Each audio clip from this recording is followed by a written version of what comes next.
C1270 Unforgivable. Chapter 1270 Unforgivable. 1270 Unforgivable. How many times do you have to humiliate me before you are satisfied, woman? If I don't rip you from limb to limb, my surname is not Bai. Xutao roared, his aura soaring even further.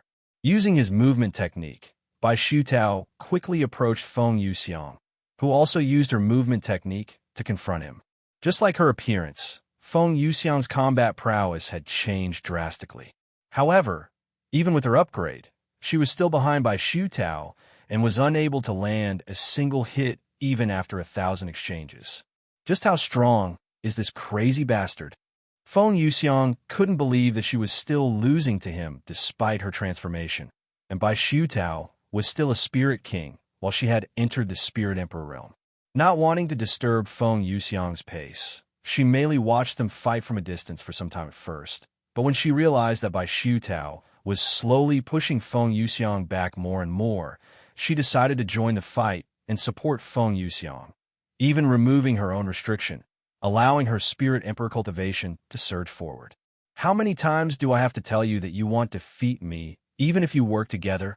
Xutao became more defensive when she melee joined the battle, and despite his disadvantage in numbers, he did not seem to be worried even in the slightest.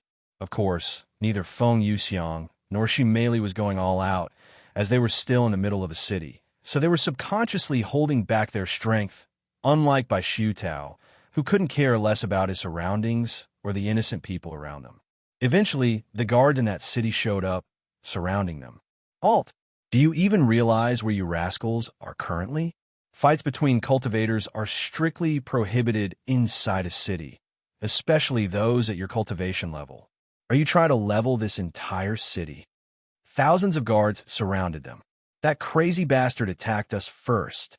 We're only defending ourselves. Feng Yuxiang responded to them. I don't give a fuck who started this fight. You will stop now and come with us for interrogation.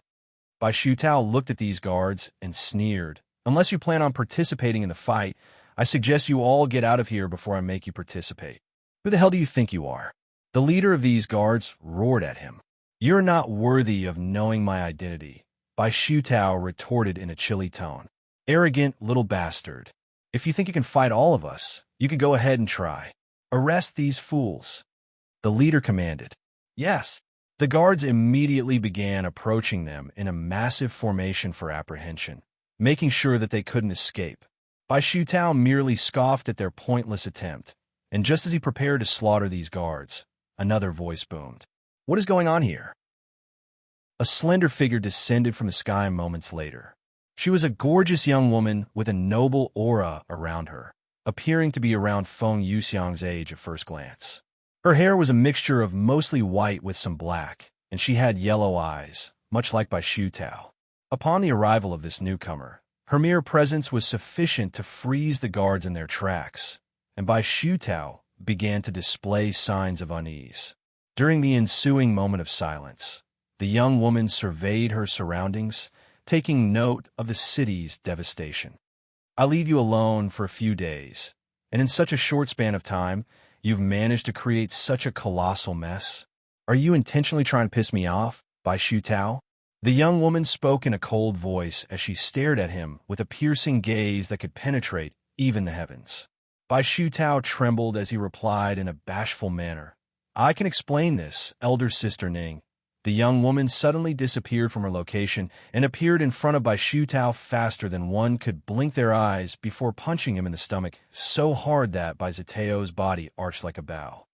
Does it look like I care about your reasoning? She asked him, and she continued. In case you forgot, we are not here to play around. If you're not going to cooperate, I will send you back home. I know, but those two dared to disrespect the immortal clans. Xutao pointed at the puzzled Feng Yuxiang, and she melee in the distance. Bai Ning turned to look at them with a narrowed gaze before turning back to look at Xutao. Have you forgotten where you are? The immortal clans don't exist down here, so they wouldn't know much about us. Why waste your energy over something so insignificant? How childish. Not that I expected more from you. Bai Xutao clenched his teeth in the realization that he couldn't talk his way out of this predicament. Hold on a moment, then a sudden spark of inspiration ignited within him. They also mocked the immortal monarch. He immediately cried out loud. Bai Ning's entire face froze after hearing this, and her body began trembling a moment later. Bai Xutao smiled inwardly at her reaction and quickly continued in a sorrowful voice. That's right. They called him a phony, among other vile epithets that I wouldn't dare repeat even on my deathbed. When I heard their disrespect toward the immortal monarch, my rage got the best of me, and I felt compelled to reprimand them. Omicron in the sky above the city suddenly darkened despite the early hour, and it felt as if the world itself trembled in apprehension of some impending event. What the hell is going on? Feng Yuxiang mumbled in a dazed voice. I have a bad feeling about this. She merely swallowed inwardly. How dare they, my beloved immortal monarch? Unforgivable. Bai Ning murmured in a chilling tone, her presence radiating such killing intent that it could fill the heavens. She fixed her gaze on the startled Feng Yuxiang and Shi Meili, and the intensity of her look sent shivers down their spines, their very instincts urging them to flee. C1271 Rules of Heaven. Chapter 1271 Rules of Heaven. 1271 Rules of Heaven. I have a really bad feeling about her. Worse than that crazy bastard. Feng Yuxiang mumbled, swallowing nervously. Shi Meili nodded, agreeing with her. She's definitely extremely dangerous. Even if we use our full strength, I don't think we'll be able to beat her. If only the young master was here. Feng Yuxiang sighed. However, just as Bai Ning prepared to approach them, she suddenly halted her movements. Elder sister, what's wrong? Bai Xutao asked her after noticing something off about her. We're leaving, she said in a low voice. What? No way. We need to punish, then you can stay here. I won't be responsible for whatever happens next. Bai Ning glared at him before disappearing like a ghost without explaining any further. Seeing this, Bai Xutao pointed at Feng Yuxiang and roared, You guys are the first to live another day after humiliating me. But don't you dare think for a second that this is over, because I have remembered your scent. I will find you later and kill you. I swear upon my surname. After his declaration, Bai Xutao also disappeared from the scene, leaving everyone there speechless. What just happened? Why did they suddenly leave? Shi Meili was baffled by the turn of events.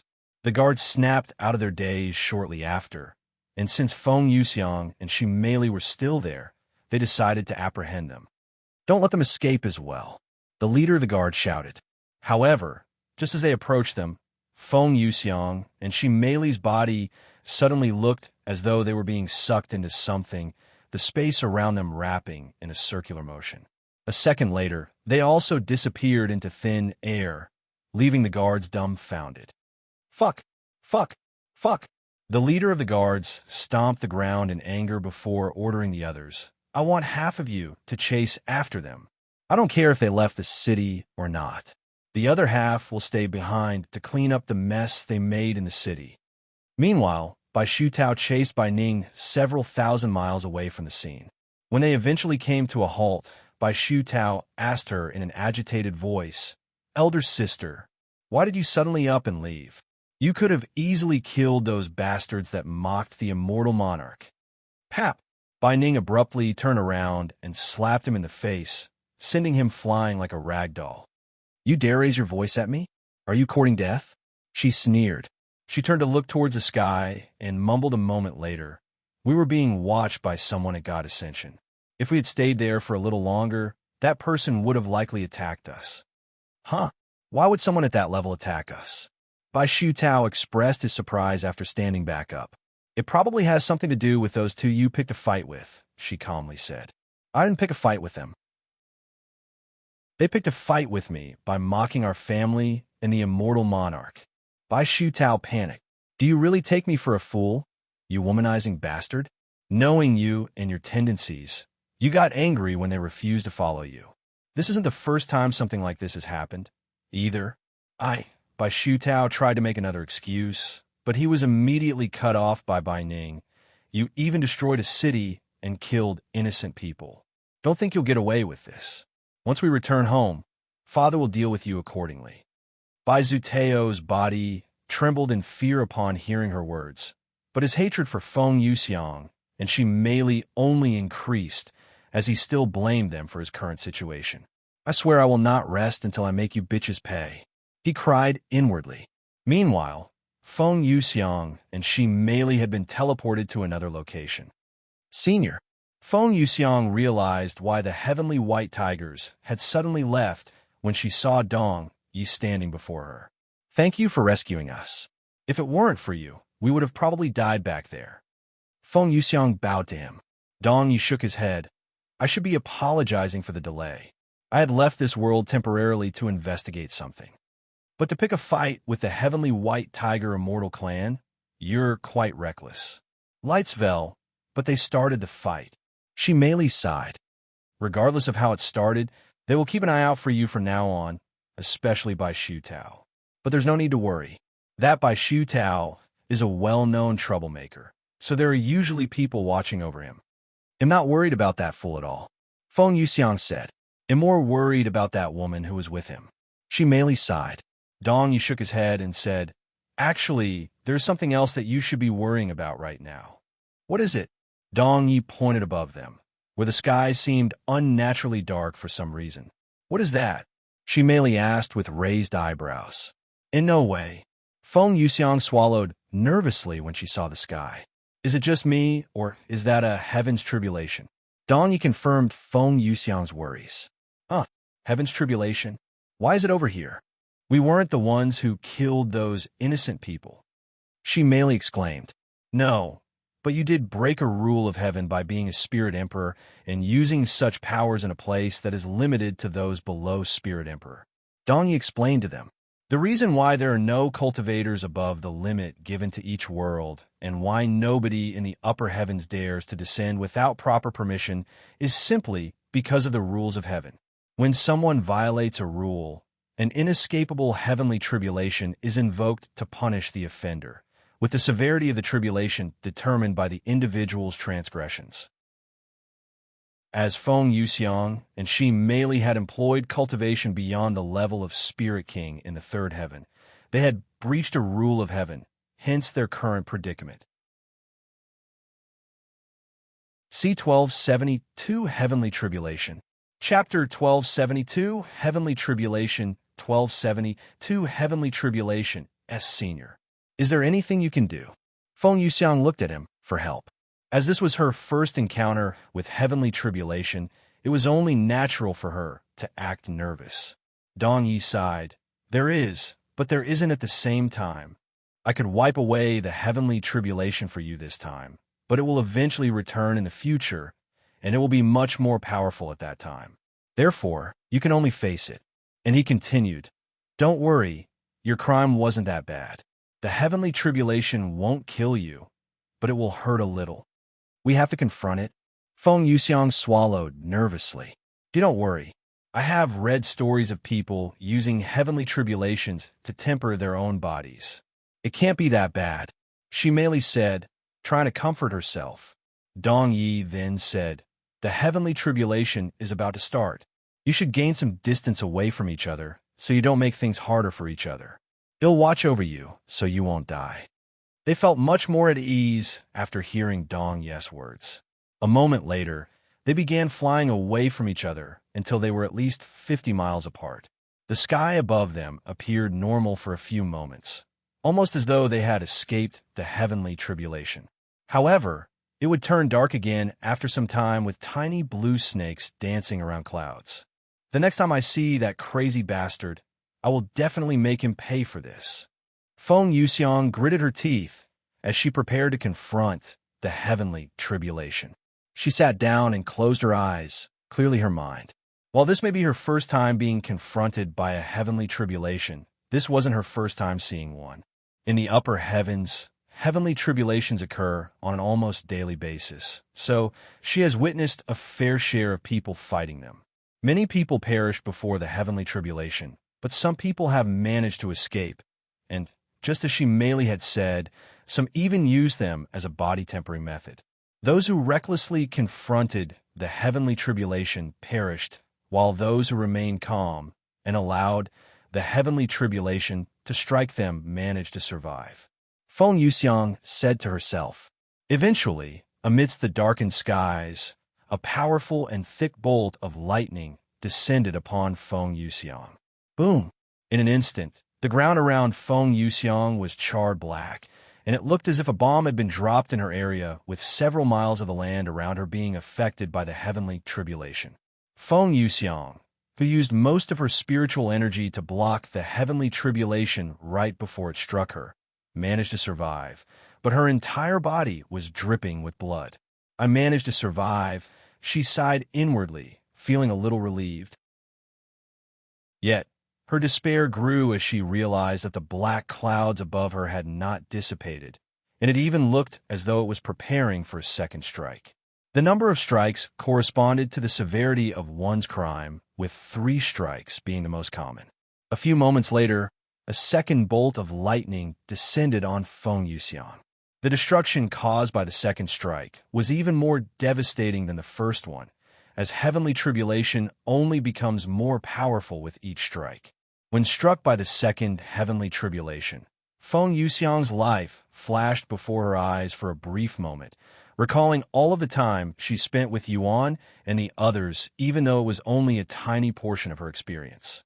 By the time the second strike came to an end, Feng Yuxiang had already exhausted all of her spiritual energy, leaving her completely vulnerable to the final and most powerful strike. As the heavenly tribulation gathered energy for the third strike, Feng Yuxiang laid on the ground and stared at the heavens with a blank look on her face. I might actually die here today. I'm sorry, young master. Feng Yuxiang muttered as the third strike descended on her a moment later. Meanwhile, she merely returned to Dong Yi after her heavenly tribulation. Her appearance looked much better than Feng Yuxiang after her first strike, almost as though she didn't even experience the heavenly tribulation. The heavenly tribulation wasn't that bad. I expected much worse. She merely laughed merrily, and she continued, I understand why some people use it to train their body now. I could feel my body being stronger than it was before the heavenly tribulation.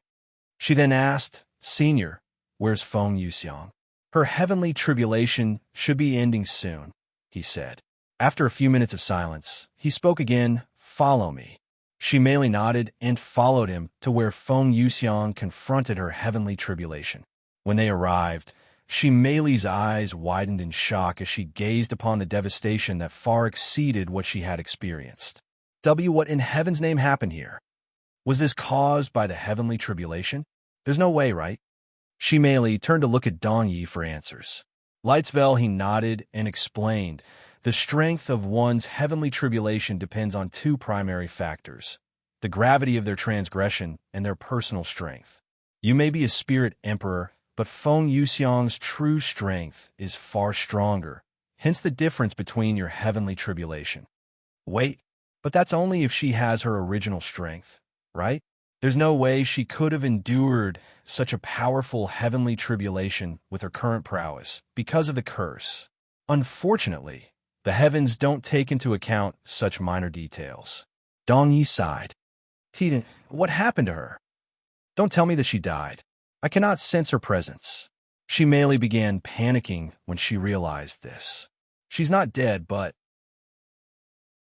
Dong Yi gestured towards an object lying on the ground at the epicenter of the devastation. What is that? She Mei looked at the oval-shaped object in the distance with a profoundly puzzled expression on her face. The object was red and covered in golden symbols, was the size of a watermelon, but most important was its shape, as it was shaped like an egg. Are you trying to tell me that's Feng Yuxiang? How? She Mei exclaimed a moment later. C1273 Yuan's Return. Chapter 1273 Yuan's Return. 1273 Yuan's Return. She Mei landed before the red egg, but she didn't dare to touch it. Is this really Feng Yuxiang? How did something like this happen? Is she okay? She looked at Dong Yi for more answers.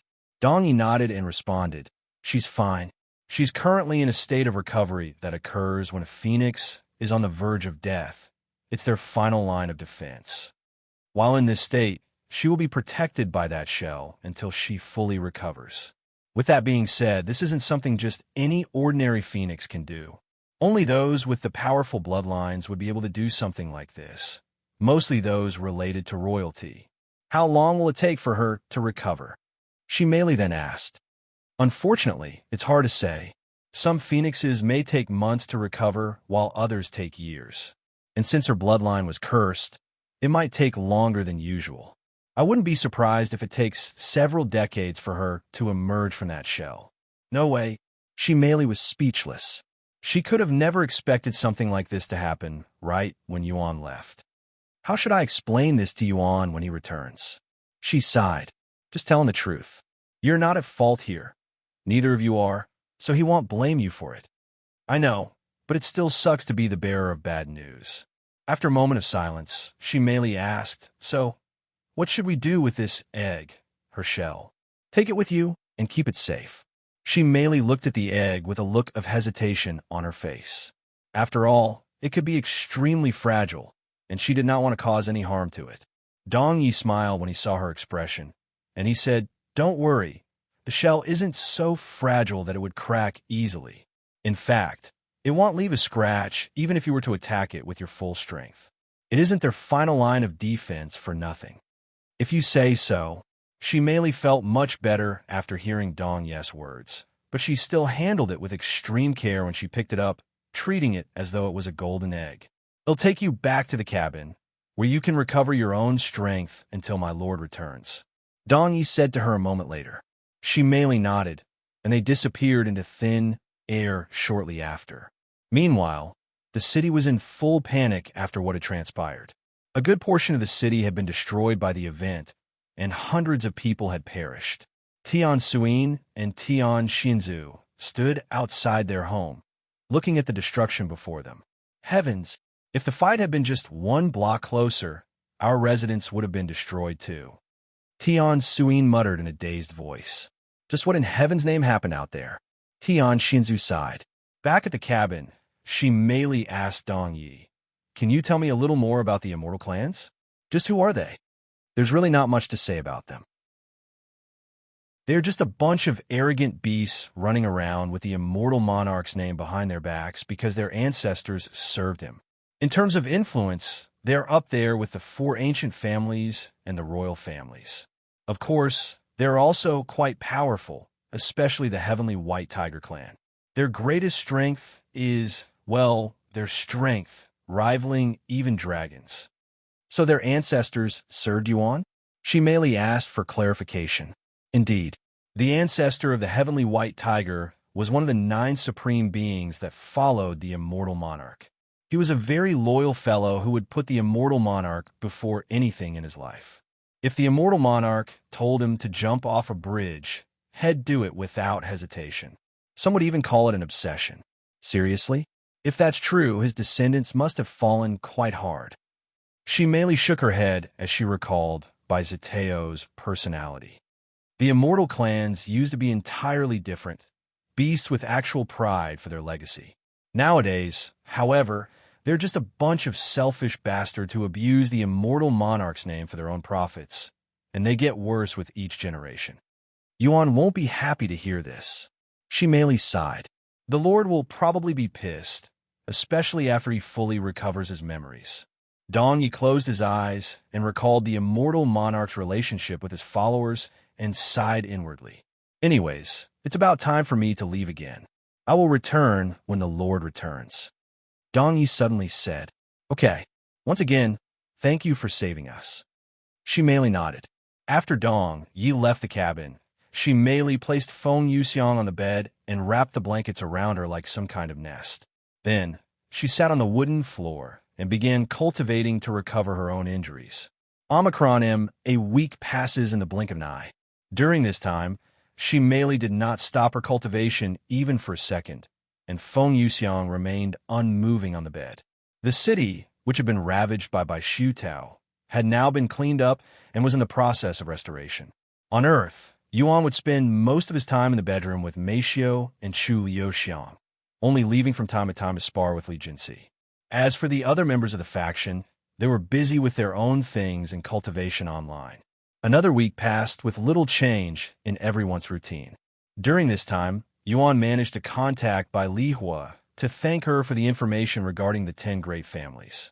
He wanted to speak with Yuro, but she was busy inside Cultivation Online and wouldn't come out anytime soon.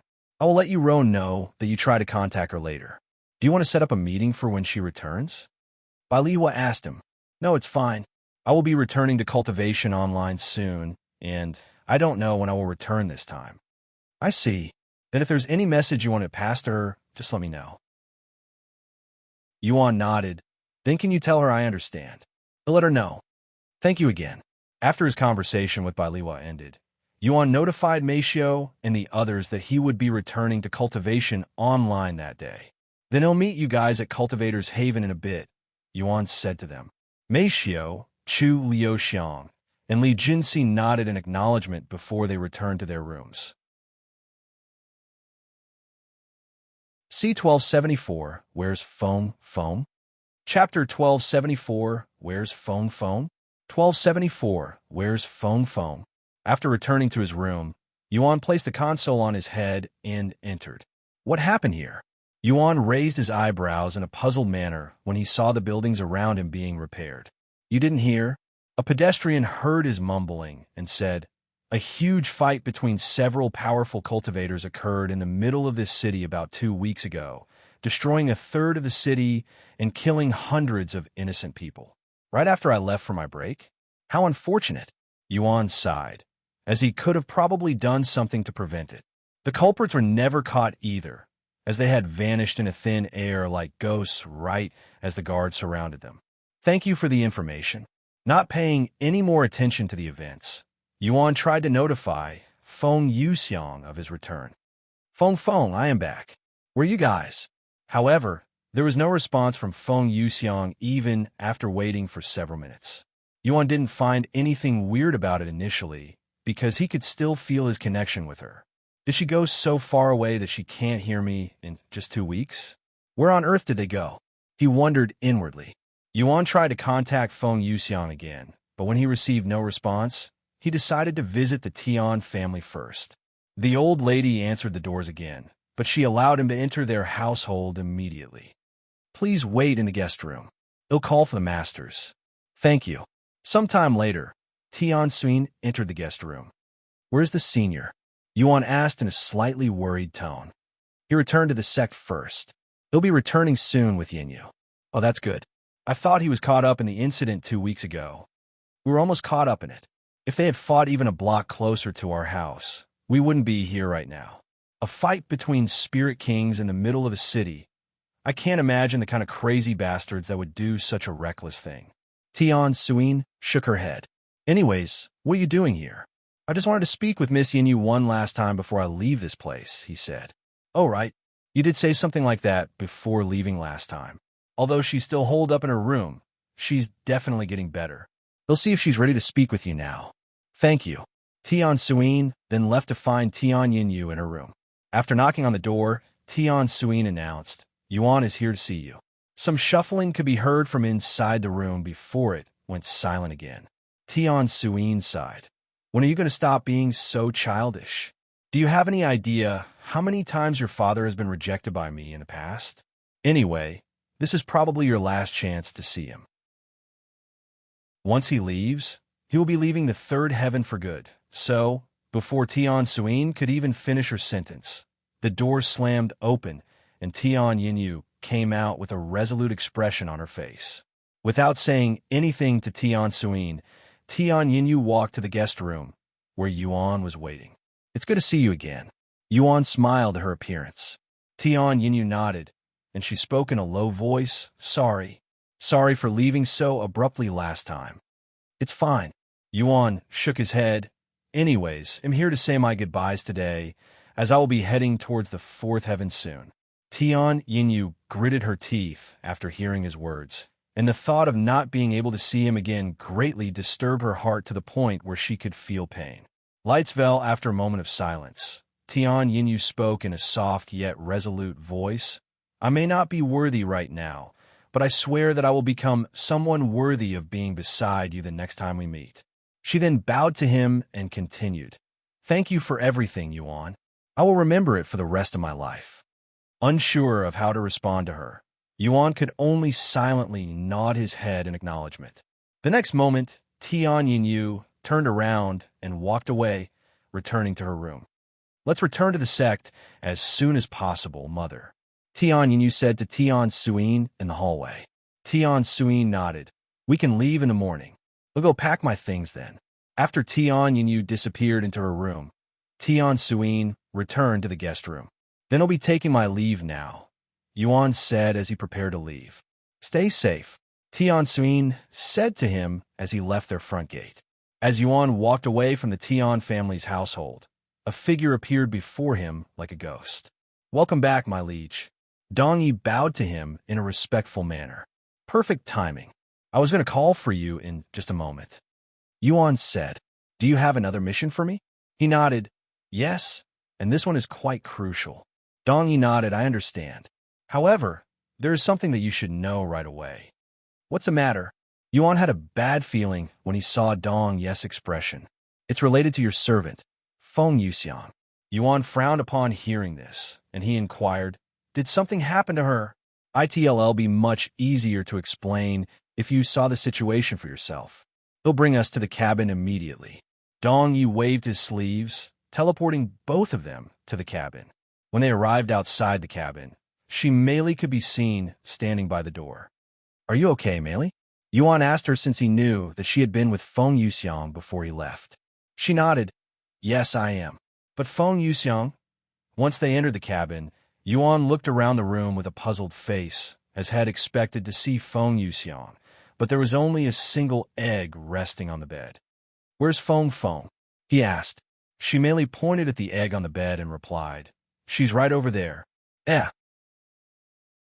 Yuan muttered in a dazed manner with a baffled look on his face. C1275, Find Me by Xutao. Chapter 1275, Find Me by Xutao. 1275, Find Me by Xutao. "This egg is Feng. How on earth?" Yuan approached the egg and inspected it with more attention. And sure enough, he could sense his connection with Feng Yuxiang inside the egg, albeit a bit faint. How did this happen? He turned to look at Shi Meili. Shi Meili released a sigh and proceeded to explain the whole situation to him. "You see, shortly after you left, we wandered the city and were approached by someone from the Immortal Clans, the Heavenly White Tiger Clan. That person wanted us to spend some time with him, but we refused. One thing led to another, and we ended up fighting this person. This person was incredibly powerful, so powerful that even when working together, we couldn't defeat him. Things got crazy, and we ended up unsealing our cultivation past Spirit King. However, because only Spirit Kings and below are allowed in the third heaven, what essentially broken a rule of heaven, which provoked a heavenly tribulation. I managed to survive my tribulation, but Feng Yuxiang wasn't as lucky, as her tribulation was much more powerful than mine, since it calculated her true strength, even though she had her power suppressed. In the end, she entered this state, which she will remain until she recovers from her injuries." Yuan was speechless after learning about the situation. "What kind of bullshit is this?" he muttered in a cold voice. "You guys were simply protecting yourselves from that bastard, yet you were the ones punished for it?" His body trembled in anger, and the atmosphere in the cabin changed drastically with the temperature dropping like an anchor in water. When Dong Yi sensed the intense bloodlust within Yuan's aura, his body shivered from excitement, as it reminded him of the evil god during the war. "So, you're the ones who caused all that ruckus in the city," Yuan mumbled a moment later. "That was mostly the Heavenly White Tiger's fault. He recklessly used his powers, destroying the city and killing hundreds of innocent people." "I know, you don't have to tell me," Yuan said, and he continued, "You're not at fault here, so don't blame yourself for what happened to that city and those people. In fact, you're also the victims here." He turned to Dong Yi and asked, "The Immortal Clans, tell me about them." Dong Yi nodded and repeated what he told Shi Meili some time ago. The immortal clans are derived from the supreme beings that followed the immortal monarch, your liege, in the past. They are basically their descendants, and they are essentially royalty within the world of beasts. The immortal clans used to be noble clans that would continue the immortal monarch's legacy by improving the relationship between humans and beasts even after his disappearance. Unfortunately, they are just a bunch of selfish and arrogant pricks nowadays that abuse their power and influence, smearing the immortal monarch's name and legacy. The Heavenly White Tiger clan is one of these immortal clans. Their ancestor was a loyal servant of the immortal monarch, someone I greatly admired. While they may not be as influential as some other immortal clans, they are undoubtedly one of the most powerful in terms of sheer strength. Yuan nodded and inquired for more details. What can you tell me about the bastard who attacked them? His name is by Xutao. He's the 6th oldest among over 50 children in the clan. He's quite notorious in the upper heavens as the Heavenly White Tiger clan's #1 troublemaker, and a lecherous playboy who pursues any beauty he encounters. In terms of strength, he ranks as the 3rd strongest among his siblings. His bloodline is very pure, only second to the eldest in the family, so the clan treasures him and overlooks many of his deeds. His cultivation is currently suppressed to Spirit King, but his true cultivation is at 1st level Immortal Ascension. He cultivates the Heavenly White Tiger clan's secret technique that can only be taught to those with a strong bloodline. Dong Yi spoke of Bai Xutao in great detail, almost as though he had investigated Bai Xutao to extreme lengths for many years. Then where can I find him? Yuan inquired at the end. I will seek him out if that is your command. Dong Yi said, Please do. I won't leave the 3rd heaven until I make him pay for hurting my precious companions. My liege. Dong Yi seemed a little bit worried after hearing his words. Immortal Ascension? How far up is that compared to a Spirit King? Shi Meili suddenly asked. That would be 12 entire realms. Above Spirit King is Spirit Emperor, then Spirit Sovereign, and lastly, Spirit Enlightenment. Past Spirit Enlightenment is the Divine Realm, which consists of 9 separate realms. It is also what most people in the upper heavens call the true beginning of cultivation. At the end of the Divine Realm is the Immortal Ascension Realm, and only after Immortal Ascension could one be considered an immortal cultivator. That's a lot of realms. Shi Meili was speechless. Dong Yi nodded. That's why I highly advise against approaching Bai Xutao now, my liege. Although you may have the upper hand with his suppressed cultivation, you won't stand a chance against him if he gets even a little serious. Yuan remained resolute and mumbled. So I have a good chance at killing him before he unseals his powers. Huh? That's good enough for me. Dong Yi's eyes widened at his words and quickly responded. My liege, until you have enough power to deal with the entire Heavenly White Tiger clan, you should refrain from doing something so drastic and reckless. I understand that you are angry, but even I won't be able to protect you if the Heavenly White Tiger clan were seriously come after you for killing their treasured child. They are that powerful. Yuan frowned. Omicron yes. They may not be as noble as previously, but they're definitely as powerful. Killing Bai Xutao will not only endanger your own life, but your friends as well. Yuan closed his eyes to ponder Dong Yi's words. A moment later, he opened his eyes, which flickered with a vicious light, and mumbled, In other words, I could do anything but kill him directly, right? What do you plan on doing? Dong Yi asked after swallowing nervously. Don't worry about it, and find me Bai Xutao. He spoke in a commanding tone. Dong Yi sighed inwardly, but he could not refuse Yuan's orders and nodded. I understand. He'll locate Bai Xutao by the end of the day. C1276 Locating Bai Xutao. Chapter 1276 Locating Bai Xutao. 1276 Locating Bai Xutao. Sometime later, Yuan asked, how long will she stay inside that egg? Until she fully recovers from her injuries, which could take months if not years. And since her bloodline was cursed, it will probably take years. Dong Yi explained. Years? Yuan gritted his teeth in frustration after learning that it could potentially be years until he sees Feng Yuxiang again. Not want to wait such a long time, he asked, "Is there anything we can do to lower that time? Help her recover faster?" "There's one way. Since you're the immortal monarch, your blood should be able to help her recover faster, as well as weaken her curse at the same time," Dong Yi said. "With that being said, you should not give her too much of your blood, as it could have the opposite effect and affect her negatively. How much blood should I give her? A few drops once a week should suffice." "Okay." Yuan didn't hesitate to feed several drops of his blood to Feng Yuxiang immediately. The moment his blood touched the egg's surface, the golden symbols surrounding it emitted a faint glow, and his blood was absorbed into the shell as if it were being consumed. "Looks like it's working," Dong Yi said.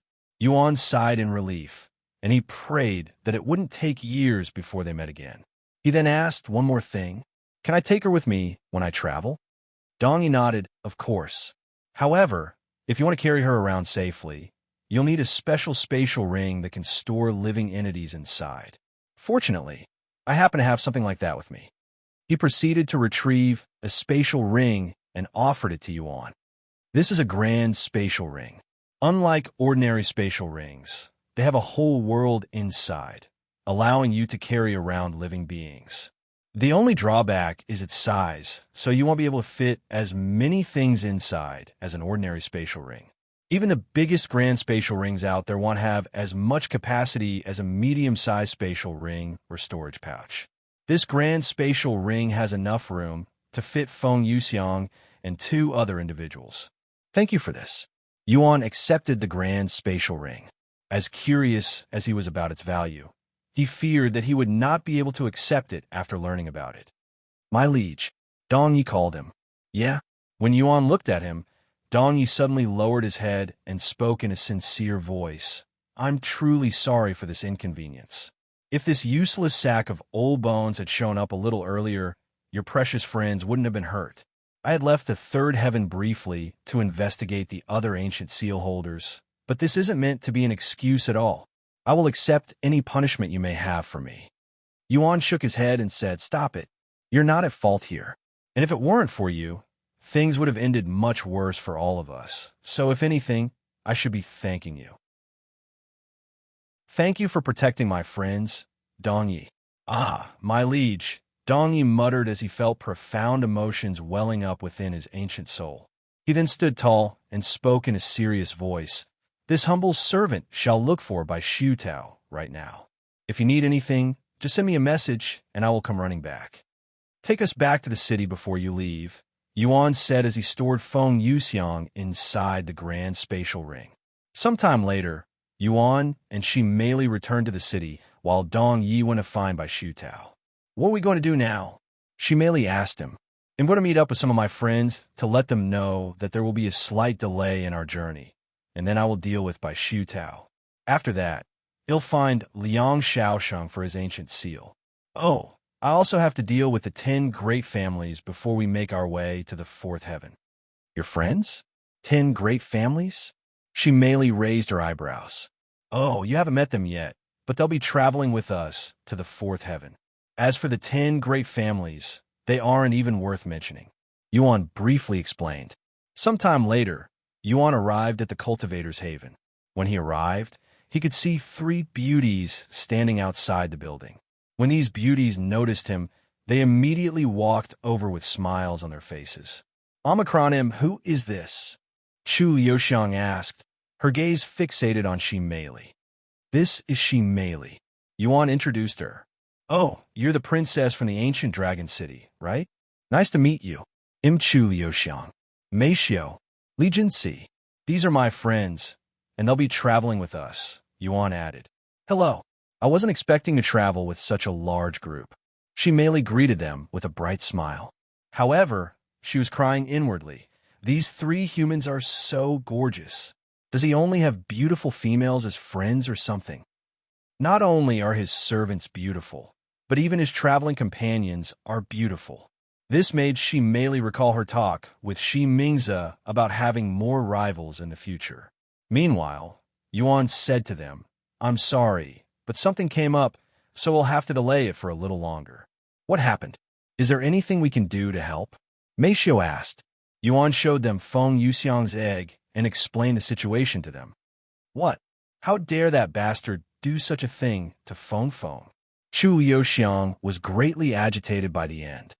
Yuan, are you okay? We'll be here if you need to talk. Meishiu said. He nodded. I'm fine, but I'll make that bastard pay for hurting them. Should I help you? Li Jinxi asked.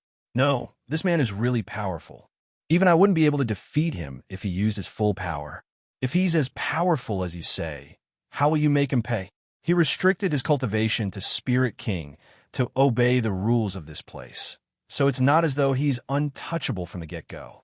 I see. Then good luck. The next moment, Dong Ye's voice echoed in Yuan's mind. My liege, I've located by Xutao. Yuan's eyes sparkled with a profound intensity as he inquired, where is he? C1277 Meeting by Xutao. Chapter 1277 Meeting by Xutao. 1277 Meeting by Xutao. After hearing that Dong Yi had located by Xutao, Yuan immediately asked, where is he? He is about 30,000 miles away in a city called East Victory. Dong Yi said. Yuan then said to Meishiu and the others, I just received news of by Zitao's location, so I will be heading there now. Xiaohua, Ying, stay here with them. I don't want you guys to get involved. Xiaohua and Lan Ying left his body after hearing his words. Are you sure, Brother Yuan? I can come with you just in case. Xiaohua asked him in a slightly worried voice, as he was essentially picking a fight with someone who was close to reaching immortality. The difference between their prowess was so vast that no amount of talent would help him win. Yuan nodded with a calm smile. Don't worry, I have some tricks up my sleeves. And there's still Dong Yi, who will be watching over me. Okay, stay safe. Xiaohua no longer tried to convince him to not confront by Xutao alone. Make sure you beat that bastard up good, Yuan. Xiaosheng cheered for him. Yuan disappeared from their sights the following moment after being transported by Dong Yi. My liege, although I will be watching over you, I won't intervene unless your life is on the line and you are completely helpless. Please don't misunderstand, as it would put you and your friends in even greater danger if my presence is revealed to be connected to you. After all, I am already being hunted by the Celestial Emperor and his dogs, and your true identity must remain hidden until you are powerful enough. Don't worry, Dong Yi. I understand, and I only need you to take me out of there when I give you the signal. As you command. Once Yuan arrived at the city, he asked, Bai Xutao is inside that city, correct? Indeed. I cannot fight him while he is still inside that city, as I do not want to repeat what happened to the other city. If the two of us fought, the entire city would surely be destroyed. Is there any way to lure him out here? Yuan pondered out loud with a slight frown on his face. I could wrap him out here, but that is out of the question, as such actions would leave my scent on him. I'll think of something while I take a good look at him for myself, Yuan said as he approached the city. Meanwhile, inside the city, Bai Xutao approached a beautiful woman who caught his interest and introduced himself. How are you doing, my lady? I'm Bai Xutao, and I am from the upper heavens. Would you like to have tea with me? The woman chuckled and said, Upper heavens? This is my first time hearing that for a pickup line. If you came from the upper heavens, then I am the emperor's wife. Naturally, the woman did not believe for a second that Bai Xutao had come from the upper heavens. After all, why would someone from the upper heavens be wasting his time courting women in broad daylight? However, Bai Xutao did not appear to be offended by her reaction at all, and continued smiling. You don't believe me? Then how about this? Bai Xutao retrieved a medallion from his spatial ring and showed it to the woman. Only those who have been authorized to descend are given this medallion. Do you believe me now? The woman covered her mouth as her face became filled with surprise. You are really from the upper heavens? What are you doing down here? She inquired. Just some family business that doesn't really require my attention, so I decided to come out to play a little. How about it, pretty lady? Do you have some time to spare? The woman pondered a little before nodding. Just a little. Okay, great. Follow me. Bai Xutao chuckled as he led the woman into a nearby restaurant. Yuan watched the whole scene from a distance. What an unbelievable fellow. He destroyed a city and killed hundreds of innocent people not long ago, and he's already back to courting girls like it never happened. Yuan was speechless. After spending some time pondering what he should do, Yuan entered the same restaurant. "Hello, how may I help you?" The receptionist was slightly startled when she saw Yuan's appearance, but she didn't say anything about it. "I'm here with my friend. He has white and black hair, and he came in here with a woman with brown hair," Yuan said. "Lightsville? Oh, they're on the 3rd floor. Thank you." Yuan gave her a slight nod before walking to the 3rd floor. There were several private rooms on the 3rd floor, all of them with their doors closed. Yuan approached the one at the end of the hallway and opened it without hesitation. Inside, Bai Xutao and the woman had been chatting merrily until they were suddenly interrupted. Who the hell are you?" Bai Xutao immediately questioned Yuan. However, Yuan didn't respond to his question and instead laughed in a mocking tone. "Bai Xutao, did you trick another naive woman with that fake medallion of yours? I must say, you're quite the genius to have come up with such a plan." "What?" The woman's face became filled with disbelief upon hearing his words. What the fuck are you talking about? My medallion is real. And who the fuck are you? Remove your mask and show me your face." Bai Xutao was as taken aback as the woman and panicked for a moment. "You despicable bastard."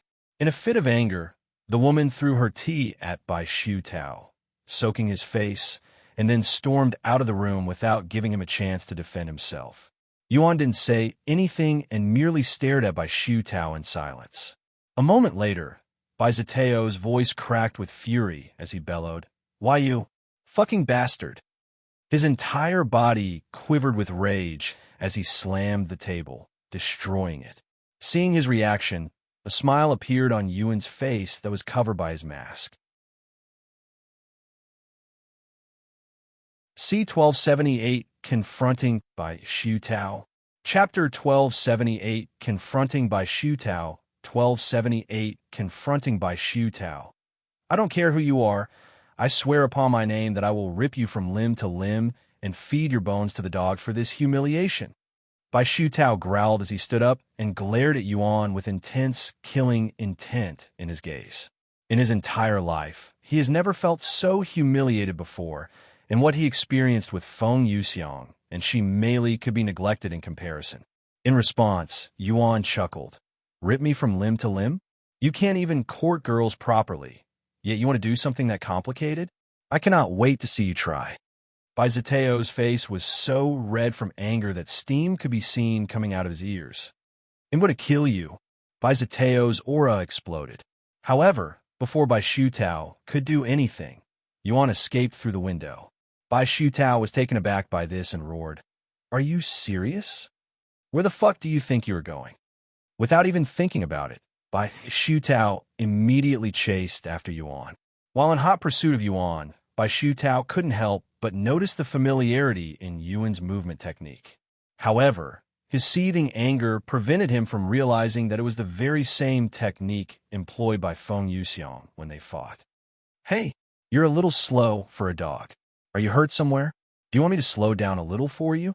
Yuan suddenly took the time to provoke Bai Xutao in the middle of their cat-and-mouse chase. Bai Xutao was so angry that he couldn't even find any words to respond. Instead, he released a primal, thunderous roar that reverberated through the air. In the very next moment, his speed surged dramatically.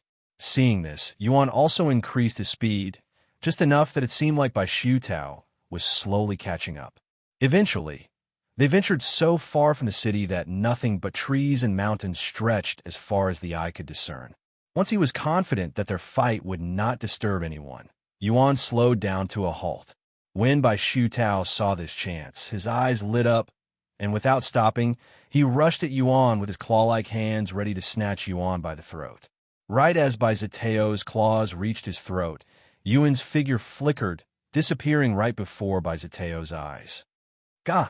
Yuan re-emerged by Bai Ziteo's side the next instant. His fist struck deep into Bai Ziteo's stomach, forcing everything he had consumed at the restaurant out. And without giving Bai Xutao a chance to recover, Yuan continued to beat him until Bai Xutao eventually escaped from his grasp. "Why, you fucking bastard," Bai Xutao muttered as he gasped for air. Underestimating Yuan, due to his Spirit King cultivation, turned out to be a costly mistake for Bai Xutao, resulting in a thorough beating for several moments. If his friends learned that had taken a beating from someone in the third heaven, even if it was just for a brief moment, he would become a laughingstock for several centuries. I will admit that you took me by surprise there. However, that was your only chance to kill me, and you just missed it, Bai Xutao said after he wiped the puke from his mouth. "Is that so?" Yuan remained calm as he waited for Bai Zitao's next move. "Before I kill you, tell me, why did you come after me? And why are you hiding your face behind a mask? Are you afraid that I would recognize you? Or are you just that ugly?" Bai Xutao inquired with an arrogant look on his face. "No real reason at all. You look like a good punching bag, and I just couldn't help myself." Yuan casually shrugged. "I see," Bai Xutao murmured as his aura surged drastically. "Don't worry, I won't kill you immediately. I'm going to give you a slow and painful death," Bai Xutao exclaimed as his figure flickered, disappearing into thin air. Heavenly Tigers advance. Bai Xutao materialized behind Yuan in an instant, his claw-like hands already closing in on Yuan's neck. Heavenly Tiger's fangs. Without glancing back, Yuan pivoted around, his fist shrouded in a tyrannical energy. Relentless Dragon overwhelms the nine heavens with intent. Yuan directed his fist squarely at Bai Zitao's claw-like hands when their attacks clashed. Bai Xutao grimaced in excruciating pain as Yuan's overwhelming strength obliterated his entire right arm, tearing his muscles and shattering his bones instantly. "Lights and Fuck." Bai Xutao hastily backed away from Yuan. When he looked at his right arm, it was a gruesome mess, looking as though it had been through a meat grinder. The very next moment, Bai Xutao reached into his spatial ring with his left hand and retrieved a pill, tossing it directly into his mouth. Yuan then watched as Bai Zitao's destroyed arm made a full recovery within seconds before his very eyes. "That medicine is pretty strong. If only your arm was as strong as the medicine, it wouldn't have snapped like a twig." Yuan did not forget to provoke him some more. Bai Xutao glared at him with a deep frown. What the hell is going on? He's clearly only a spirit king, so how is he overpowering me? He wondered inwardly. The strength he had exerted could have effortlessly vanquished both Feng Yuxiang and Shi Meili in a single blow, yet he suffered another humiliating defeat at the hands of a mere spirit king, a human at that. After experiencing so many defeats, not to mention the pain of his arm being destroyed, Bai Zitao's fury subsided, granting him a moment of clarity. In his current condition, he could see that the masked man wasn't an ordinary human, and there was something profound about him. "You're not from this realm, are you?" Bai Xutao asked him. "No, I am not." Yuan gave him a proper response for the first time. Upon hearing Yuan's words, Bai Xutao swiftly deduced that Yuan must hail from the upper heavens, much like himself. No wonder why he's wearing that mask. He doesn't want me to know his identity, he thought. Unbeknownst to him, he was only half right. But he couldn't have guessed that Yuan was someone from Earth, that world that is even weaker than the lower heavens. C1279 Overwhelming Prowess. Chapter 1279 Overwhelming Prowess. 1279 Overwhelming Prowess. Despite coming from the upper heavens and knowing my identity, you still dare to assault me? Are you insane? I can have your entire family executed for your crimes. Bai Xutao sneered. What are you talking about? You are the one who assaulted me first. Yuan said, I'm only defending myself. Bullshit. If you hadn't humiliated me with that lie at the restaurant, we wouldn't be here right now. Me? Lie? I have no idea what you're talking about. Yuan acted stupid. Bai Xutao could feel his anger coming back.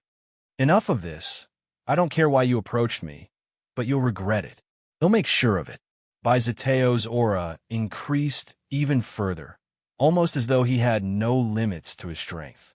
and without saying anything else, he began attacking Yuan again. However, he still found himself on the losing end, being punched left and right by Yuan. Fuck, fuck, fuck. I don't care anymore. Even if I have to deal with a heavenly tribulation later, I will not let this bastard humiliate me any longer. Having reached this decision, Xutao immediately unsealed his cultivation base, propelling it from peak Spirit King to peak Spirit Emperor in a mere heartbeat. As he ascended to the rank of Spirit Emperor, his aura underwent a profound transformation, and his spiritual energy surged skyward, exuding a powerful presence that was prohibited in the third heaven. He's still underestimating me. Huh? Yuan grinned upon witnessing Xutao's transformation. Well, this couldn't be more perfect. Meanwhile, Xutao became enraged when he noticed that Yuan was still in the Spirit King realm, misunderstanding the situation. How dare he look down on me? Xutao surmised that Yuan's reluctance to unseal his cultivation stemmed from a perception of being underestimated. After taking a moment to channel his anger into energy, Xutao rushed at Yuan again. Now that he was an entire realm above Yuan, Xutao expected to waste him without any effort. Heavenly Tiger's Destruction Wave. Xutao roared, attacking Yuan with the same technique that destroyed a third of a city. It was 100 times stronger than previously. In the blink of an eye, the sound waves generated by the technique obliterated the scenery behind Yuan, reducing the trees and even mountains to nothingness. What? Xutao's eyes widened in astonishment as he observed that Yuan remained unscathed by his assault, even though he was convinced it had not missed its mark. In response, Yuan cleaned his ears with his pinky and muttered, "Can you not do that again? That tickled my ears." "How did you?" Right as Xutao opened his mouth, Yuan rushed at him and started beating on him again, almost as though Xutao's increased cultivation never even happened. After snapping out his days, Xutao removed some more of his restraints, reaching peak Spirit Sovereign. You bastard! Xutao's arms suddenly transformed into tiger arms. Heavenly Tiger's severing fury. He unleashed a dozen swings of his claws at Yuan, each stroke giving rise to 5 formidable wind blades that cleaved through everything in their path, their power and sharpness rivaling that of sword aura. Humph! Using nothing but his bare hands, Yuan swung them at the wind blades, effortlessly cutting them in half as if he were chopping through mere twigs.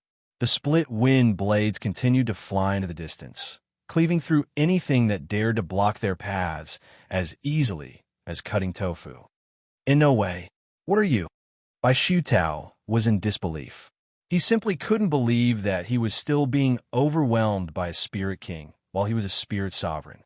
Even though he could increase his cultivation even further to Spirit Enlightenment, he was hesitant to do so, as his heavenly tribulation would grow stronger as he unsealed more of his powers, and using the powers of his Spirit Enlightenment in the third heaven would threaten even someone like him as long as he remained in this realm.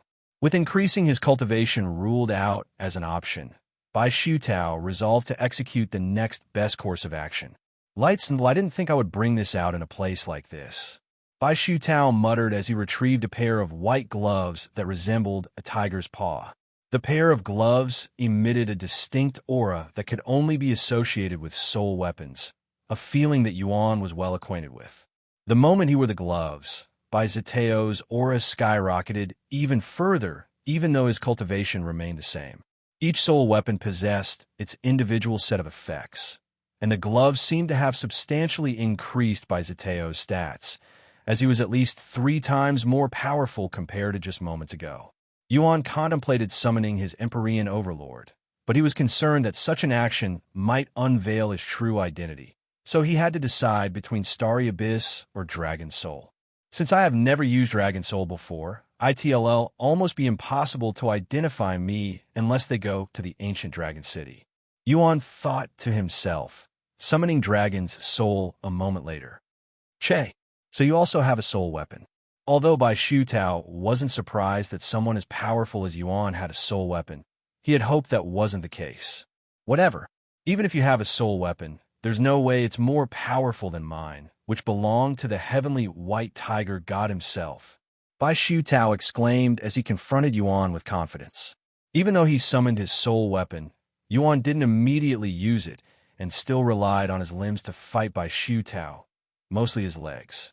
Seeing this, Xutao didn't even bother to dodge his kicks, allowing them to strike him on purpose. Yuan immediately realized why Xutao had disposed of all of his defenses, as there seemed to be an invisible armor protecting him that absorbed all of the kicks. It's no use. As long as I am wielding my beast's unyielding might, none of your attacks will affect me. You won't be able to touch even a single hair on my body now. Ah! Xutao laughed out loud as he focused solely on offense, pouncing on Yuan like a mad tiger. C1280 Breaking by Xutao. Chapter 1280 Breaking by Xutao. 1280 Breaking by Xutao. Despite the ineffectiveness of his initial attacks, which felt like punching a steel wall, Yuan persisted in his efforts to breach Zitao's defenses. Ha! It's futile. You can keep struggling, but my defense is invincible. Xutao chortled maniacally. Heavenly Tiger's severing fury. Not only did Zitao's defenses experience a substantial boost, but his offensive capabilities also soared, perhaps even surpassing his formidable defenses. What's wrong? Is your soul weapon just for show? Xutao provoked him after noticing that he hadn't used his weapon once since he summoned it. Are you sure? I don't want to accidentally kill you. Yuan replied. I'd like to see you try. Xutao grinned, and he suddenly stopped moving. He spread his arms and gestured. Come, I'll even give you a chance to kill me. Yuan narrowed his eyes at Xutao. Go ahead. What are you waiting for? Xutao began approaching him with complete confidence written all over his face. Then I won't be humble. Without any hesitation, Yuan swung the dragon's soul at Xutao, but he didn't aim for the neck. Sha! The following moment, Zitao's eyes widened with disbelief when the dragon's soul tore right through his invisible armor and detached his right arm, almost as though his defenses had suddenly disappeared. Wah! Xutao immediately distanced himself from Yuan before taking out another pill and swallowing it. A few seconds later, his severed arm regenerated entirely. Yuan then pointed at his severed arm in the distance and said, Go grab your soul weapon. I won't touch you until you do. You bastard. The confidence on Zitao's face had been wiped clean off, and he hastily went to retrieve his soul weapon, feeling humiliated once again. Meanwhile, Yuan couldn't help but be inwardly impressed by the dragon soul's performance. He had struck Xutao without employing any techniques just now, yet he had effortlessly severed Zitao's arm. As expected of a soul weapon that is related to the dragon goddess, he smiled inwardly. After realizing that Yuan could somehow penetrate his defenses, Xutao refrained from recklessly approaching him. Curse it all. Just who is this guy? Why is he so incredibly powerful? I've never heard of anyone like him in the upper heavens. Xutao lamented inwardly, his thoughts in turmoil as he desperately sought to uncover Yuan's true identity. Seeing Zitao's hesitation, Yuan smiled and spoke. Why are you thinking so much? Just increase your cultivation again. Maybe you'll be able to suppress me when you're at spirit enlightenment. Xutao clenched his teeth in frustration. Though he was reluctant to unlock more of his cultivation, he couldn't imagine defeating Yuan in his current state. Do I have no other choice? Damn it all. If I don't do it, he might actually kill me. In the end, Xutao decided to increase his cultivation once again, entering the first level of spirit enlightenment. In his thoughts, Xutao recognized that without increasing his cultivation, he would likely meet his end at Yuan's hands. However, he believed he had a reasonable chance of surviving the heavenly tribulation due to the abundance of resources at his disposal. Naturally, he had little confidence in overcoming Yuan even with the release of his full cultivation, but such considerations had to be set aside for the moment. So, this is spirit enlightenment, huh? The pressure is no joke. Yuan swallowed nervously after feeling the oppressive aura being exuded by Xutao. Not only was Xutao now 3 entire realms above him, but Xutao wasn't an ordinary spirit enlightenment cultivator either. He hailed from a formidable clan in the upper heavens and possessed a true cultivation level far beyond spirit enlightenment. Now that things have reached this point, I will have to get serious or he'll die, Yuan thought to himself. He closed his eyes and recalled the feeling he had felt when he transformed. Dragon Awakening. In the following instant, Yuan's black hair transformed to a shimmering gold, and his eyes ignited with a brilliant gold hue. His aura swelled, emanating a domineering presence. What? Zither's eyes widened in astonishment as he beheld Yuan's transformation, and he mumbled in a bewildered tone, "You were a beast all along." Having held the belief that Yuan was a human this entire time, and observing no prior indications of Yuan being a beast, this revelation greatly astonished him. Lightsville Yuan aimed his spear at Xutao, his voice chillingly cold as he remarked, "Try not to die too quickly." The instant his sentence ended, Yuan attacked Xutao. Yuan's movements were so swift that Xutao could scarcely react, and before he even realized, his left leg had been cleanly severed. Xutao didn't even have the time to express his pain before Yuan attacked again, aiming for his other leg. Xutao swiftly evaded the attack, but despite his efforts, Yuan's spear still grazed him, tearing away a chunk of flesh from his other leg. When he realized that his strength was still insufficient, Xutao did not hesitate to increase his cultivation again, entering the second level of spirit enlightenment. He also tossed another pill into his mouth, quickly regrowing his lost limbs. Seeing this, Yuan pushed himself even further. Sha! Once again, Yuan managed to sever Zither's legs. This time, he severed both legs with one swing. What the fuck is this bastard? Xutao began to panic when it seemed like he would always be behind Yuan no matter how much he increased his cultivation. Over the next several minutes, Yuan would cut off Zither's limbs over and over again, littering the ground with dozens of Zither's limbs. Xutao would continuously swallow pills to restore his limbs and increase his cultivation, reaching all the way to the 9th level of spirit enlightenment. However, his mental strength did the opposite and deteriorated rapidly. Eventually, Xutao could no longer endure the torture and snapped. "Enough. I have had enough. I don't care if I die after this, as long as I take you with me." He unleashed his loudest roar yet. "My liege, you need to retreat now. He's going to unseal all of his cultivation." Dong Yi suddenly warned him. Yuan nodded. But just as Dong Yi prepared to teleport Yuan away, another presence manifested in their vicinity, and a commanding voice boomed a second later. "What do you think you're doing? Halt this instant!" Upon recognizing the familiar voice, Xutao ceased his actions and regained his composure. "Elder sister," he mumbled in a dazed voice. Sure enough, Ning appeared before them a moment later. "What in immortal monarch's name is happening here?" She glared at Xutao, demanding answers. C1281, you already know my name. Chapter 1281, you already know my name. 1281, you already know my name. Xutao. You bastard. What the fuck have you done? Not only have you once again sneaked away, but you've also violated a heavenly decree. Why did you unseal your cultivation? Do you comprehend the gravity of your actions? Ning interrogated Xutao the moment she arrived. "I can explain this." Xutao replied hurriedly, his face fraught with fear. "You better have a good explanation for your actions, or I will end you myself right now." Ning's gaze emitted a potent aura of bloodlust, her patience with Zither's antics thoroughly worn thin. Xutao immediately pointed at Yuan and cried out loud, "It's all that bastard's fault. He came out of nowhere and provoked me while I was minding my own business and drinking tea with a new friend. Not only did he humiliate me, he even attacked me. I was only defending myself." He proceeded to direct his finger at the dozens of limbs on the ground and continued, "Look down there. On my limbs.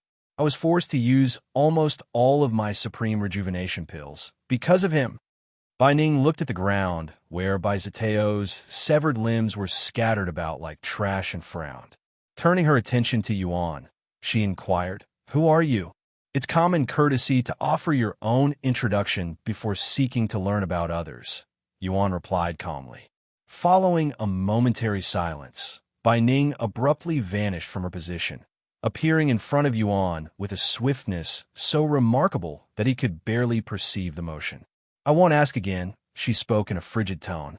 "She's strong, really strong," Yuan cried inwardly. Even without the need for a confrontation, Yuan could discern that she was immensely more powerful than Bai Xutao. Despite that, he did not give in to her pressure and said, "I won't repeat myself either." Before he could complete his sentence, Bai Ning suddenly extended her hand toward his throat with the intention of killing him. Yuan anticipated her actions and managed to respond promptly, deflecting her hand with his own. Bai Ning's eyes widened slightly, clearly taken aback. After blocking her attack, Yuan distanced himself from her. Bai Ning did not follow him and remained still. "Why did you target Bai Xutao?" Bai Ning inquired suddenly. "It's none of your business." "Regrettably, it is. No matter how inept he may be, he is still my younger brother from the same family. And, as the eldest in the family, I have a right to understand why someone is targeting my sibling," Bai Ning asserted. "So you're his sister, huh?" Yuan had heard about her from Shi Meili.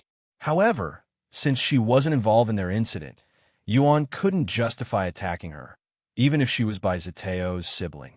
If she had attacked Shi Meili or was responsible for Feng Yuxian's current situation, he would have had enough reason to act. "I don't know who he is, but he's undoubtedly from the upper heavens. He's also a beast, although I can't discern his specific race by scent alone, as there's something peculiar about it," Bai Xutao interjected. "Whatever. I don't care about your identity or your reason for attacking Bai Xutao, but since you dare to lay hands on a member of the Heavenly White Tiger clan, I will punish you accordingly and question you afterward." Bai Ning's aura surged the following moment, and unlike Bai Xutao, she did not underestimate Yuan, entering the peak of Spirit Emperor without hesitation. Yuan didn't want to fight her, but seeing how she was determined to fight him, he no longer had a choice. A moment later, the two would clash against each other, their formidable spiritual energies colliding in a fierce confrontation. "This person, he's formidable." Bai Ning recognized Yuan's strength and comprehended how he had managed to press Bai Xutao to his limits. Neither of them would overpower the other even many minutes and thousands of exchanges later. Over time, Bai Ning's battle with Yuan ceased to be about punishment and transformed into a form of enjoyment. After all, she had very few peers who could match her strength, even in the upper heavens. Bai Xutao was utterly astonished to see someone last this long against Bai Ning, who was widely feared and respected in the upper heavens. Not only does he have a lower cultivation than her, he's even fighting her on equal footing, he cried inwardly. If he were to mention this fight to the people in the upper heavens, not even his own parents would believe him. Such was the sheer absurdity of the spectacle unfolding before him. Sometime later, as Bai Ning remained engrossed in her battle with Yuan, the sky above them abruptly grew dim and overcast, almost as though a thunderstorm was approaching. Omicron M shit, the heavenly tribulation. I completely forgot about it. Bai Xutao cried out loud when he saw the darkened sky. When she realized that her enjoyment was coming to an end, Bai Ning clicked her tongue in disappointment. "If only we had crossed paths under different circumstances, we might have made fine sparring partners," she remarked to him, then added, "Regrettably, it's time to end this." "Unfortunate, indeed." Yuan agreed with her. Suddenly, Bai Ning's aura surged to even greater heights, and her cultivation reached the peak of Spirit Sovereign. "Are you certain you don't wish to, at the very least, divulge your name with me before I end your life?" Bai Ning inquired about his identity again. Yuan smiled and said, "You already know my name." "What?" Bai Ning was caught off guard by his response, yet she couldn't quite fathom its significance. "My liege, I'm going to teleport you to safety now." Dong Yes' voice resounded again. Bai Ning suddenly furrowed her brow, detecting Yuan's attempt to escape. "Don't even think about it." Bai Ning roared as she prepared to stop him. "Halt!" Yuan suddenly bellowed in a commanding tone. Inexplicably, Bai Ning found herself abruptly losing control over her own body and froze in place. Then, before her very eyes, Bai Ning watched helplessly as Yuan vanished from her sight like a ghost.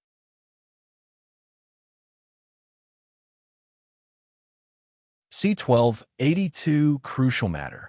Chapter 1282 Crucial Matter. 1282 Crucial Matter. Once Yuan's presence disappeared, Bai Ning immediately regained control over her own body, yet she continued to remain frozen in place, her face filled with shock and disbelief. What just happened? Why did my body suddenly? She looked at her own hands and tried to fathom what had just occurred, yet she couldn't find an answer even with her vast experience and expansive knowledge. Elder sister, what should I do? Bai Zitao's desperate cries immediately interrupted her thoughts. She turned to look at him with a frown and responded in a cold voice. Whatever you are supposed to do. Don't act like this is your first encounter with a heavenly tribulation. But I've never encountered one this powerful. He stammered nervously, swallowing hard as the dark clouds expanded, enveloping the entire sky above them. Bai Ning looked at the clouds and sneered. You might be on the verge of death after this, but you won't die. And without saying another word, she left him to deal with the heavenly tribulation alone. Damn it, that fucking bitch is as heartless as ever. Family my fucking ass. Bai Xutao cursed at her inwardly before clearing his mind and preparing to deal with the heavenly tribulation. Eventually, a bolt of purple lightning struck Bai Xutao, obliterating everything within a 1,000-mile radius around him, and it repeated 4 times, with each successive strike growing more potent. Bai Xutao utilized all of his life-saving treasures and resources to deal with the heavenly tribulation, as he wouldn't be able to survive on his own power, at least not in his current state. Meanwhile, after leaving Bai Xutao alone, Bai Ning tried to search for Yuan, traveling tens of thousands of miles, only stopping when it was her turn to deal with the heavenly tribulation. And despite only unsealing her cultivation to Spirit Sovereign, her heavenly tribulation was countless times more powerful than Bai Zitao's heavenly tribulation, mostly due to her true cultivation as a true immortal. Each bolt of lightning was strong enough to obliterate a spirit enlightenment cultivator 1,000 times. Yet all Bai Ning had to do was wave her sleeves, destroying the lightning and only suffering minor injuries afterward. The heavenly tribulation only lasted for 3 strikes before it disappeared, and Bai Ning immediately returned to her search. She also couldn't help but replay Yuan's words inside her mind continuously. You already know my name. What in the world does he mean by that? I already know his identity? No, that's impossible. I wouldn't forget someone like him. Bai Ning hadn't experienced this level of frustration in a long while. In fact, she had never felt this degree of helplessness in her entire life. And the more she contemplated it, the more her frustration intensified, almost to the point of madness. Meanwhile, Bai Xutao was on the verge of death after his heavenly tribulation came to an end. If he thought about how much resources he had used in such a short time, it would probably push him to his death. Instead, he focused on blaming Yuan and cursed at him nonstop. I swear I will not rest until I find you and make you pay 1,000,000 times for this humiliation. I swear. Ah! He cried out in anguish while lying on the ground, his gaze fixed on the heavens. As for Yuan, he found himself back at Dong Ye's cabin after being teleported. Thanks. I would have been in trouble there if you didn't teleport me away. He expressed his gratitude to Dong Ye. Please don't thank me. I was simply doing my job. Dong Ye shook his head, and he continued. Anyway, as expected of you, my liege, I am impressed by how well you played them. They're definitely stomping the ground in anger as we speak. I wish I could have done more, he sighed. If you'd done more, you would have killed Bai Xutao at the very least. Honestly, you could have killed him and probably gotten away with it since you hid your identity well, with the slight exception of that hint you gave the woman. Yuan removed his mask, revealing a bittersweet smile. I couldn't help it. Before I knew it, those words had already escaped my lips, he sighed. I'll be fine, I think. Even an immortal monarch fanatic like Bai Ning wouldn't dare imagine that you are the actual immortal monarch. Dong tried to reassure him of the safety of his identity. Either way, what's done is done, Yuan said. And he continued, anyways, now that we are alone, I have something to talk to you about. Is this related to that crucial matter you mentioned before? Dong Yi asked. Yuan nodded, and he spoke. Before that, I must ask you, are you aware that this body of mine is only an avatar created from a portion of my soul? Lightsvel, he figured that someone with a cultivation as high as Dong Yes wouldn't be influenced by the Celestial Emperor's curse. Hearing his question, Dong Yi silently nodded his head with a smile on it. I am aware of your situation, my liege, he said. So you know that my real body is currently located somewhere far away from the nine heavens. Yuan wanted more confirmation. Indeed. In fact, I have known about it even before we met. Dong Yi confirmed. Good. Then this will speed things up, Yuan said. And he proceeded to tell Dong Yi of his situation on Earth. A formation keeping the world alive. Huh? It must be the work of a blood mastiff, as they're the only ones who could possibly maintain such a powerful formation for so long. Dong Yi mumbled out loud. Yuan then explained his current plan to Dong Yi. If you're looking for a soul belonging to a God Ascension Realm cultivator, the Shadow Realm will definitely house some there, but it's also extremely dangerous there, unless absolutely necessary. Even I wouldn't venture to that grim place. Dong Yi shuddered just thinking about the atmosphere there, as well as the countless immortal souls trapped there since ancient times. Dangerous or not, I have no choice but to go there, unless you have another idea. Yuan looked at him. I can think of several other places where you might find that kind of soul, but unfortunately, these places are even more dangerous than the Shadow Realm, so they're out of the question. Dong Yi said, the Shadow Realm, it is then. Yuan sighed.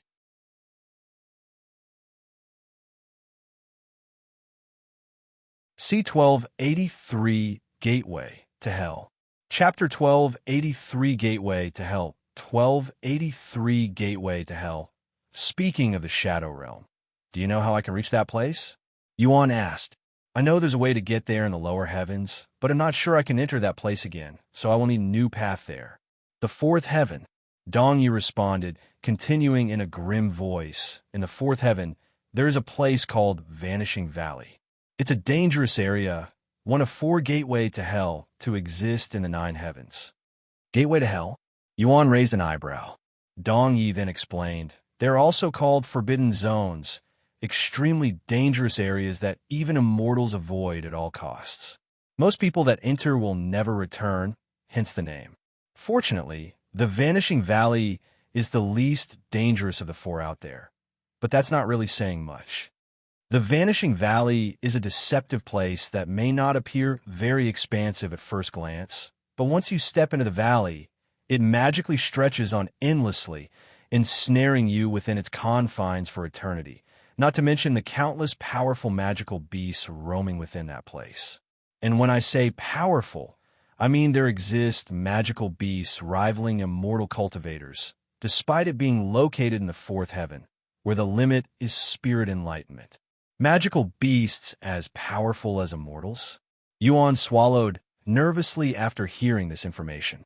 Even with his talents, he wouldn't last a single breath against such powerful opponents. There's a reason why even immortals perish in these regions.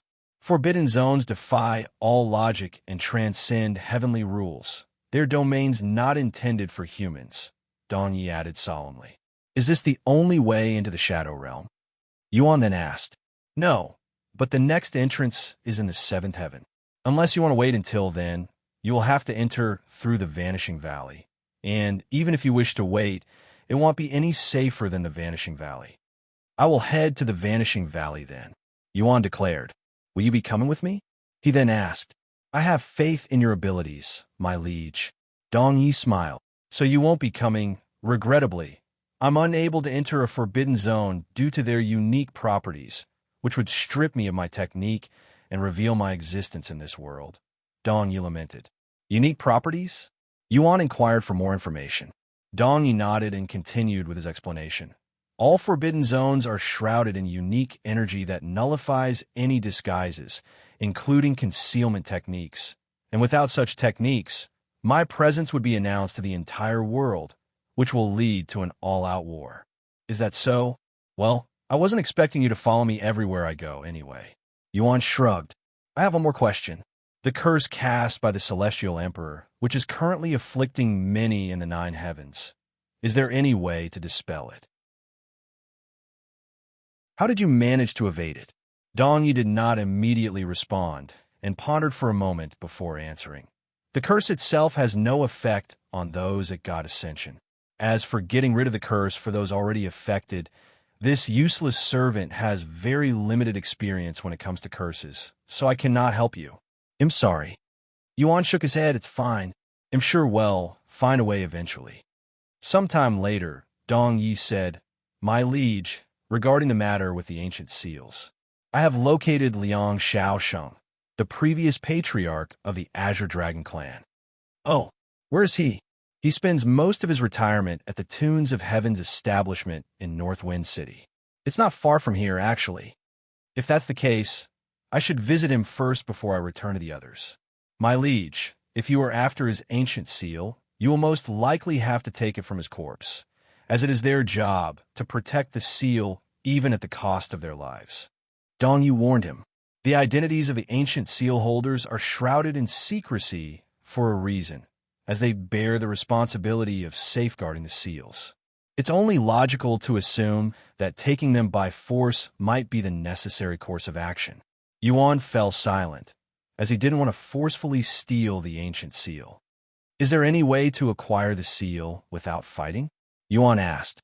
Dong Yi silently shook his head. Is that so? Yuan closed his eyes and sighed.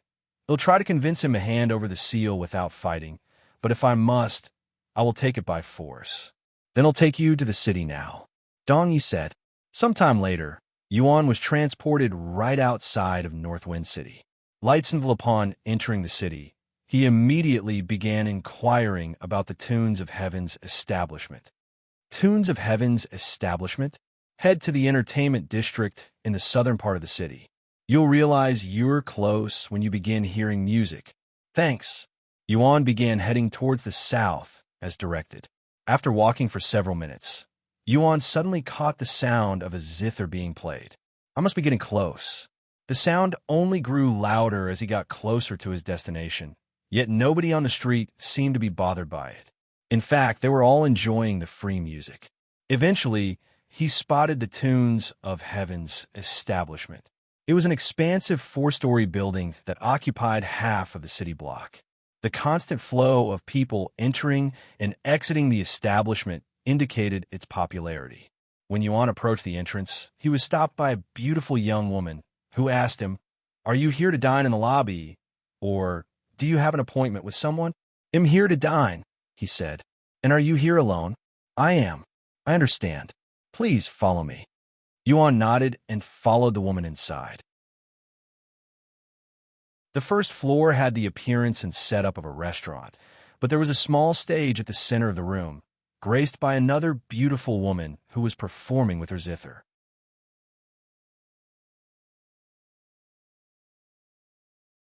C1284 Flashing Memories. Chapter 1284 Flashing Memories. 1284 Flashing Memories. Here is your seat. The woman gestured to show Yuan his table. Thanks. He was closer to the walls than the stage in the center of the room, but he was still able to have a clear view of the woman on the stage. The woman then said, If you wish to have a meal while you enjoy the show, this is the menu. If this is your first time at our establishment, you should know that we charge an extra fee for every 30 minutes that you stay here. The price will also be on the menu. And she continued, There's also the option to rent a private room and hire one of our experts to give you a private performance if you're interested. After the brief introduction, the woman left him alone and returned to the entrance of the building to welcome the next guest. Yuan looked around the room and thought to himself, since he's from a renowned family, he will most likely have a private room. He proceeded to use his divine sense to inspect every individual within the building to find Liang Xiaosheng. However, he couldn't find anyone that fit the description given to him by Dong Yi, and the strongest cultivator there was only a spirit lord. According to Dong Yi, he shows up to this place almost every day. Since he's not here right now, let's just enjoy the show for now. Yuan opened the menu and proceeded to order a dozen dishes without hesitation. While he waited for his order, Yuan looked at the second menu, where he could hire one of their musicians. There were over 50 musicians on the roster at a glance, with 90% of them being women. Everyone had a different price, with the most expensive one to hire being 20 times more expensive than the second most expensive musician.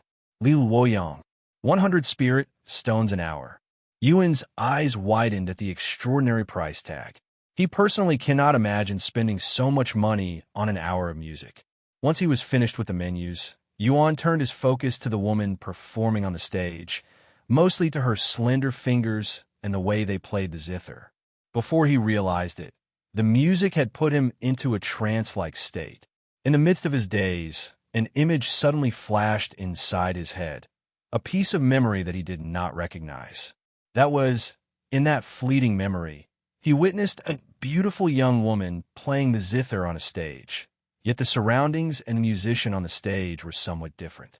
Even though the memory flashed for less than a second, Yuan unmistakably identified the person on the stage as the Zither goddess. That was definitely the Zither goddess, albeit a little younger than what I remember. Why did she appear inside my head just now? He wondered. Thank you for the wait. Here is your food. A server showed up with his food shortly after. Shortly after Yuan began eating his food, another image flashed inside his head. This time, he was sitting before a table filled to the brim with food, but there was another individual there, sitting right beside him with an innocent smile on her face. Zither goddess? Once again, the Zither goddess has appeared before him in his memories. Whose memories are these? If it's the Zither goddess, perhaps Tian Kai? But why are they surfacing now? As Yuan pondered the implications of these memories, a voice resounded throughout the first floor. This is a notice to all patrons. Fairy Li Luoyang will be performing in 30 minutes. And for the next 60 minutes, the 30-minute fee will be raised to 10 spirit stones per person. She's finally here. I've waited all month for this moment.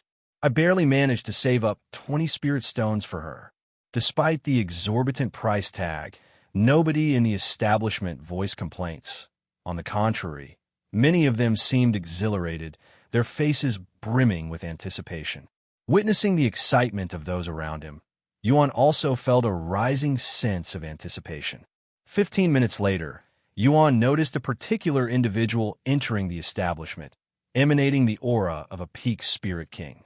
He had mostly black hair with several strands of blue hair, and he had black eyes, looking vastly different than the Azure Dragon family had encountered in the ancient Dragon City. Furthermore, he barely exuded the aura of a dragon. He's finally here, Liang Xiaosheng. Lightsvel, he then observed Liang Xiaosheng take a seat right in the front, directly before the stage. Despite being an ex-patriarch, Liang Xiaosheng did not look any older than 40.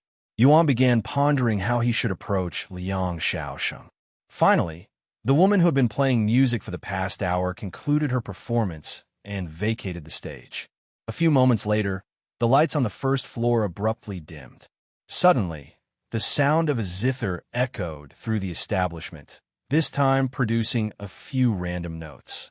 The very next moment, a figure materialized on the stage as if by spectral magic.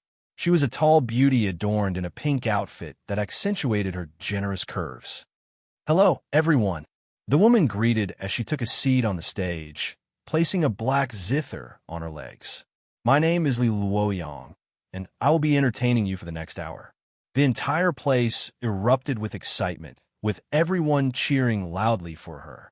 Fairy Li, you're as beautiful as ever. I love you, Fairy Li. While everyone was charmed by her beauty and elegance, Yuan was paying attention to something else. Third, level Spirit King?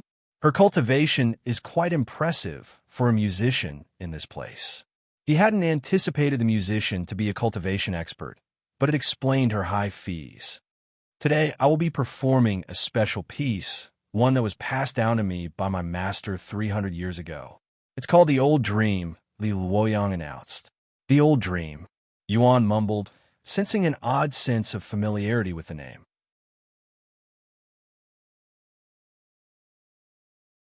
C1285 Tan Songyun. Chapter 1285 Tan Songyun, 1285 Tan Songyun Ding. Li Luoyang commenced the song with gentle, melodic notes before gradually intensifying the piece, all while maintaining the same tempo. Every movement her fingers made was bolstered by her cultivation, enhancing its impact and enabling her to produce notes that seemed to tangibly touch the depths of one's soul. She began singing a moment later, her soft voice sending chills down everyone's spine. Old memories are like a window. Once pushed open, it becomes difficult to close. In this old dream, the sound of your voice beckoned my soul. In the old dream, the sensation of your touch sent chills down my entire being.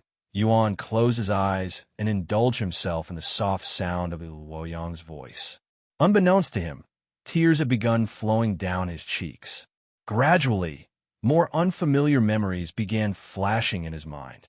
He was seated in what looked like a restaurant, and his attention was drawn to the stunning young woman positioned on the stage at the room's center. She was dressed in vibrant red robes, her long, flowing black hair cascading down her back, and resting on her legs was a worn-out zither. Nonetheless, her zither skills were far from exceptional. In fact, they were somewhat rigid and inexperienced. Despite this, she had a full audience, with most of them captivated by her beauty and attending solely for that reason. The young woman was aware that her audience wasn't there for her musical talents, and this weighed heavily on her heart. Nevertheless, she couldn't voice any grievances, as this was her sole means of earning a livelihood. She possessed remarkable endurance, having endured hours on the stage, continuously playing the zither without any breaks. Upon concluding her performance, she rose to her feet and offered a bow to the audience. "Thank you all for joining us today," she expressed her gratitude. When the young woman got off the stage, the audience quickly surrounded her with pouches filled with money in their grasp. "Fairy Tan, please accept this gratification. Marry me, Fairy Tan. I can promise you a life of happiness." Sorry, I have an appointment I must attend to now." The young woman hurriedly made her way through the crowd and, somehow, found herself standing right in front of Yuan's table. As the young woman walked past him, Yuan muttered, "The music was rather terrible, but your passion and dedication somewhat compensated for it." The young woman known as Tan Songyun abruptly halted her movement and turned to look at him with wide eyes. Despite Yuan's critical words, Tan Songyun didn't display any signs of anger. In fact, she seemed quite pleased, as it indicated that Yuan had paid attention to her music and wasn't there just for her beauty. However, she didn't linger and left shortly after. Over the next several days, Tan Songyun would not return to the public stage, but she was still working within the building, giving private performances to those who hired her.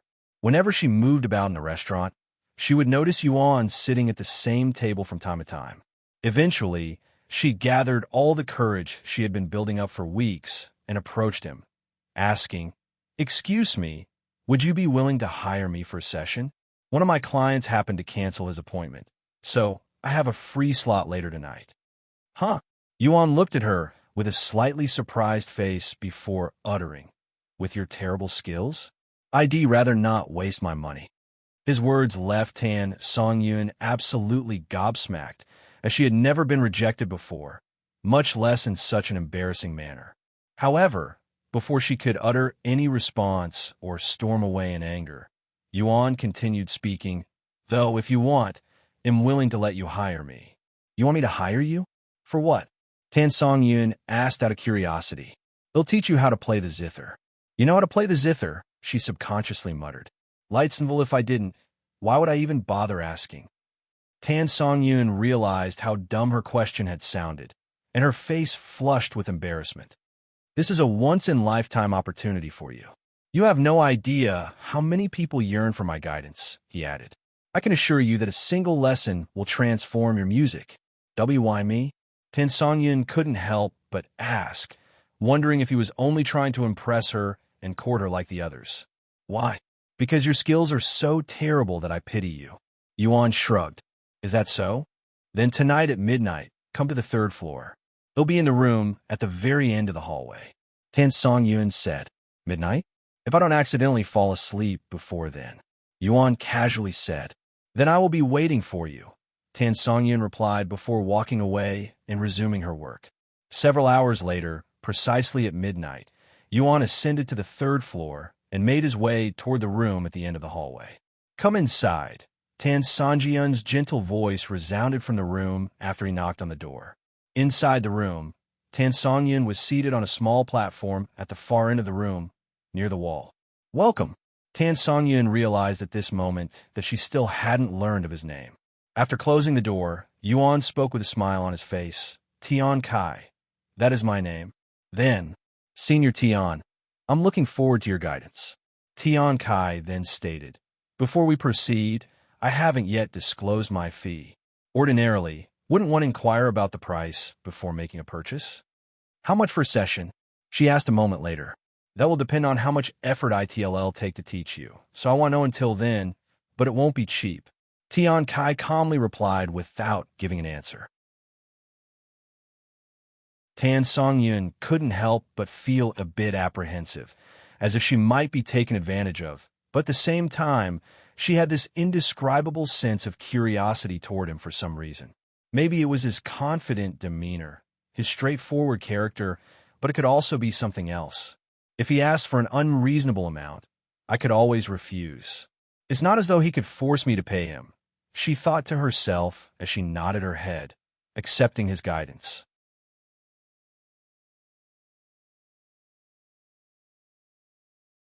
C1286 Tian Kai.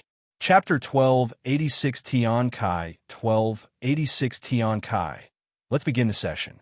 Tian Kai said as he walked up to Tan Songyun before taking a seat right in front of her. Play me one song. It doesn't matter which one. Tan Songyun nodded and randomly picked one of the songs she would play to the public. Tian Kai closed his eyes and listened in silence. Several minutes later, she asked him, how was it? Tian Kai opened his eyes and released a deep sigh. Unbelievable. How did you manage to worsen your skills since your performance several weeks ago? What? It's worse? Tan Songyun was speechless. Play me a different song, Tian Kai requested a moment later. Okay. Tan Songyun proceeded to play a second song. This time, she selected a piece she was particularly confident in. However, Tian Kai's christim only worsened. It's even worse than your last song. Good heavens, your talents are backwards. Tan Songyun was beginning to wonder if he was merely messing with her. She frowned and said, what am I doing wrong? Can you at least tell me that? Tian Kai didn't answer her question and instead said, play the song again. They'll show you. Is he doing this so he could experience my performance for free? She wondered inwardly as she played the same song again. Once again, it's gotten worse. Tian Kai shook his head at the end of the song. Tan Songyun could no longer bear it and frowned. Stop messing with me, or I will call the guards and have you removed. Tian Kai shrugged. It's not my fault that you're thinking about useless things when you play the Zither. What? Tan Songyun's face loosened a little after hearing his words. You're thinking too much. Clear your mind and play from your heart. Let your feelings guide your fingers, not your mind. He offered genuine advice for the first time. Clear my mind? That's easier said than done. There's no way I can do that so suddenly. Tan Songyun said. Then allow me to ask you one question. Why do you play the Zither? He suddenly asked her. Why? To make a living, of course. Really? Even though there are plenty of other things you can do to earn money? Tian Kai looked at her with a doubtful gaze. Tan Songyun frowned and responded in a cold voice. What are you implying? That I should sell my body instead? You're no different from the other men. I'm disappointed in you. Leave. However, Tian Kai had a bewildered look on his face and said, how did you manage to misunderstand my few words so much? I'm impressed. Then what are you implying? I'm trying to say that you're lying. Tian Kai sighed. In what? Whether intentionally or not, you're lying to me, and more importantly, to yourself by claiming you play the zither merely to make a living. I can discern what you cannot from the way you play the zither, Tian Kai remarked. You could have chosen to be a dancer or even a songstress, yet you chose to play the zither despite the burden it puts on your heart. Burden? Tan Songyun looked at him with a puzzled face. When you played the zither publicly that day, you were disheartened throughout because the audience wasn't truly listening to your music. With your heart so heavy, it's no wonder your performance was so terrible. And if you were truly playing for the money, you wouldn't have such a burden in the first place. Tan Songyun was at a loss for words. She couldn't comprehend how he could see through her so clearly. It was as if he could read her mind. Omicron M, those feelings, I want you to forget about them while you are with me, because I am listening, so play the zither with that in mind. Unbeknownst to her, Tan Songyun began to cry, as she had always longed to hear such words, to know that someone was listening to her music. Without requiring any further instructions or another word spoken, Tan Songyun's fingers started to glide along the zither strings. What's his feeling? My shoulders, my hands, they feel so light like feathers for the first time. Tan Songyun was completely absorbed in her own performance with a clear mind. As the song neared its conclusion, Tan Songyun experienced a sense of regret, not wanting her newfound feeling to end. After the song concluded, Tan Songyun fell into a profound silence, her gaze fixed on her trembling hands that were reluctant to release the zither. Tian Kai's voice broke the silence a moment later. That was a little better than your public performance, but it's still terrible. What do you think? If you still want me to leave, they'll never show my face here ever again. When Tan Songyun heard his words, she immediately lifted her head and exclaimed, "No, please stay here and listen to my music a little longer," she uttered with a rosy face. Tian Kai smiled and said, "My ears can only handle so much, but if you improve with every song, I think I'll be able to endure it." Tan Songyun hastily nodded her head, even though the idea of improving with every song was beyond her comprehension. Over the next hour, Tian Kai would continue to give her guidance, but he did not directly teach her how to play the zither, only allowing her to improve by herself. When she realized this, she asked him for the reason. "Why? It's simple. I don't have the authority to take away your style, to take away what makes you unique. I'm not teaching you because I want you to play like me. I want you to play your own zither. What makes me unique?" Tan Songyun did not know how to respond to his reasoning. "Anyways, let's end the lesson here." But I can keep on going," Tan Songyun quickly said. "The more you try to force something, the less effective it will be. If you want to continue, we will do it another day. Then tomorrow, same time." "Sure. Oh, what about your payment?" Tan Songyun suddenly remembered. "Huh? Did you think my session would be finished so quickly? Until you can properly play the zither or you fire me, it will count as one session. Thank you," Tan Songyun said after snapping out of her daze. Without saying anything else, Tian Kai disappeared from her sight.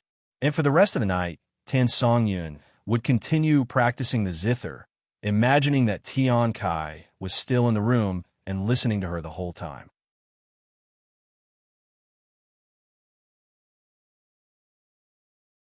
C1287 Tan Songyun's Response. Chapter 1287 Tan Songyun's Response. 1287 Tan Songyun's Response. The handsome young man watching Tan Songyun's performance had a surprised look on his face as he listened to her zither performance. "It actually sounds good," he cried inwardly. Tan Songyun was renowned for her lackluster zither skills and her outstanding beauty, so one could imagine his surprise when Tan Songyun's music actually sounded good. Once her song had concluded, the young man immediately began clapping with excitement. "Amazing, truly amazing, Fairy Tan. Your performance just now is incomparably better than just a few days ago. How did you improve in such a short amount of time?" he inquired.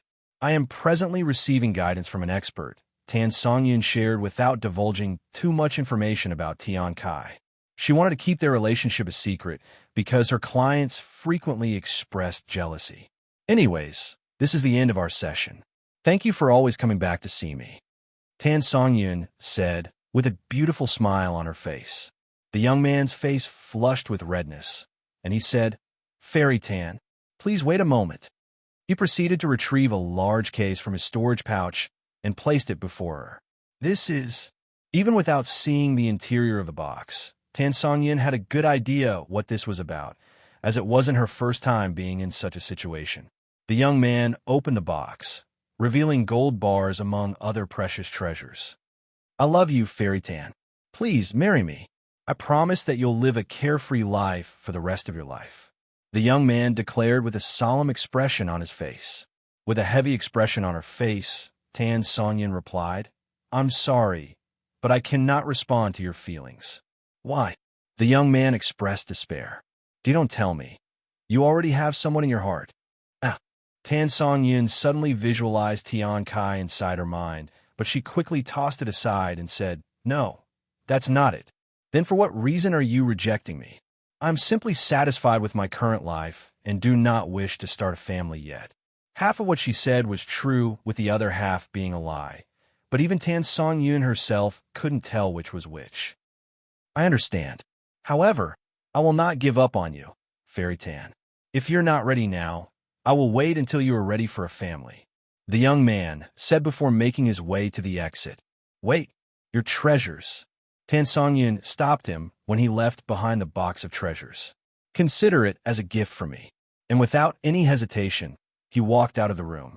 Tan Songyun stared at the box of treasures with a hesitant look on her face. One on hand, it was a tremendous amount of money that would take her years of work to acquire. But on the other hand, if she accepted it, aren't you going to take it? He left it for you, after all. Tian Kai's voice suddenly resounded in the room, startling her. When did you arrive? She asked. I've been here for a while now. Are you ready to continue your lessons? Yes. After being told how much she's improved by all of her clients, Tan Songyun was more motivated than ever to improve her skills. And over the next several weeks, Tian Kai would show up every day at midnight without fail to give her guidance on the Zither. Throughout this period, Tan Songyun's Zither skills improved significantly, to the extent that she was no longer the worst performer in the establishment and had become the most skilled. As the days passed, Tan Songyun's gratitude toward Tian Kai grew even more profound, and before she knew it, her admiration had transformed into love, to the point where she couldn't spend a single hour without thinking about him. She wished for their current situation to continue indefinitely, but she was aware that their session would eventually come to an end, and she could sense that this time was drawing near. To extend their sessions, Tan Songyun eventually began deliberately slowing down her progress. Naturally, Tian Kai saw through her almost instantly. You aren't improving as you should. Is there something on your mind? He asked her one day. After a moment of silence, she nodded and said, I've been thinking about leaving this place to pursue another career. Omicron MO? Do you already have a plan? He inquired further. That depends. On what? On your response. Without explaining any further, Tan Songyun suddenly walked to sit right beside him, even leaning her body on him in an intimate manner. Once our lessons are finished, can I continue to be by your side? After a brief moment of silence, Tian Kai responded, That would be difficult. Tan Songyun could feel pain in her heart after hearing his words, almost as though someone was squeezing her heart with the intention of bursting it. Nonetheless, she still asked why. He smiled and explained, Firstly, I am a cultivator, and you are a mortal. Such pairings hardly ever work out. Secondly, once our lessons conclude, I will need to return to the upper heavens, and I won't be able to be by your side all the time to protect you. Tan Songyun's eyes widened at his words, and she muttered, So you're not rejecting me? No, I am not, but I also cannot allow you to follow me. Then I will become a cultivator, one that will be strong enough to follow you, she exclaimed in a passionate voice. I swear I will do it no matter how long it takes. Tian Kai chuckled. I don't doubt your determination, but are you sure you want this kind of life? Normally, it's the man that's chasing after the woman, you know? In response to his question, Tan Songyun leaned in and pressed her soft lips against Tian Kai's. Does that answer your question? She asked him, her face flushed with redness.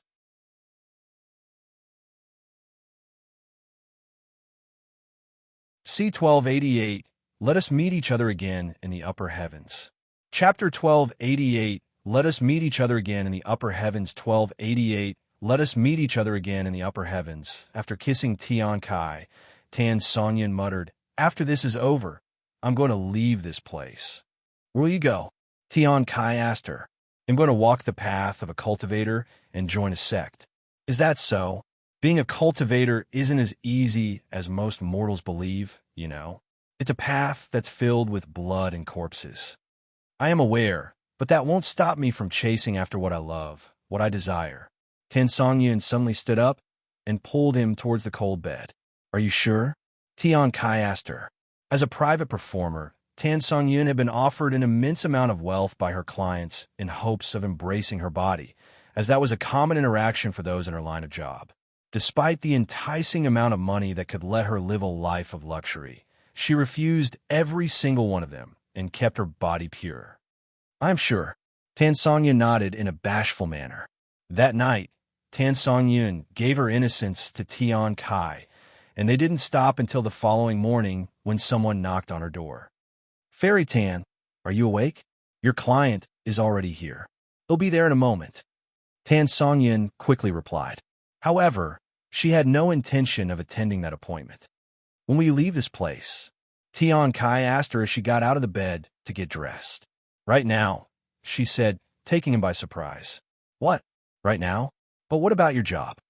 I'm quitting, and he'll be doing so without letting them know, as the owner surely won't be willing to let me quit, Tan Songyun declared. After all, she was the bread and butter of this establishment, their most successful and highest-earning performer. Without her, their revenue would drop by at least half. Given her value, the owner of the establishment would never allow her to leave so abruptly. And where will you be going after you sneak away from this place?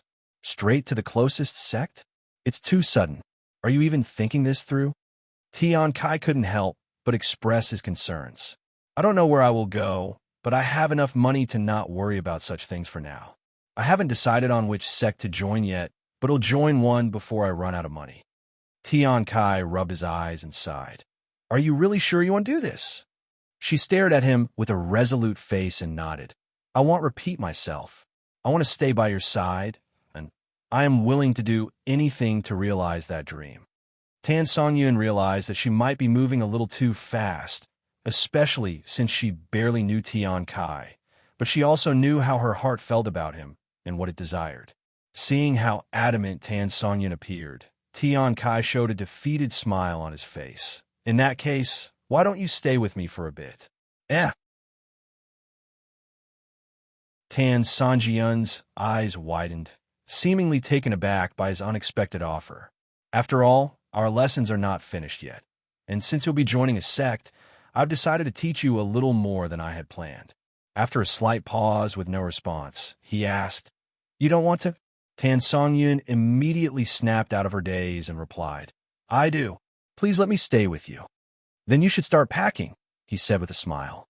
Tan Songyun didn't have much luggage. In fact, besides her Zither, some clothes, and money, she had nothing else. Several minutes later, she was ready to leave. Okay, I am ready, Tan Songyun declared. Tian Kai nodded and walked to the window, opening it. Whenever you are ready, he said to her. We're leaving through the window. Unless you plan on disguising yourself, I don't see how you'll sneak out from the front door. Don't worry, I won't let you fall. Lights fell, Tan Songyun nodded and walked over to him. When she got close enough, Tian Kai hugged her waist and jumped out of the window. Wah! Tan Songyun was so shocked that she forgot how to scream, but she quickly realized that they weren't falling down. Instead, they were going higher and higher toward the sky. W were flying. Why, you were an immortal cultivator all along, she exclaimed. You don't have to be an immortal to fly. Tian Kai laughed. Sometime later, Tian Kai descended by a river located within a mountain range, and there was a humble building constructed beside the river. I wasn't expecting to come all the way out here. Is this really where you live? Tan Songyun looked around with an amazed face. I travel often, so I usually make my own home. You don't like it? I do. I really like the atmosphere here. It's so peaceful and quiet. Thus began Tan Songyun's new life with Tian Kai. During the day, they would practice music together, and then during the night, they would express their love for each other. Back at the establishment Tan Songyun had snuck away from, there was widespread panic as they realized their top performer had vanished without a trace, and her clients became filled with depression. Naturally, they made efforts to search for her, but their attempts were in vain. Time passed in the blink of an eye, and before they were aware, Tan Songyun had stayed with Tian Kai for almost a year. During this time, he taught her some cultivation techniques for the Zither, even assisting her cultivation. Tan Songyun did not know it at that time, but Tian Kai had taught her extremely powerful and valuable techniques that would make even those in the upper heavens filled with envy. Then, right as they passed a year, to Tan Songyun's bewilderment, Tian Kai suddenly vanished without a trace, leaving behind only a note and some resources. I apologize for the abrupt disappearance, but something came up and I had to leave. Unfortunately, I will not be able to return for a while. I will be waiting for you in the upper heavens, Songyun. Despite leaving her alone so abruptly, Tan Songyun did not feel anger towards Tian Kai, as she had anticipated this day would eventually come a year ago. Yes, let us meet each other again in the upper heavens, my beloved, Tan Songyun mumbled as she pressed the note against her beating heart.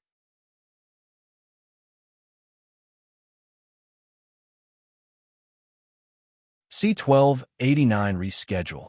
Chapter 1289 Reschedule. 1289 Reschedule. Tan Songyun. Yuan muttered in a low voice after Tian Kai's memories came to an end.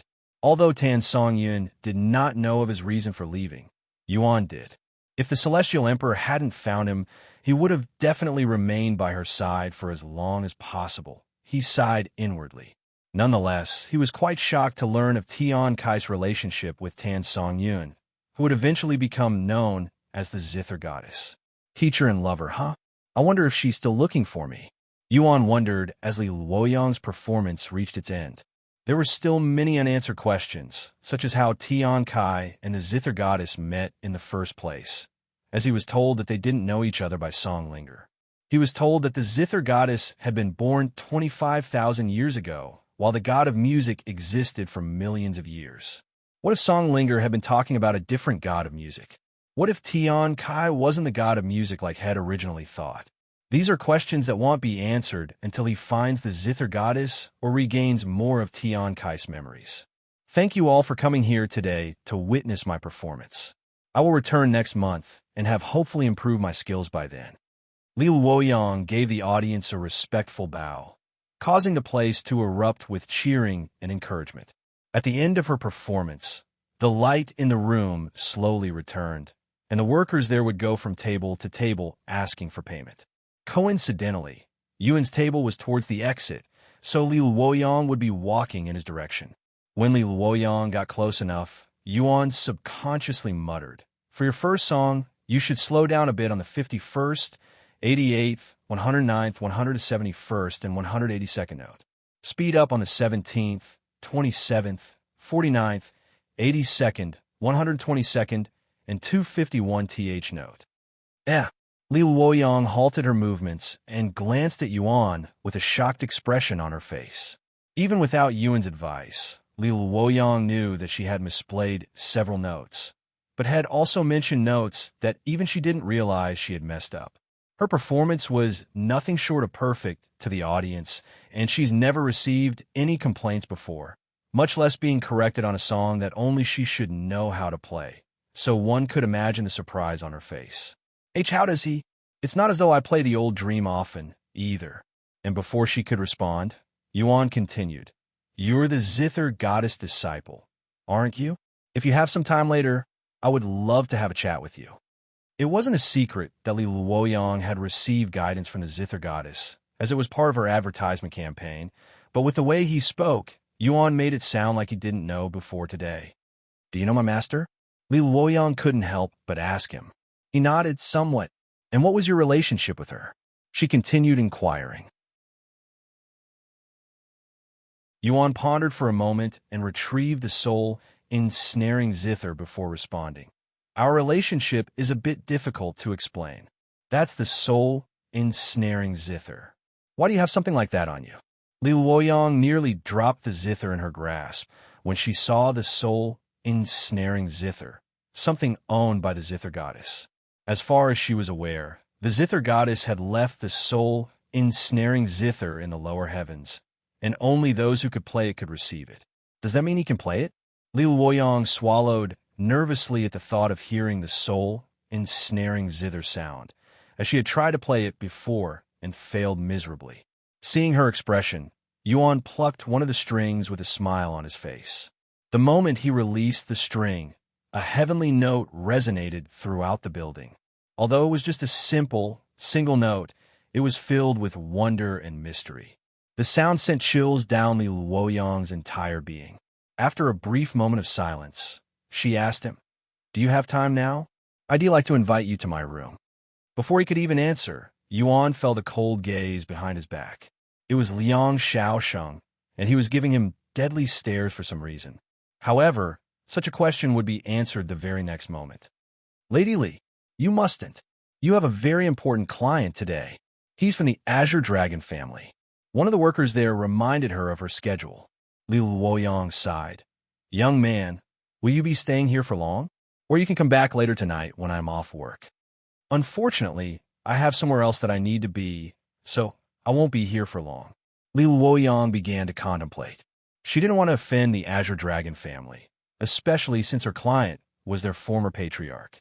However, she had been dreaming of hearing a song from the soul-ensnaring Zither ever since she learned about it hundreds of years ago and didn't want to miss the opportunity. Omicron him eventually, she took a deep sigh, walked over to Liang Xiaosheng, and bowed. "I'm deeply sorry for the inconvenience, but I would like to reschedule our session. As compensation, I will give you 3 hours of my time instead of just 1, and ITLL be free of charge." Liang Xiaosheng wasn't someone who cared about money. He was more irritated at the fact that Li Luoyang had chosen Yuan instead of him. However, since it was difficult to make an appointment with her even for someone like him, he decided to not make a scene there and just accept his free sessions. After forcing a smile on his face, Liang Xiaosheng spoke, "Don't worry about it. I have nothing but time on my hands since my retirement, and the compensation is more than fair." Meanwhile, Yuan sighed inwardly. Looks like ITLL become even more difficult to take his ancient seal without fighting.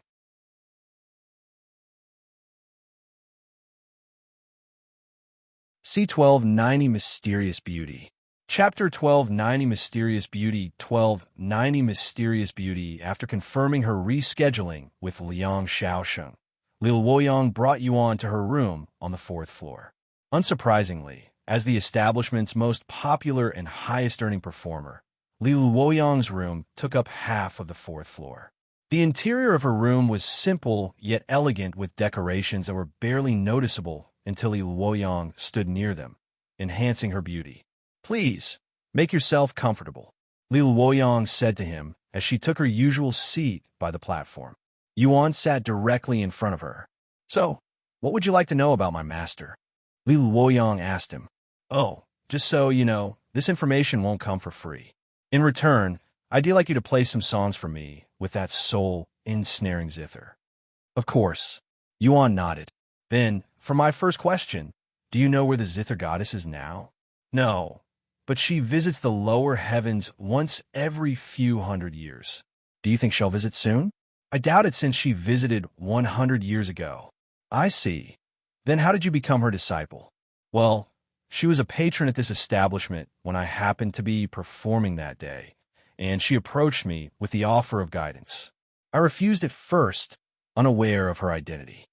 Then, Li Luoyang raised her hand when Yuan tried to ask another question, and she said, "I'd like to hear a song before we continue." Without saying another word, Yuan placed the soul-ensnaring Zither on his lap and began playing with a gentle smile on his face. Li Luoyang's eyes widened with shock a few moments later. She only had to hear a few notes, before she was convinced of his godlike skills.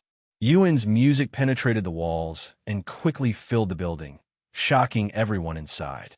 When those outside the building heard the music, they rushed inside to take a glance at the performer, but to their disappointment, he was nowhere to be found. "Who's that playing? Only Fairy Lee would be this good." "No, I have never heard this song before. Who else besides Fairy Lee could perform like this?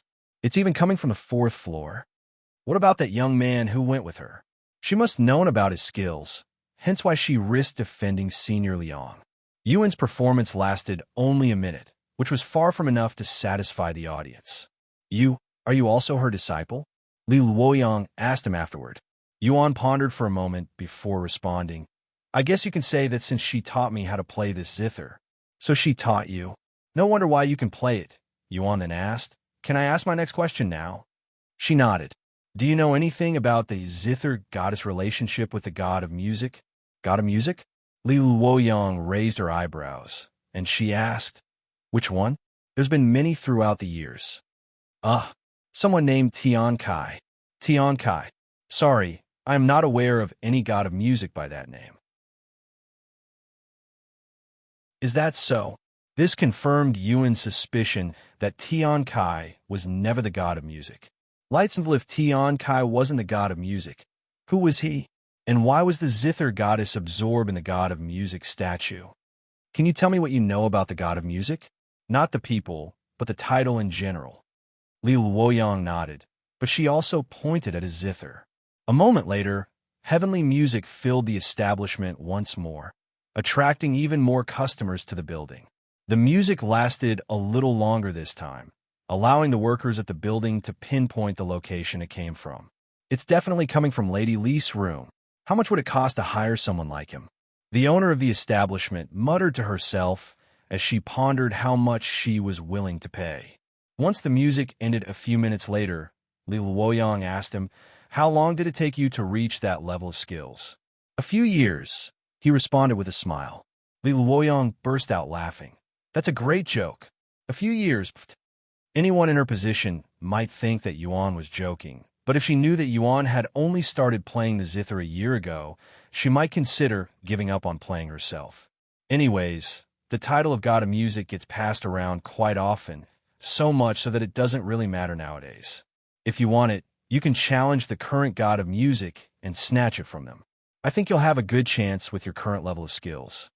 "I'm not really interested in acquiring the title." He shook his head and continued. "Another question. Do you know why the Zither goddess comes down to the lower heavens?" "I asked her this question before, and she told me that it's to visit her old home." "Her old home?" The image of a certain building beside a river suddenly appeared inside Yuan's head. Wait a minute. The teleportation formation within the Zither goddess immortal cave. Is that her method of transportation?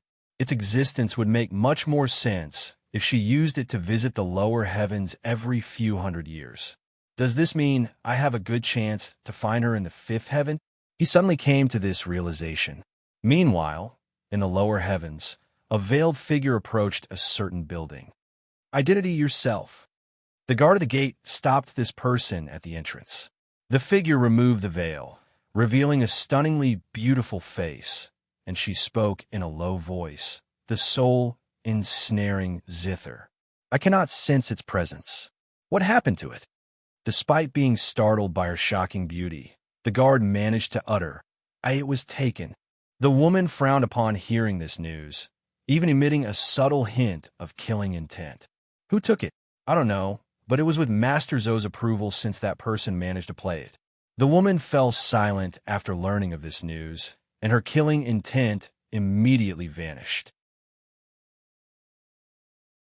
Without saying a round word, the woman turned around and walked away, disappearing into thin air a moment later. Who was that?" The guard muttered in a dazed voice, his mind ensnared by the woman's beauty.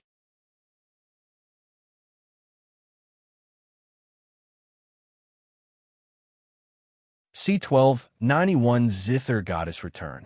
Chapter 1291 Zither Goddess Return. 1291 Zither Goddess Return. Master Zhou, regarding the recruitment, have you decided on your next disciple yet?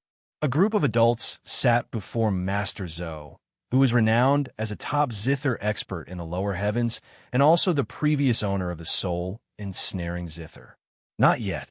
There are so many promising applicants, and I only have one slot left, so I'm having a difficult time choosing, Master Zhou said as he calmly brushed his long, white beard.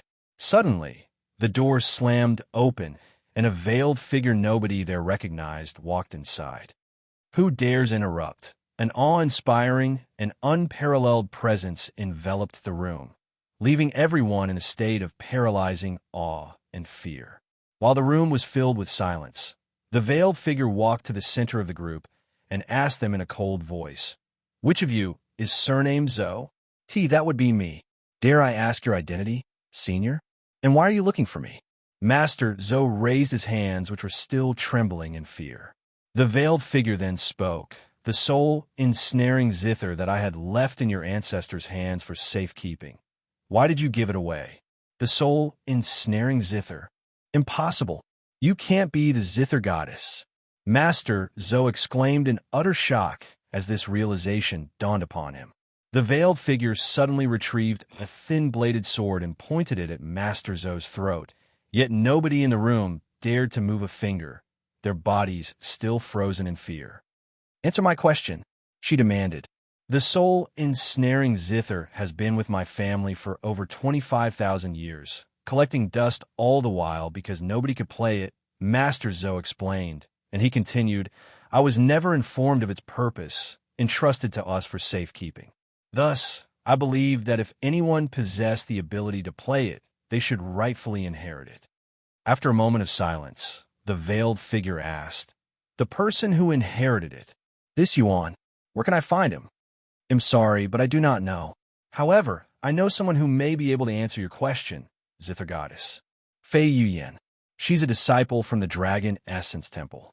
She was with Yuan, and they seemed quite close with each other."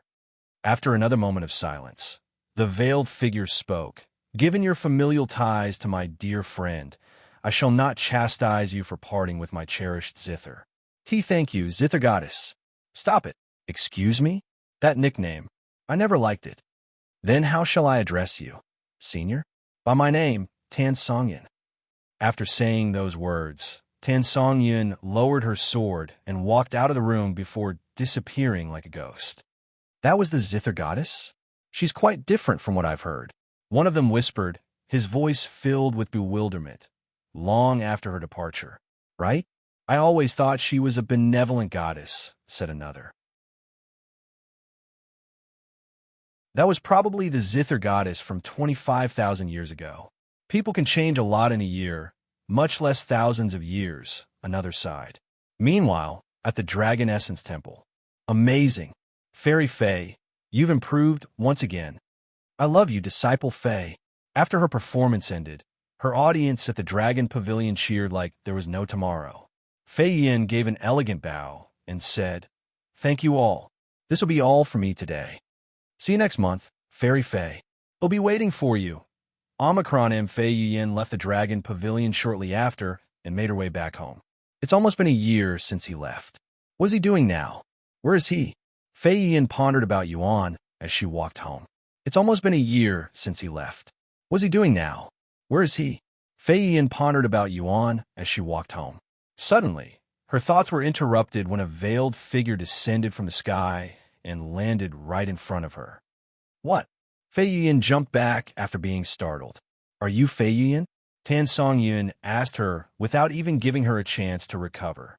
When she arrived at the sect, the first thing that caught her attention was Fei Yin's Zither performance, and after hearing the other disciples address Fei Yin's surname through divine sense, she decided to approach Fei Yin.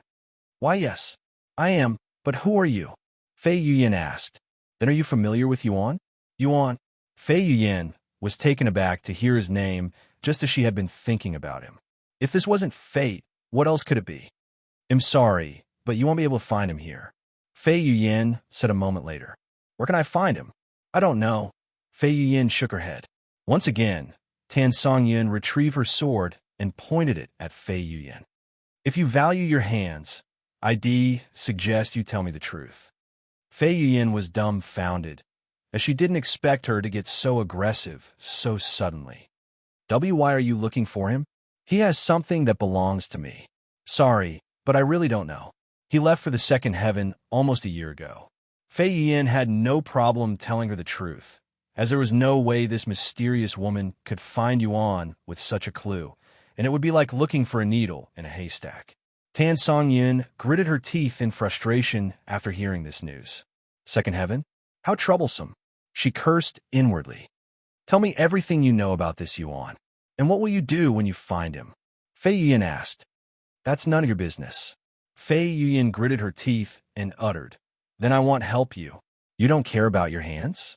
Without them, you'll never be able to play the Zither again. Tan Songyun swung her sword so quickly that Fei Yuan couldn't even see her movements, and the tiles around her suddenly had several sword cuts on them. However, despite the fear on her face, Fei Yuan remained resolute. You can take my life for all I care. I won't help you find Yuan if you're going to hurt him.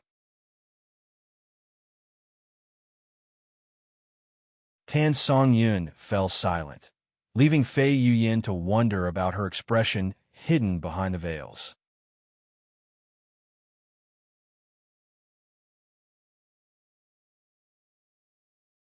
C1292 Zither Goddess Performance. Chapter 1292 Zither Goddess Performance. 1292 Zither Goddess Performance. I will not repeat myself. Either you answer my questions or your hands go. Tan Songyun spoke after a moment of silence. However, several figures suddenly appeared before them with their weapons already pointed at Tan Songyun. Who the hell are you? And why are you pointing your weapon at my disciple? Liang Yuan, Sect Master of the Dragon Essence Temple, inquired in a demanding tone. Sect Master, I don't know why, but she's inquiring me about Yuan. Fei Yuan said. Yuan? Liang Yuan frowned upon hearing this familiar name. I don't care who you are or why you're looking for Yuan, but how dare you invade our sect and threaten one of our disciples? And what do you think you can do to me with your cultivation bases? Tan Songyun asked them as she used a movement technique, disappearing from her location like a ghost. When she appeared again, she was right behind Liang Yuan with her blade pressed against his neck. I could take out all of you without breaking a single sweat. What? When did she get behind me? I couldn't see her movements at all even though she was right in front of me. Liang Yuan cried inwardly. Sect Master, get away from the Sect Master, you fiend. The elders around them immediately released their cultivation bases. Tan Songyun released a sigh and unexpectedly lowered her weapon.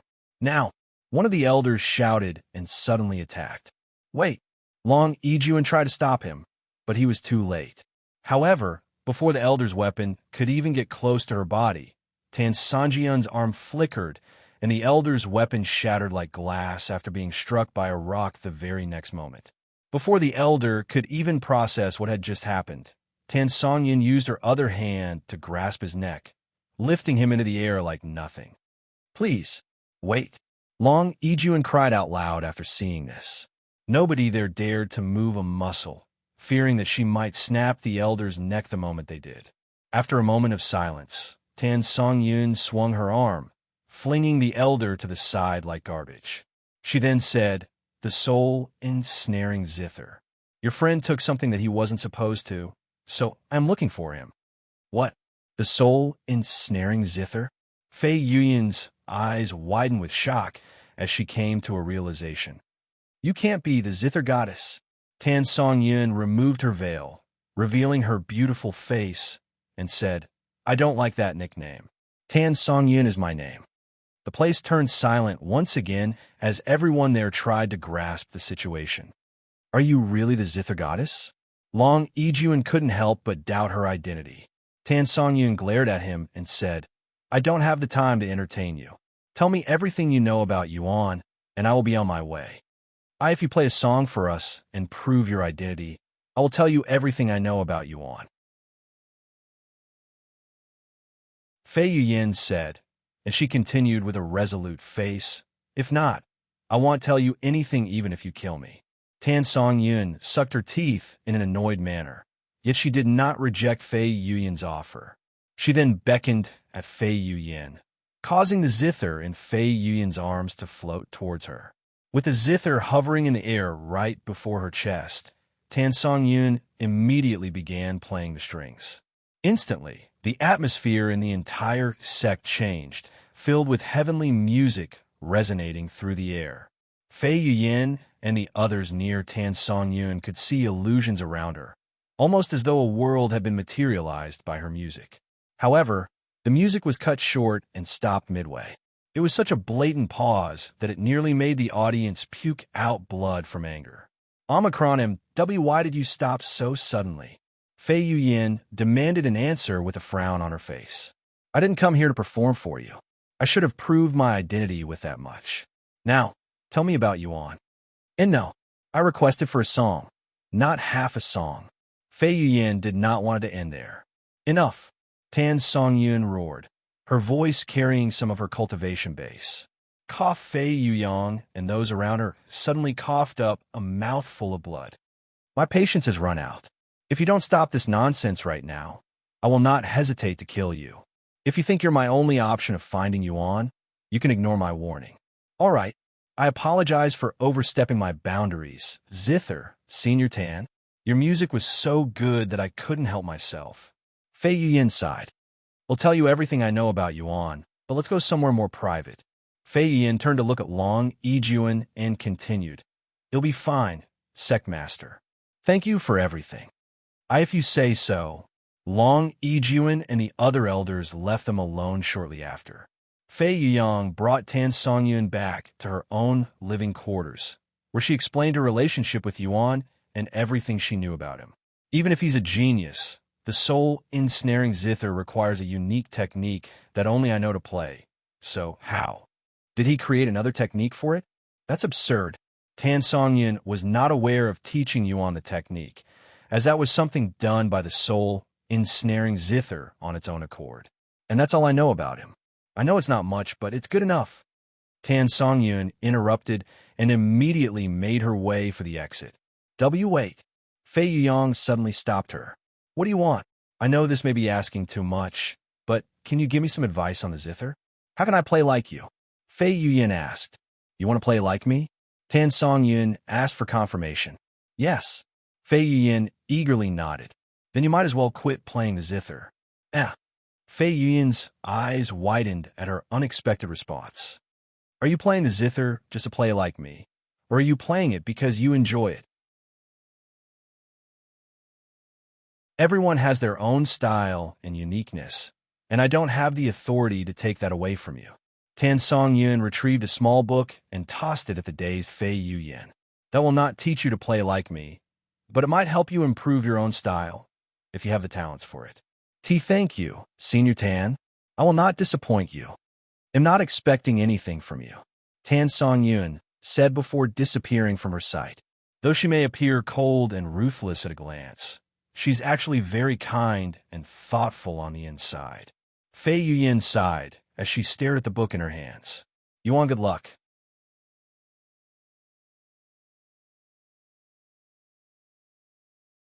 C1293 Liang Xiaosheng. Chapter 1293 Liang Xiaosheng. Thank you, Lady Li. That's all the questions I have for now. Yuan said to Li Luoyang sometime later. You're leaving already? Why don't you stay here a little longer to chat? This is my first time encountering someone taught by the Zither goddess other than myself. Li Luoyang looked a little sad after realizing that he was about to leave. I have other businesses to attend to, so I cannot stay for too long. One more song. You can leave after playing one more song. Li Luoyang raised a single finger on her hand and shoved it at his face. Yuan nodded with a smile and agreed. Okay, I will play one last song. After taking a moment to ponder what song he wanted to play, Yuan began moving his fingers on the Zither. This is...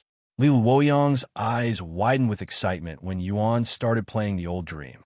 Now that she knew he had been taught by the Zither goddess, she wasn't surprised that he could play the song. Of course, Yuan didn't learn the song from the Zither goddess, nor did he recall it in Tian Kai's memories. After listening to it once, had completely ingrained it within his memories. As for how he managed to figure out Li Luoyang's mistakes during her performance, it was purely because of his own expertise and instincts. Li Luoyang's performance didn't sound wrong to him, but in his mind, it would sound better with his changes. Li Luoyang agreed with such changes, hence why she wasn't upset when he corrected her. At the end of the song, Li Luoyang muttered in a dazed voice, "It sounds even better than I remember. Thank you," Yuan said with a smile on his face as he stowed away the zither. "Then I'll be leaving now. Will you visit this place again?" Li Luoyang then asked. "Honestly? Probably not, since I came here with a purpose." Yuan did not lie to her. "Is that so? That's unfortunate. However, if you ever feel like it or happen to be nearby, please visit us. I'd like to listen to your music again." "Of course. Oh, one more thing. I never got your name." "It's Yuan. And do you mind if I leave through your window? I don't want to deal with the crowd outside." "Sure thing." Li Luoyang chuckled. After leaving through the window, Yuan did not wander too far away from the building, and he began to ponder what he should do with Liang Xiaosheng and his ancient seal. Fortunately, he had been keeping track of Liang Xiaosheng's location through divine sense this entire time, so he didn't need to wait for him to return to the Tunes of Heaven's establishment. However, there was a bigger problem. How should I approach him without making him want to punch me at a glance?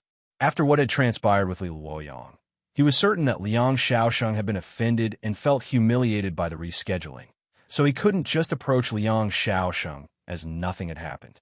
After pondering for some time, Yuan eventually came up with a somewhat risky plan.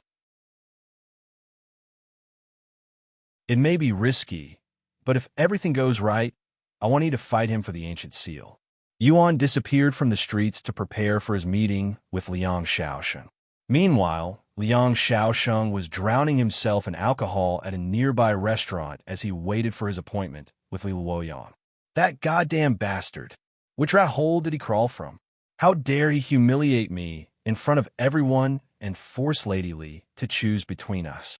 I'll skin him alive the next time I see him. Liang Xiaosheng slammed his cup on the table, causing the entire restaurant to tremble.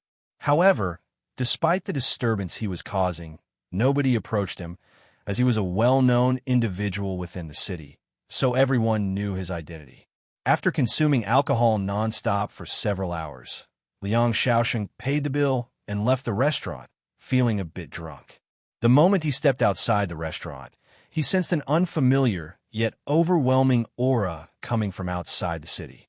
While he sensed his aura, his eyes widened with shock, and the slightly drunk expression on his face became completely serious. What a powerful presence. And this aura, it can't be. In order to confirm his doubts, Liang Xiaosheng immediately flew towards the aura's direction. Sometime later, Liang Xiaosheng halted his movements when he saw a figure hovering above the trees in the distance. This figure was draped in a full-length black robe with long, flowing golden hair cascading down the back, and their face was concealed behind an ordinary-looking mask. It was evident to even the most oblivious observer that the individual before them was far from ordinary. Liang Xiaosheng's body trembled when he noticed the details on his clothing. That appearance, that aura, the golden dragon robe, what is something like that doing down here? What is a dragon emperor in the third heavens? Unsurprisingly, Liang Xiaosheng came to such a conclusion. He hailed from a prominent dragon clan, where such information is common knowledge. I was told that some people from the upper heavens would be showing up in the lower heavens, but I wasn't expecting to meet any dragon emperors, he cried inwardly. Shortly after Liang Xiaosheng's arrival, Yuan slowly turned around to glare at him with a serious atmosphere around him. "Who the hell are you?"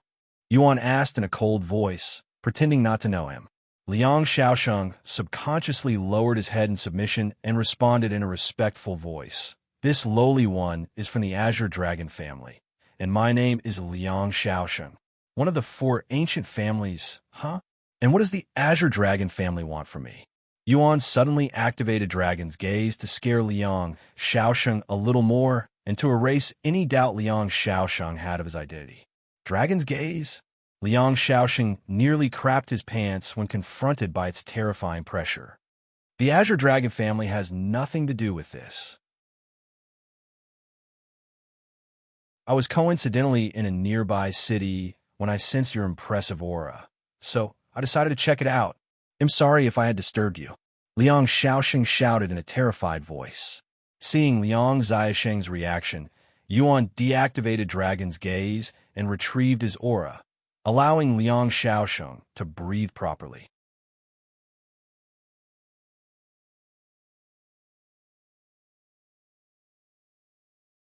C1294 treated like royalty. Chapter 1294 treated like royalty. After a moment of silence, Liang Xiaosheng said, "Once again, I sincerely apologize if my curiosity had disturbed you. If my presence isn't wanted here, I will immediately leave." Faced with a dragon emperor from the upper heavens, he attempted to distance himself from the situation. Even as a member of the four ancient families, he felt like a commoner in the presence of a true dragon emperor. Wait, however, Yuan did not let him off so easily. "Since you're here, you might as well stay for a little longer, especially since you're from the Azure Dragon family. I happen to know someone from your lineage in the upper heavens." Yuan approached Liang Xiaosheng, who was visibly tense and nervous. In the presence of a dragon emperor, even a seasoned expert of over 1,000 years might feel as vulnerable as a child. When he was close enough, Yuan released a somewhat surprised and puzzled noise. Are you really from the Azure Dragon family? Of dragon bloodline? Why, yes. I am definitely from the Azure Dragon family. Unfortunately, our bloodlines in the lower heavens are quite weak and lacking, especially when compared to those in the upper heavens. Liang Xiaosheng retrieved a medallion to prove his identity afterward. Is that so? That explains why I can barely sense the aura of a dragon from you. Yuan muttered. How pitiful. Liang Xiaosheng cried inwardly at Yuan's rude remarks. Yet he did not dare utter any complaints and even pretended as though they were compliments. Anyways, is your family nearby? Yuan suddenly asked. They are, but why do you ask, Your Majesty? I'd like to witness how the Azure Dragon family operates in the third heaven, or would that be too troubling? I'm a stranger to your family, after all. Of course not. It's no trouble at all, Your Majesty. It'd be an honor to grace our family with the presence of a dragon emperor. Liang Xiaosheng's eyes lit up when he heard Yuan's words. This is working out pretty well. Yuan thought to himself. As much as he wanted to get the ancient seal from Liang Xiaosheng and disappear as quickly as possible, he couldn't move too hastily or be too direct, or his ulterior motives would be exposed in the blink of an eye. However, Liang Xiaosheng suddenly continued, Your Majesty, aren't you busy at the moment? According to what I've been told, those coming from the upper heavens have some kind of assignment. Yes, and I've been working for months without any breaks now, so I've decided to take a day or two off. If you're worried about me being punished for slacking off, you should worry for those who spent 6 months in the Nameless Emperor's tomb first. And my apologies, Your Majesty. I didn't mean to, it's fine. Yuan shook his head. Then allow me to guide you to our humble estate. Liang Xiaosheng said. Yuan nodded and proceeded to follow him. While he traveled with Liang Xiaosheng, Yuan notified Xiaohua and Lan Yingying that he would be gone for a little longer than expected and not to be worried about him since he was fine. Several hours later, Liang Xiaosheng entered a valley located several thousand miles away from Northwind City. Somewhere along this valley was a concealment formation that hid a separate path from the main path. This path obviously led to the Azure Dragon family, and it was only accessible by someone with the Azure Dragon family's medallion. As they stepped into the formation, it felt like they had entered a completely different realm. The path was lined with medicinal herbs and other exotic plants, leading them to the sprawling estate at the far end of the pathway. Although they were still quite far away from the mansion, Yuan could already see people gathering outside in a large formation. Once they arrived at the mansion, these people shouted in unison, Welcome to the Azure Dragon family, esteemed Dragon Emperor. Welcome back, Senior Liang. Naturally, Liang Xiaosheng had notified his family of their arrival through his communication jade slip. He did not want to risk screwing up their chance of befriending a dragon emperor who could potentially usher them into a new age. I appreciate the effort, but I actually dislike crowds, Yuan calmly said, as he did not want to deal with more people in his current situation. Is that so? My apologies. I will send them away immediately. Liang Xiaosheng then beckoned for them to leave. The Azure Dragon family looked puzzled after being sent away, but they didn't dare to question it and immediately dispersed except for one person, the current patriarch of their family. This is my son and the current patriarch, Liang Dishan. Liang Dishan stepped forward and bowed. It's an honor to meet you, Dragon Emperor. If there's anything you need from this one, don't hesitate to call for me. Yuan silently nodded. Then allow me to show you around, Liang Xiaosheng said a moment later. Yuan didn't say anything and silently followed him inside the building. Using his divine sense, Yuan could see several hundred people inside and within the vicinity of the mansion, with about a third of them giving off a similar aura as Liang Xiaosheng. Wherever they went, the people there would stop whatever they were doing to lower their heads to Yuan, treating him as though he was real royalty. As the Azure Dragon family treated him with such reverence, Yuan couldn't help but realize the significance and importance of Dragon Emperors. Their status seemed to surpass even the family's own revered ancestors. After showing Yuan around the mansion, Liang Xiaosheng eventually brought him to the guest room. Your Majesty, might I propose a moment of respite? Is there a particular dish or libation that might pique your interest? Regrettably, our provisions may not rival those of the upper heavens, but we shall exert every effort to provide you with satisfaction. Despite being a retired patriarch, Liang Xiaosheng's servant-like attitude rivaled real servants. I'm not particularly picky, so I'll have whatever you got to offer, Yuan said. As you wish. Liang Xiaosheng immediately called over a servant and basically requested a feast. Liang Xiaosheng, being a dragon himself, was well aware of their penchant for food. Thus, he believed that providing a sumptuous feast for a single dragon emperor wouldn't be too extravagant.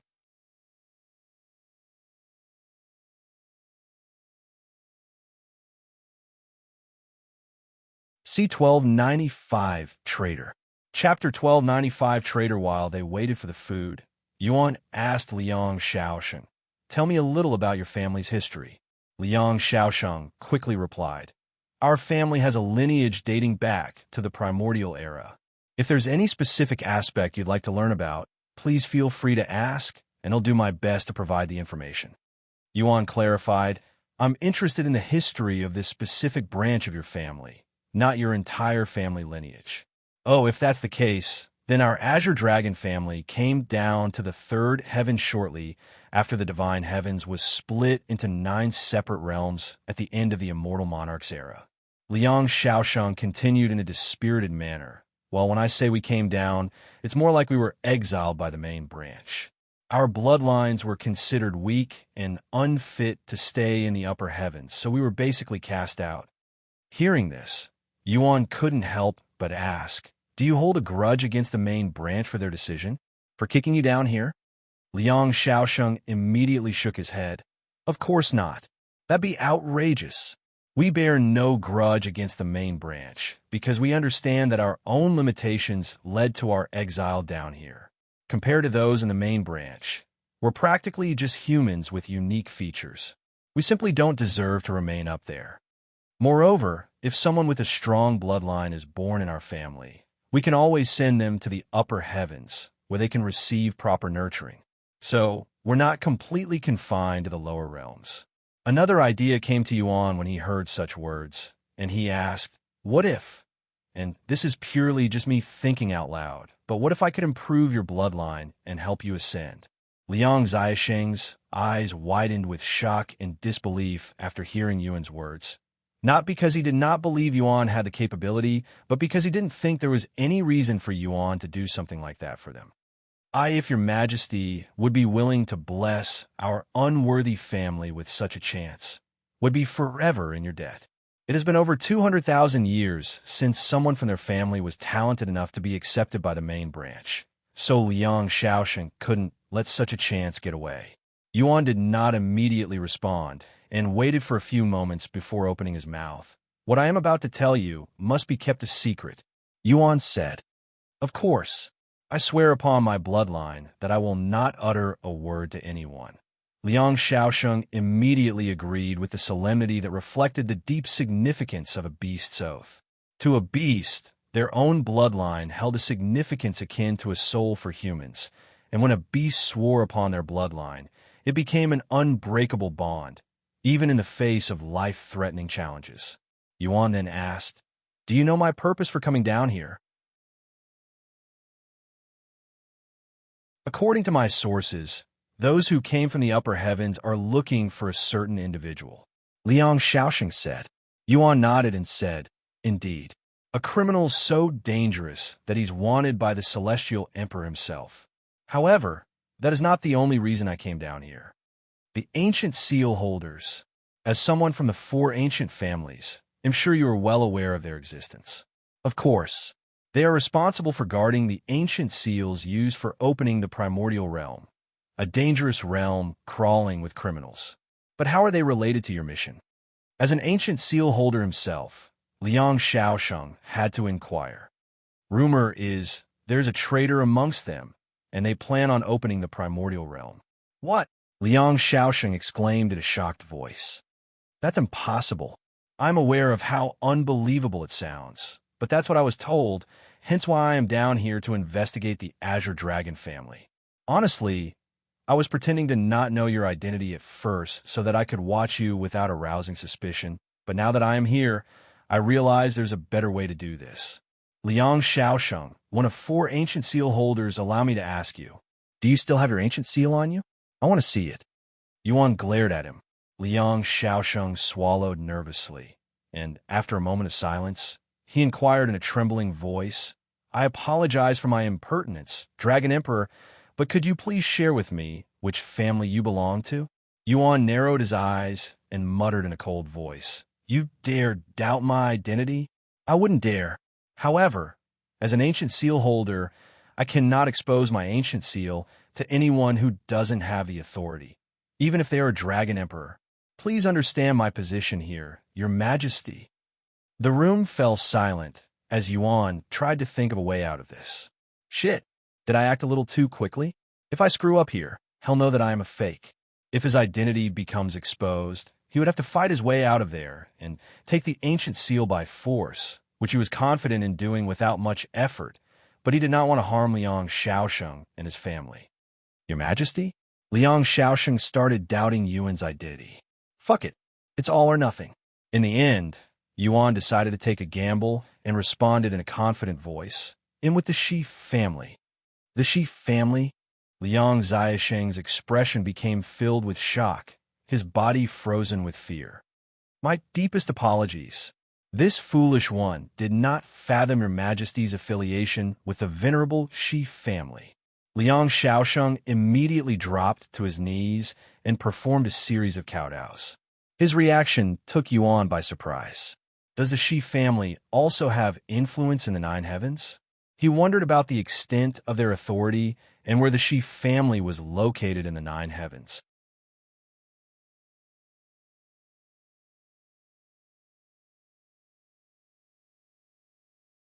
C1296 Acquiring the First Ancient Seal. Chapter 1296 Acquiring the First Ancient Seal, the Shi family. Who could have foreseen that an individual from that esteemed lineage would descend to this realm? Liang Xiaosheng cried inwardly. The Shi family resided exclusively in the supreme heaven, and they occupied a preeminent position among the dragon race. Though they didn't have a direct role in overseeing the four ancient seals, one of the clans under their authority held that responsibility. If the Shi family was forced to act, this issue with the traitor must be of significant magnitude. Liang Xiaosheng sighed inwardly before speaking. "I understand. If it's the Shi family, I will do everything in my power to assist you." He then retrieved his spatial ring and took out a metal box from within. The metal box looked ordinary at a glance, but it had several layers of powerful formations protecting it. Level 6, no. It's at least a level 7 formation. Yuan quickly understood that the formation was far more advanced than he had initially thought. It was not just a level 6 formation, it was at least level 7, if not higher. This realization meant that even if he had managed to take the metal box by force, he wouldn't have been able to open it until he became a level 7 array master or higher. Yuan looked at Liang Xiaosheng and wondered if he was a level 7 array master. However, to Yuan's surprise, Liang Xiaosheng took a different approach to unlocking the formation.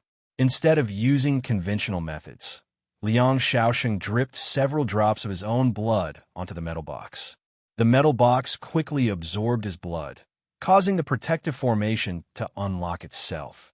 Once all of the formations vanished, the metal box unfolded itself, revealing what appeared to be a metal piece of a puzzle inside. This is actually my first time seeing the ancient seal. What a unique appearance it has. Yuan muttered. It is only a piece of the full key, after all. Liang Xiaosheng did not find anything weird with Yuan's comment, since the ancient seals rarely leave their holder's grasp. Your Majesty, what is the Shi family's plan regarding the traitor? Liang Xiaosheng suddenly asked. We still don't know the identity of the traitor, and for all I know, it could be you. Yuan shrugged. What? No way. I swear upon my bloodline that I am not the traitor. I would never dare, not even in my dreams.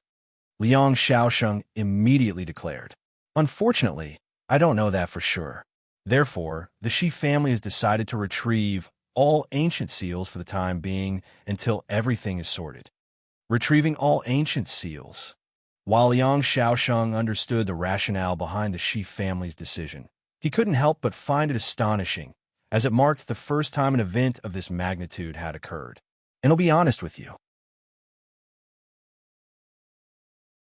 Yuan added, there's a good chance that the Shi family will decide to change the ancient seal holders as well as a precaution. Liang Xiaosheng nodded. That makes sense. I have been holding on to this ancient seal for over 20,000 years now. I thought I would be holding it until my last breath, but this is fine as well. I shall entrust it to you and the Shi family. Liang Xiaosheng offered the ancient seal to Yuan without any suspicion that he was being scammed. Thank you. Yuan accepted the ancient seal and stored it inside his dragon spatial ring. Now then, let's talk about the other matter. Huh? What other matter? Liang Xiaosheng raised his eyebrows in a puzzled manner. You forgot already? I'm talking about helping you improve your bloodline. Consider this as a gift for your assistance, and because you didn't make things difficult for both of us. Liang Xiaosheng's eyes widened with shock after hearing such words. Are you serious, Your Majesty? You're willing to help improve my bloodline.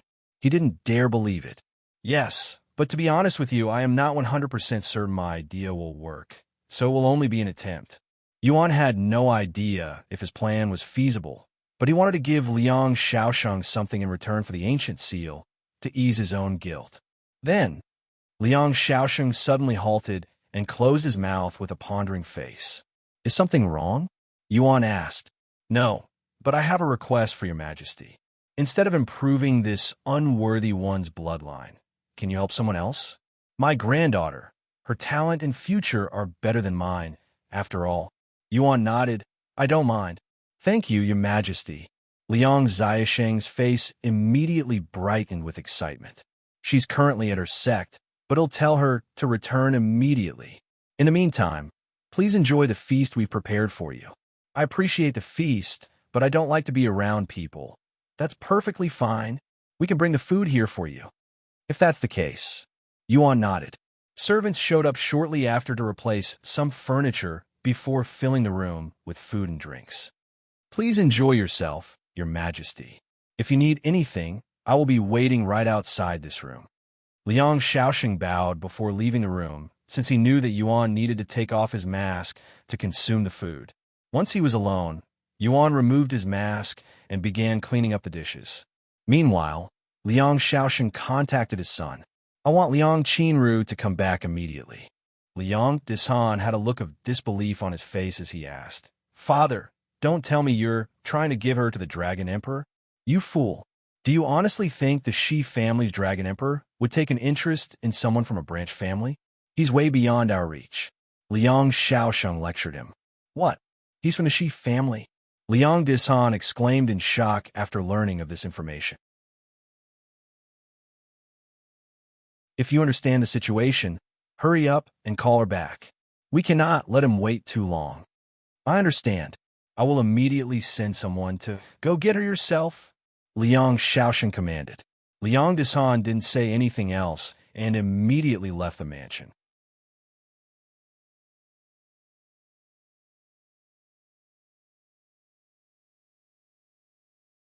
C1297 Spiritual Energy Outburst.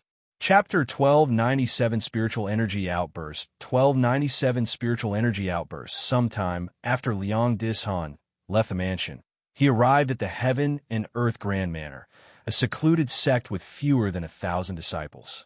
Despite their small number of disciples, the Heaven and Earth Grand Manor was an immense powerhouse within the third heaven. They were the most powerful sect and had the highest concentration of geniuses, true geniuses that have the capability to fight those at a much higher cultivation than themselves. The Heaven and Earth Grand Manor also had a presence in the upper heavens, which granted them connections and resources far beyond what other sects could hope to compare. All of the sect elders in the Heaven and Earth Grand Manor were Spirit Kings, with many of them being at the peak of Spirit King. Senior Liang, what can we do for you today? The sect leader of the Heaven and Earth Grand Manor personally greeted Liang Dishan when he arrived. Where's my daughter? I need her to return home immediately, he said. The sect leader responded while shaking his head. Unfortunately, disciple Liang just entered closed cultivation. If we disturb her now, it might affect her cultivation. Typically, when an individual goes into secluded cultivation, they stand at the precipice of a breakthrough, requiring utmost tranquility and forbearance of interruptions, as even the slightest disruption could bring irreparable harm to them. However, to the sect leader's shock, Liang Dishan said, I don't care. Bring her out. This is an emergency. Liang Qinru was the Liang family's priceless treasure. She had talents that hadn't been seen in their family for over 100,000 years, so they poured all of their efforts and resources into her. The thought of damaging her talents and her future was simply unthinkable, even if the chances of that happening were less than 1%, regardless of the emergency. Senior Liang, I don't want to sound rude, but it would be imprudent to interrupt her at this point. The sect leader sighed. I am well aware of the risks. However, this matter exceeds that. If you're not going to bring her out, I will personally do it myself. Liang Dishan exclaimed, his patience wearing thin. The sect leader sighed again. I understand. He'll go call her right now. Sometime after the sect leader left, the entire Heaven and Earth Grand Manor shook violently, almost as though it was hit by an earthquake. Furthermore, the atmosphere pulsated with an overwhelming reservoir of spiritual energy, an immense force that served as the true catalyst behind the earthquake. When Liang Dishan sensed the spiritual energy and recognized it as his daughter's spiritual energy, he gritted his teeth and clenched fists, his face filled with dread. Qinru, I'm sorry, he cried inwardly. The occurrence of a spiritual energy outburst in this manner typically signifies that someone's profound breakthrough has been prematurely disrupted, so the chances of Liang Qinru's breakthrough being interrupted were quite high. Liang Dishan's worst nightmare came true when the sect leader returned to him with a pale complexion. Where's my daughter? Liang Dishan asked with a deep frown. She's currently being treated for her injury. There's no way you didn't feel the disturbance just now. Because we interrupted her right before she had a breakthrough, she's currently experiencing immense backlash. If I hadn't prepared for this possibility beforehand and treated her the instant it happened, her cultivation would have been crippled. This is why I didn't want to disturb her. Liang Dishan rubbed his eyes and asked, how bad is it? Very bad. Worst case scenario. That spiritual energy outburst just now was more than half of her cultivation base. So, she's only a spirit lord now. It will take another 100 years for her to recover, and we still don't know if her talents have been affected by this incident. Heavens! Liang Dishan felt his knees weakening after hearing such news. Just what is this emergency, anyways? The sect leader asked. Liang Dishan refused to answer such a question. After all, if it was revealed that he risked Liang Qinru's cultivation in order for her to meet someone, his reputation would vanish instantly. After another hour, Liang Qinru's treatment was completed, and she was returned to Liang Dishan. At the sight of his daughter, her pale countenance and fragile demeanor sent Liang Dishan's heart plummeting. Qinru, are you okay? He asked her. Do I appear fine to you? You disturbed my breakthrough, causing me to forfeit half of my cultivation. Just why did you come here? She bellowed in fury. Liang Dishan lapsed into silence, his response eluding him in the face of her anger. After a moment of silence, he muttered, "Let's go. Your grandfather is waiting for our return."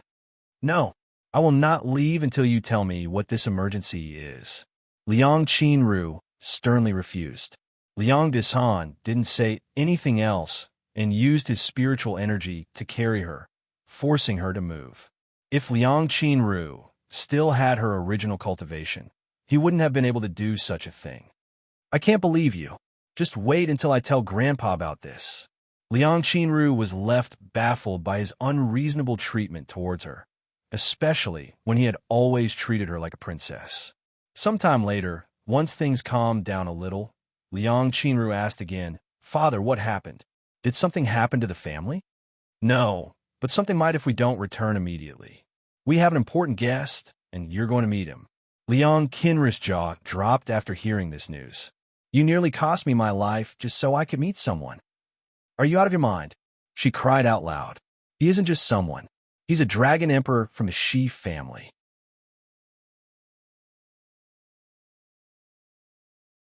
He exclaimed. However, that didn't quell Liang Qinru's anger. "I don't care if he's a dragon emperor or from the Shi family. How dare you sell me to another man? And you are the one who's always telling me to stay away from them.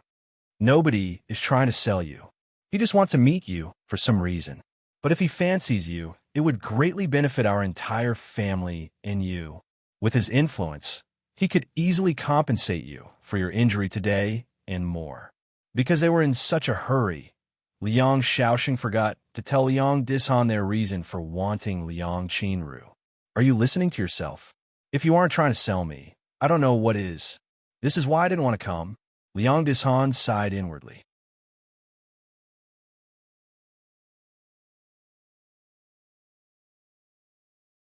C1298 Liang Qinru.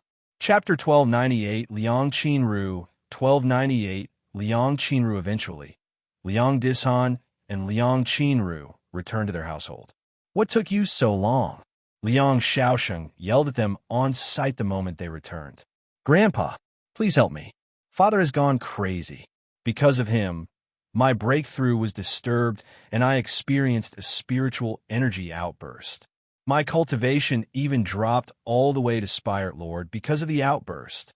Liang Qinru immediately began begging for help. However, to her surprise, Liang Xiaosheng dismissed her complaints and said, "It's just a mere spiritual energy outburst. Your cultivation will eventually recover. However, this opportunity is a once-in-lifetime event. Quickly, come with me."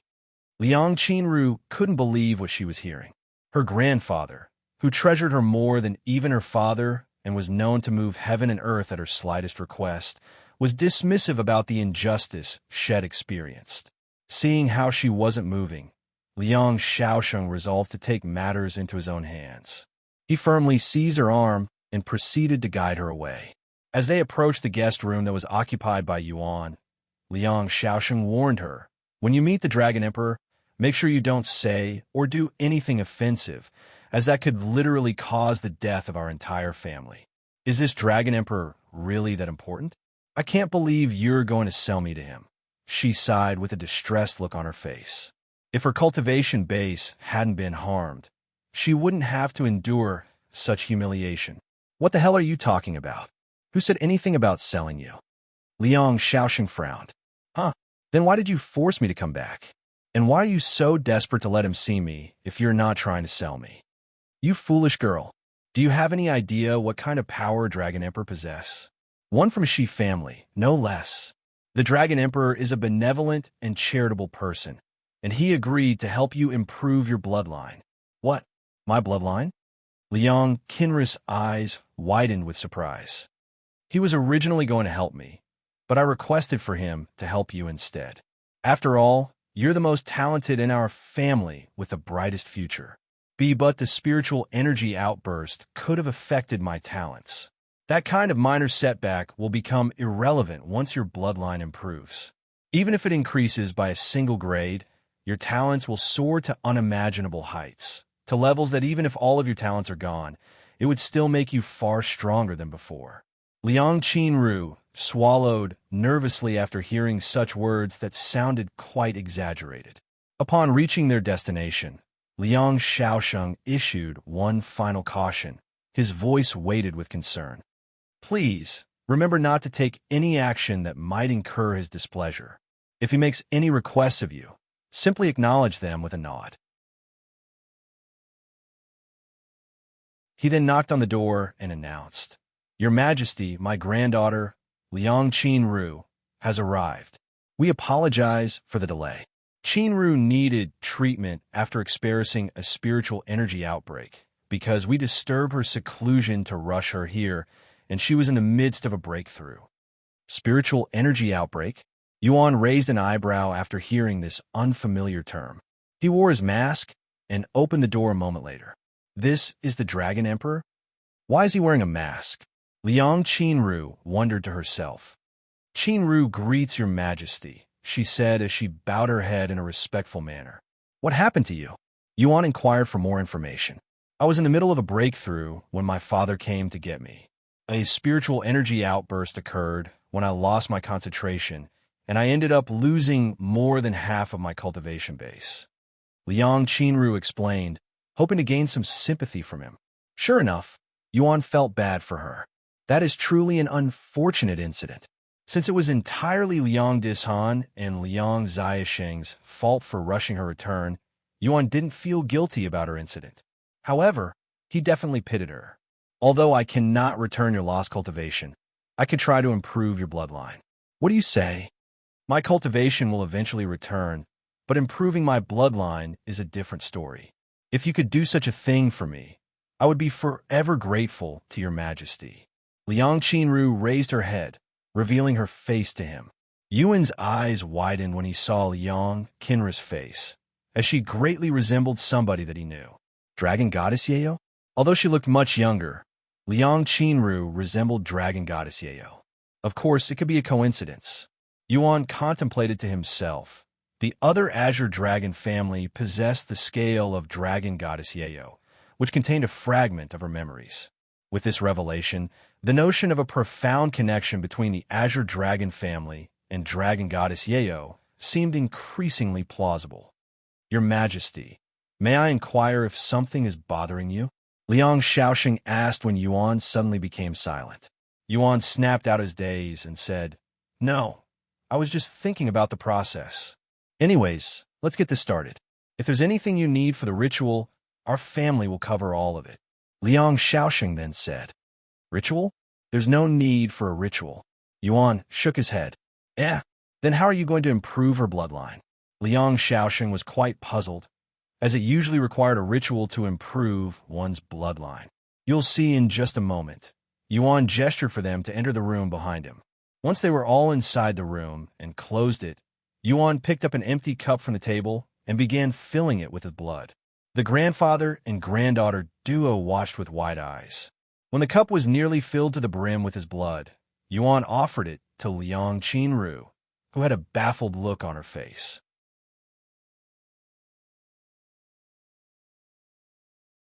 Noticing her hesitation, Yuan spoke with a chuckle.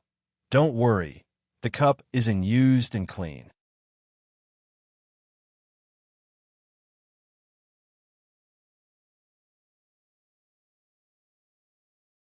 C1299 Cup of Blood. Chapter 1299 Cup of Blood, 1299 Cup of Blood. Why, Your Majesty? Just to confirm, you want me to drink your blood? Liang Qinru asked him in a nervous voice. Anyone would be hesitant if they are suddenly told to drink a cup of blood, especially when the blood belonged to a complete stranger. That's right. Yuan nodded, confirming her worries. Liang Qinru swallowed nervously as she stared at the cup of blood in silence. What are you waiting for? Hurry up and accept His Majesty's generous offering. Liang Xiaosheng urged her to accept the cup, and he said to her, through divine sense, the blood of a dragon emperor is unfathomably pure. Our blood are no different than muddy water in comparison. If you consume his blood, there's a really good chance that your bloodline will improve. Even if it doesn't, his blood will definitely benefit you in many other ways. If I can get rid of him just by drinking some blood, then Liang Qinru thought to herself. Thank you, Your Majesty. After resolving herself, Liang Qinru accepted the cup of blood and held it against her soft lips. A deep breath later, Liang Qinru tilted the cup and swallowed a mouthful of the blood. Liang Qinru, who had her eyes closed, suddenly snapped them open, her pupils dilated with shock. Liang Xiaosheng noticed the look on her face and wondered what caused her to make such a surprised face. What in heaven's name is this flavor? Why is it so delicious? Liang Qinru exclaimed within her thoughts, her senses overwhelmed by the unprecedented gustatory delight. It was as if she had never experienced anything so delectable, akin to a starved soul savoring the most sumptuous of feasts for the very first time. And without any hesitation, she went for another mouthful. In the following moment, her body visibly trembled under the onslaught of the intense sensation coursing through her mouth and throat. After swallowing her third mouthful of blood, Liang Qinru could feel her entire being burning up, almost as though her blood was boiling. Though she was too absorbed in the taste of Yuan's blood to notice the change in her body. However, as an observer, Liang Xiaosheng noticed her complexion turning red, looking as though she was getting extremely drunk, not to mention her erotic look.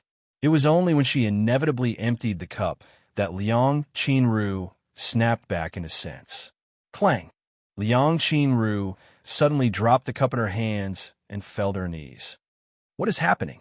My body is burning. My breath. I can't breathe. Liang Qinru began panicking. Calm yourself, Yuan said. That sensation is simply your bloodline undergoing a profound transformation. After all, he had experienced the same sensation during his bloodline's awakening. Upon hearing his words, Liang Qinru's panic subsided, and she gradually realized that, despite the fiery sensation coursing through her body, she was not in any actual pain, but rather experiencing only mild discomfort. What are you doing? Hurry up and cultivate, Liang Xiaosheng suddenly reminded her. Liang Qinru immediately positioned herself in the lotus position and began cultivating. However, she wasn't cultivating to increase her cultivation. Instead, she was focused on the change occurring within her body and trying to maximize its effects. Yuan then said, "This will probably take a while. Let's go outside to avoid disturbing her." After exiting the room, Liang Xiaosheng immediately lowered his head and bowed to Yuan. "Thank you, Your Majesty. Words cannot express my gratitude to you. So if you need," Yuan raised a hand and interrupted, "don't worry about it. And seeing how everything worked out properly, I shall take my leave now." "Huh? You're leaving already? But Qinru still hasn't thanked you yet. I'm sure she'll finish soon, too. Unfortunately, I still have a lot of work to do. Tell her to save her gratitude until our next meeting.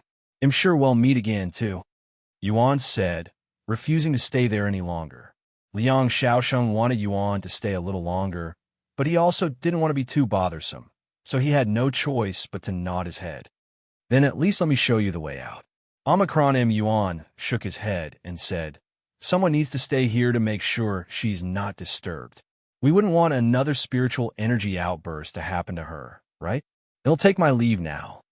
Without letting Liang Xiaosheng say another word, Yuan turned around and walked away, quickly disappearing from Liang Xiaosheng's sight.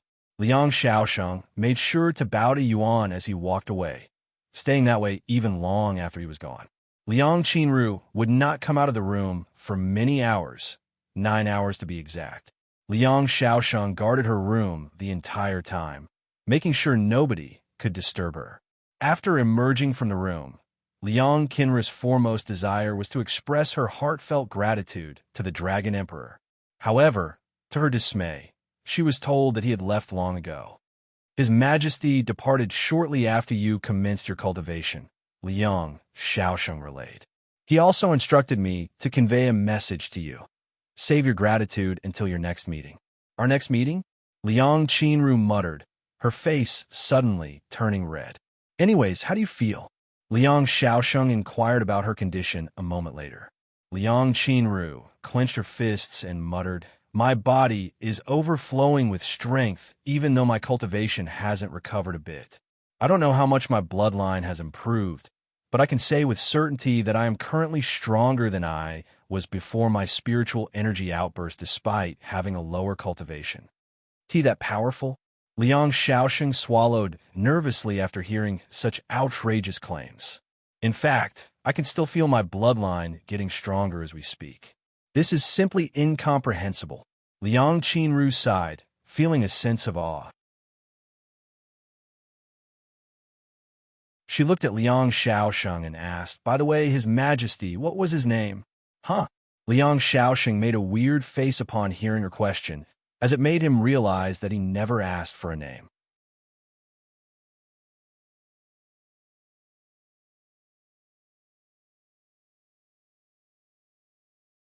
C1300 Partaking in the Exile Recruitment. Chapter 1300 Partaking in the Exile Recruitment. 1300 Partaking in the Exile Recruitment. You don't know his name? I can't believe you'd make such an embarrassing mistake, Grandpa. Liang Qinru was livid after learning of this information. What? Is there really a need to know his name? We know he's a dragon emperor from the Shi family. Isn't that good enough? How many dragon emperors do you think exist in the nine heavens? Much less from the Shi family. Liang Xiaosheng defended himself. That's... Liang Qinru couldn't argue with his logic. Anyways, let's get your bloodline tested. If it's good enough, it'll immediately contact the main branch and see if they will be willing to accept your transfer. Okay, Liang Qinru hoped that her bloodline had reached the main branch's standards, as that would allow her to move to the upper heavens, where she could meet the Dragon Emperor again. Meanwhile, after leaving the Azure Dragon family's territory, Yuan flew straight toward the nearest city, where he logged off upon arrival. After logging off, Yuan went to find Feng, who was just finishing up her daily cleaning. I need some help regarding the 10 great families. Do you know where their recruitment is being held? Yuan asked, as he decided to deal with them before ascending to the fourth heaven. As far as I am aware, one needs to contact them by phone and answer some questions before they are given the location, Feng said. To root out those without an exile, Yuan mumbled to himself. Would you like me to give them a call? Feng then asked. I will call them myself, since they'll most likely be asking questions only those with an exile could answer. I understand. Give me a minute. After receiving the recruitment's phone number, Yuan immediately gave them a call. Hello. Thank you for contacting us. Before we begin the recruitment, please answer this question. What is an exile? The person on the other side of the phone asked Yuan. To filter out players who might attempt to contact them without possessing an exile, the recruitment process incorporated a straightforward question, serving as a method to identify and discern such individuals. Certainly, the answer could be obtained by individuals without an exile, but the effectiveness was enough for the recruitment. Exiles are criminals that have been banished to the primordial realm. Thank you. My name is David, and I will be your recruiter for today. We will now begin the recruitment process. To start things off, where are you currently located in? Just the realm is enough. I'm currently in the third heaven. Perfect. Then, what is your cultivation? Yuan had to ponder for a few seconds before responding. 9th level Spirit Grandmaster. So you're a top player? David uttered in surprise.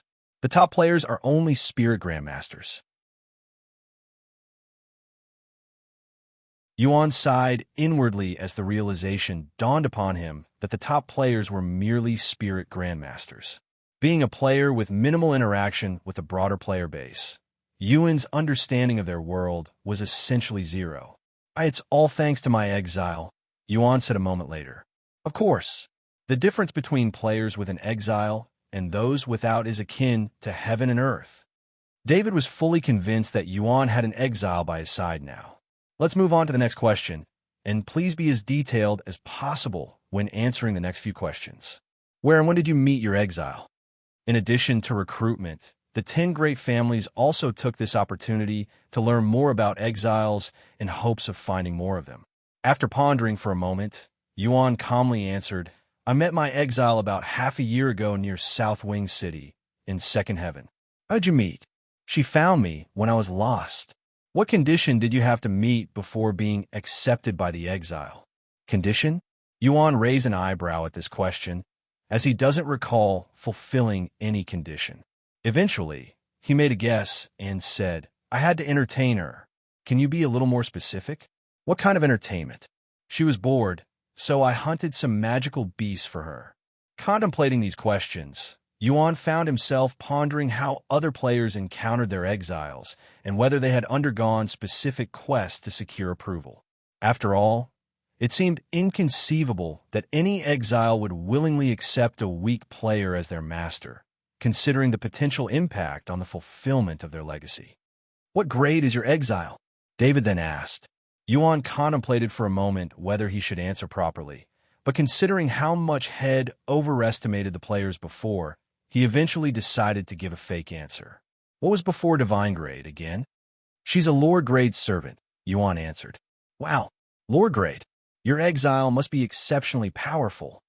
David expressed his awe so clearly it could be visualized through the phone. Out of curiosity, what grades are the other exiles? Yuan asked. They're mostly elite grade. Out of the dozens of players we have recruited, you're the third one to have a Lord Grade exile. Such sensitive information is typically kept a secret, but David wanted to recruit Yuan no matter what after learning that his exile was Lord Grade. I see. Yuan expected most exiles to be Lord Grade if not Divine Grade like Xiaohua, so he was greatly surprised to hear that most of them were only Elite Grade. How could there be such a huge difference? What determines their grades? Their strength or their potential? David continued asking questions shortly after. What is your player ID? Xiaoyang. Is that your real name as well? Yes. Eventually. Thank you for taking the time to answer our questions. This marks the end of the first part of the recruitment.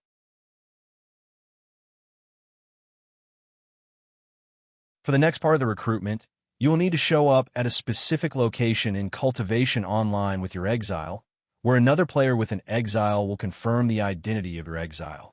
Will you be able to make it there right now? It's located at Enchanted Bamboo Forest near Yoke City. I can make my way there now. Great. Please call this number when you've arrived, David said before giving him another phone number.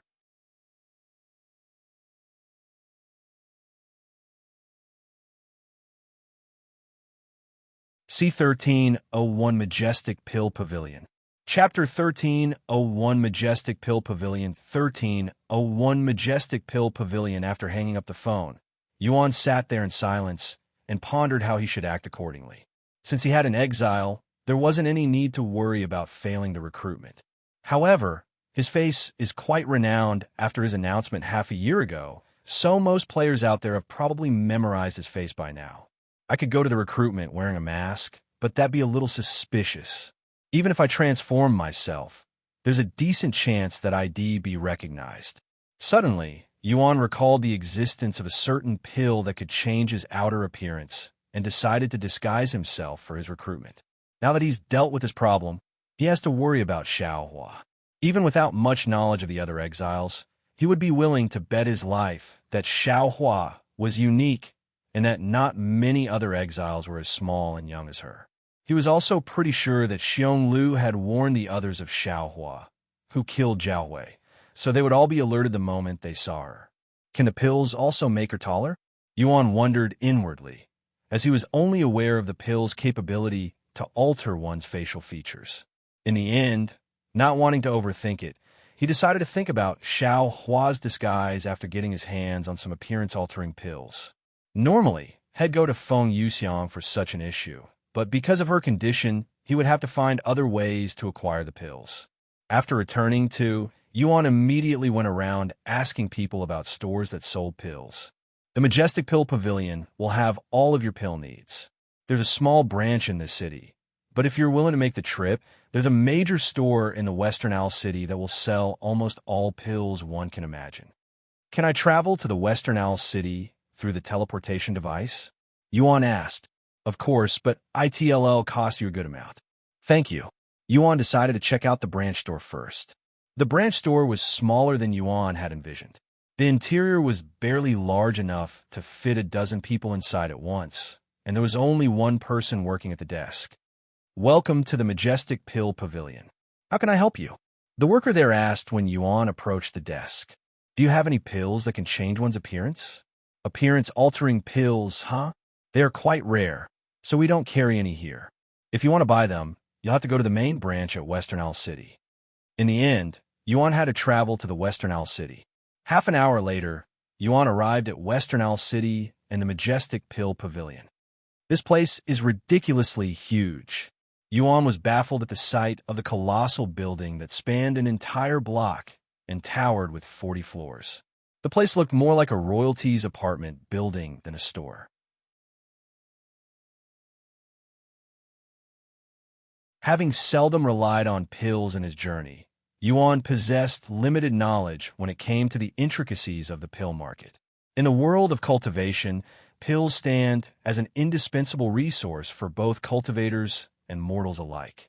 Whether sought for medicinal purposes or to enhance one's cultivation, pills often take precedence over treasures due to their abundance and effectiveness. Yuan entered the building shortly after. The first floor consisted mostly of reception desks and information boards for the other floors. Thank you for waiting. Here is your order, Senior Huang. The worker handed a box of pills to the customer. On the first floor, ordinary customers could order pills and pick them up at a later date. If one wanted a specific pill, they could find them at the information board, where hundreds of jade slips could be found hanging. Each jade slip contained information regarding all of the available pills in the store and which floor they could be found on. After looking through the jade slip, Yuan found the appearance-altering pills on the 7th floor. However, something else intrigued him. On the 35th to the 37th floor, there were alchemy classes being taught. The 35th floor is meant for beginners with less than 10 years of experience. The 36th floor is meant for intermediate alchemists with less than 100 years of experience. Last but not least, advanced alchemists with over 100 years of experience go to the 37th floor. Surprisingly, these alchemy classes were free, so Yuan could enter without paying a single coin. However, the classes are taught only once a month. Oh, there are classes in session today on the 35th floor. Yuan pondered, taking a peek inside briefly after he finished with his shopping. Sometime later, he arrived on the 7th floor, and he immediately walked to the nearest empty desk. Hello, what kind of pills are you looking to buy today? The worker, a handsome young man, greeted him with a bright smile. Appearance-altering pills. Certainly, they are currently 25 spirit stones each. How many would you like to purchase? 100 spirit stones. That's 100,000 gold coins for a single pill. Yuan cried inwardly after hearing the price. Fortunately, he was pretty rich. It'll take two. Despite his immense wealth, Yuan only bought what was necessary. Oh, can these pills alter one's height? He then asked. Unfortunately, they can only alter your facial features. Only the grand appearance-altering pills can achieve full-body alteration. Those are 1,000 spirit stones each. But even cultivators at Spirit Enlightenment won't be able to see through your disguise. Yuan's eyes widened at the price, and he asked, what about the appearance-altering pills? Who will be able to tell the difference? They will work against spirit lords at best. But even then, if someone is experienced with disguises, they will be able to tell even if they're only a spirit grandmaster. The worker explained. The exiles at the recruitment will mostly be spirit kings, so that would render the ordinary appearance-altering pills pointless. Okay, it'll take 2 grand appearance-altering pills instead. Yuan handed over 2,000 spirit stones. Thank you. I will bring them to you right away. The young man said before disappearing into one of many back rooms on that floor.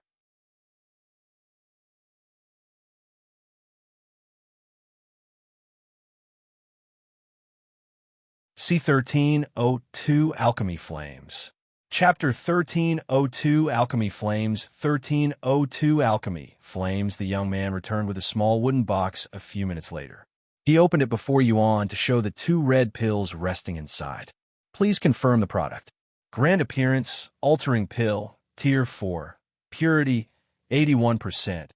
Effects, alters one's appearance. Will last for 6 hours. Description, a spiritual pill concocted by pill expert Xiaosheng. Limit, once every 6 hours. Grand appearance, altering pill, tier 4, purity, 87%. Effects, alters one's appearance. Will last for 6 hours.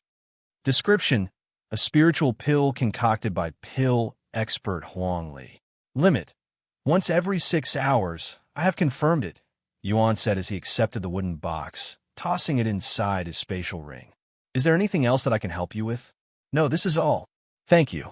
Yuan walked away, making his way to the 35th floor to take a glimpse of their class. Upon arriving at the 35th floor, Yuan was greeted by a large door with 2 Spirit Lord guards. I'd like to experience the alchemy class, Yuan said to the guards as he approached them. The guards silently inspected him for a moment before nodding their heads. Yuan opened the door and entered the massive room.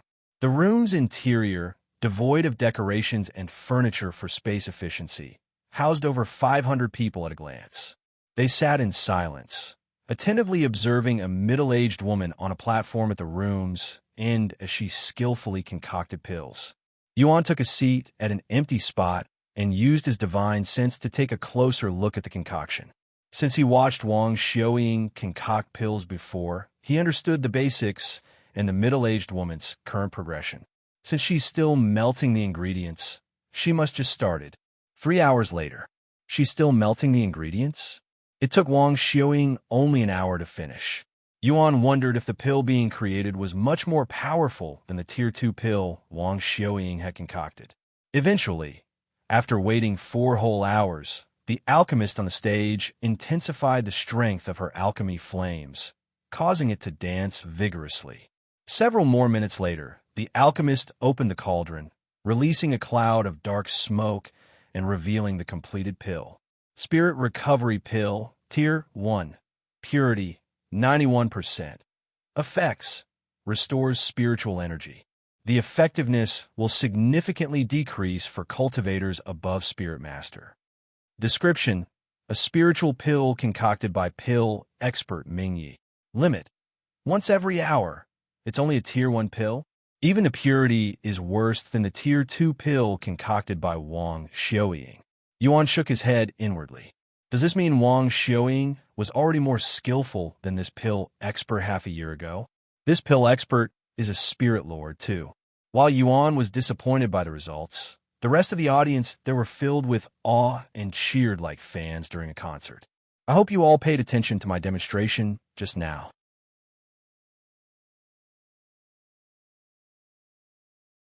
If you have a cauldron and would like to try to concoct the pill yourself, we have the ingredients over there. I will be going around to instruct you as well, the middle-aged woman said. Hearing this, multiple people there brought out their cauldron. Yuan wanted to try concocting a pill, but he did not have any alchemy flames. I still have the cauldron I bought with Wang Xiaoying, but I don't have the alchemy flames needed to concoct pills. If I really want to, this store sells alchemy flames on the 38th and 39th floors. After pondering for a moment, Yuan left the 35th floor and made his way to the 38th floor. Hello, are you looking to purchase alchemy flames? A pretty young woman beckoned him when she noticed him looking around. Yuan nodded as he approached the young woman. Do you have any alchemy flames meant for beginners? He asked. Of course. What type of alchemy flames are you looking for? How many types are out there? Sorry, I'm really new to this. Don't worry about it, we've all been there. The young woman chuckled, and she continued. Anyways, there are 3 main types of alchemy flames: spirit, tranquil, and neutral. Spirit-type alchemy flames are fierce and vicious in nature. They are extremely powerful and require minimal spiritual energy to maximize their strength, making them the most powerful type of alchemy flames. However, because of their viciousness, they're also extremely hard to control, so only those with peak talents or vast experience would use this type of flames. Meanwhile, Tranquil-type alchemy flames are the complete opposite of Spirit-type. They are calm and gentle in nature, so they will be much easier to control. Unfortunately, they're not as powerful as Spirit types and will require much more spiritual energy than Spirit types to achieve the same results. This is the most popular type of flames for beginners, but most of them quickly change to the other types after gaining some experience. Last but certainly not least, we have Neutral type, also known as ordinary alchemy flames. Just as its name implies, they have a neutral nature. They are neither calm nor vicious, placed right between Spirit type and Tranquil type, with a perfect balance of power and control. Most experienced alchemists favor this type. In fact, the vast majority of alchemists use this type of flame. Yuan pondered for a moment before deciding, he'll choose Tranquil type. Since he has an immense supply of spiritual energy, he won't have to worry about the inefficiency of such flames. And as a beginner, he should use something easy to manage. I understand. Here is a list of all available Tranquil-type alchemy flames for sale. The first 3 pages are meant for beginners, so you don't have to look past that. The young woman handed him a thin book with about 5 pages. Yuan nodded and started looking through the book. Although 3 pages sounded a lot at first, once he looked at the book, there were only 6 names per page.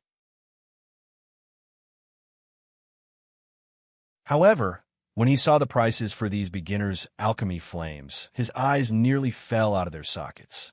1 Nameless Tranquil Flames, 10 million Spirit Stones. 2. Azure Jade, 370 million Spirit Stones. 3. Soothing Heavens, 450 million Spirit Stones. 4. Blue Fate, 490,500,000 Spirit Stones. 5. Royal Sea, 585 million Spirit Stones. 6. Perfect Silver, 700 million Spirit Stones. Holy fuck.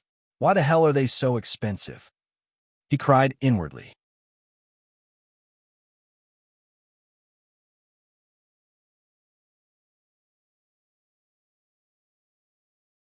C1303 Creating Alchemy Flames.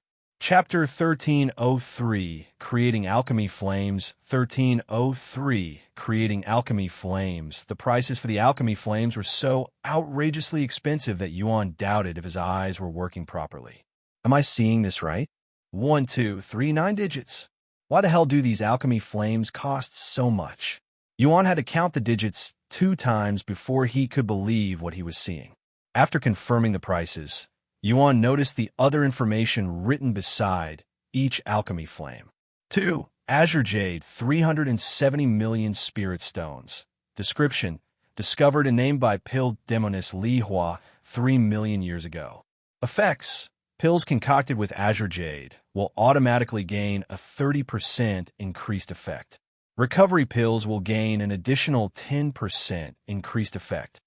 3. Soothing Heavens, 450 million Spirit Stones. Description: discovered and named by Heavenly Soldier by Long 900,000 years ago. Effects: pills concocted with Soothing Heavens will automatically gain a 35% increased effect.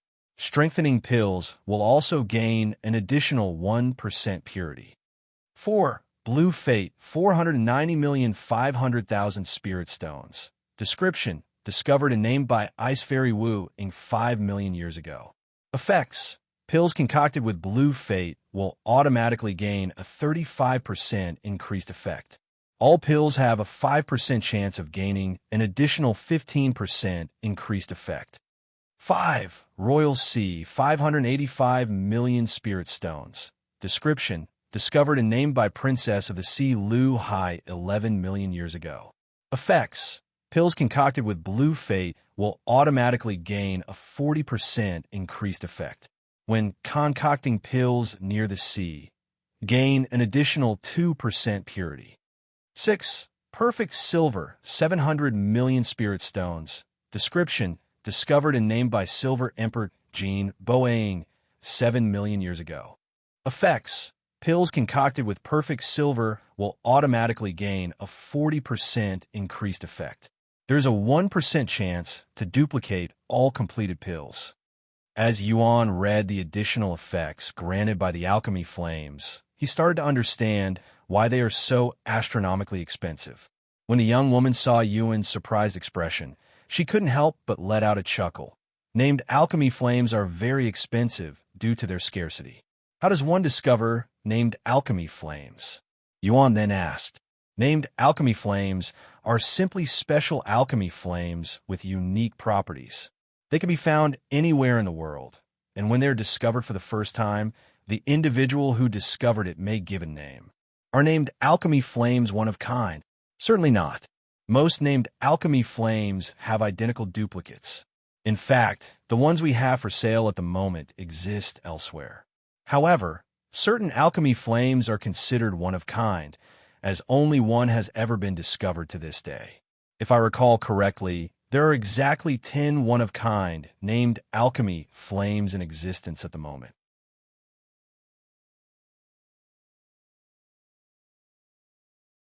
Yuan pondered for a moment before asking, if I were to acquire nameless alchemy flames today, would it be difficult to change it in the future?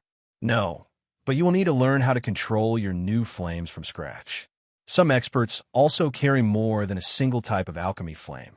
After learning all of this information about alchemy flames, Yuan pondered if he should spend 10 million spirit stones just to try out alchemy.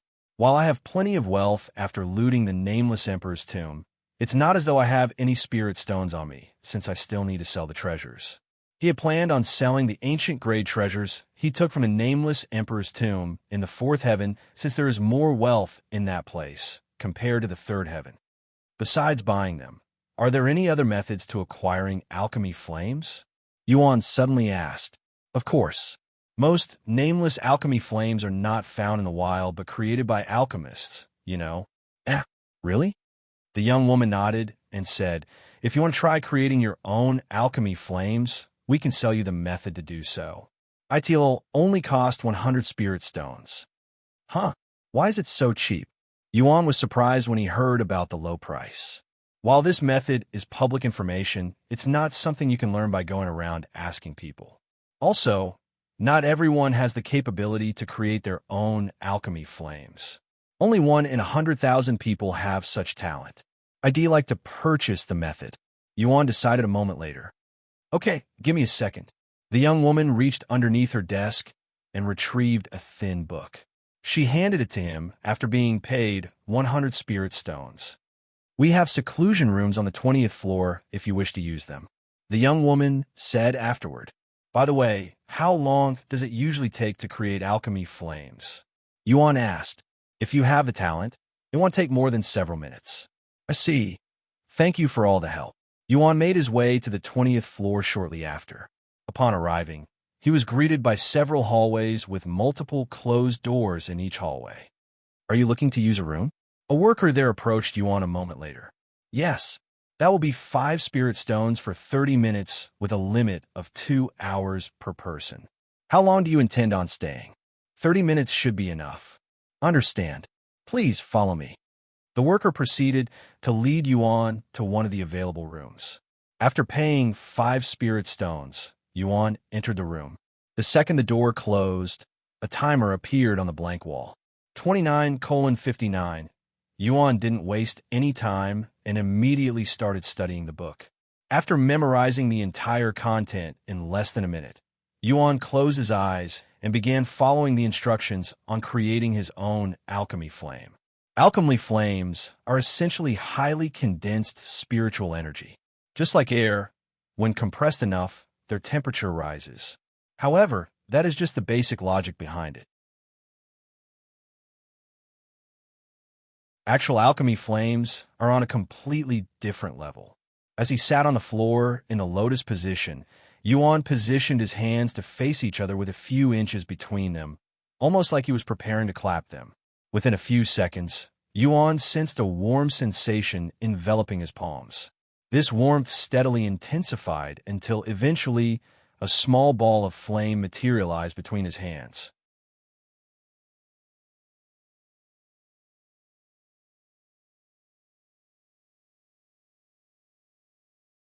C1304 Yuan's alchemy flame.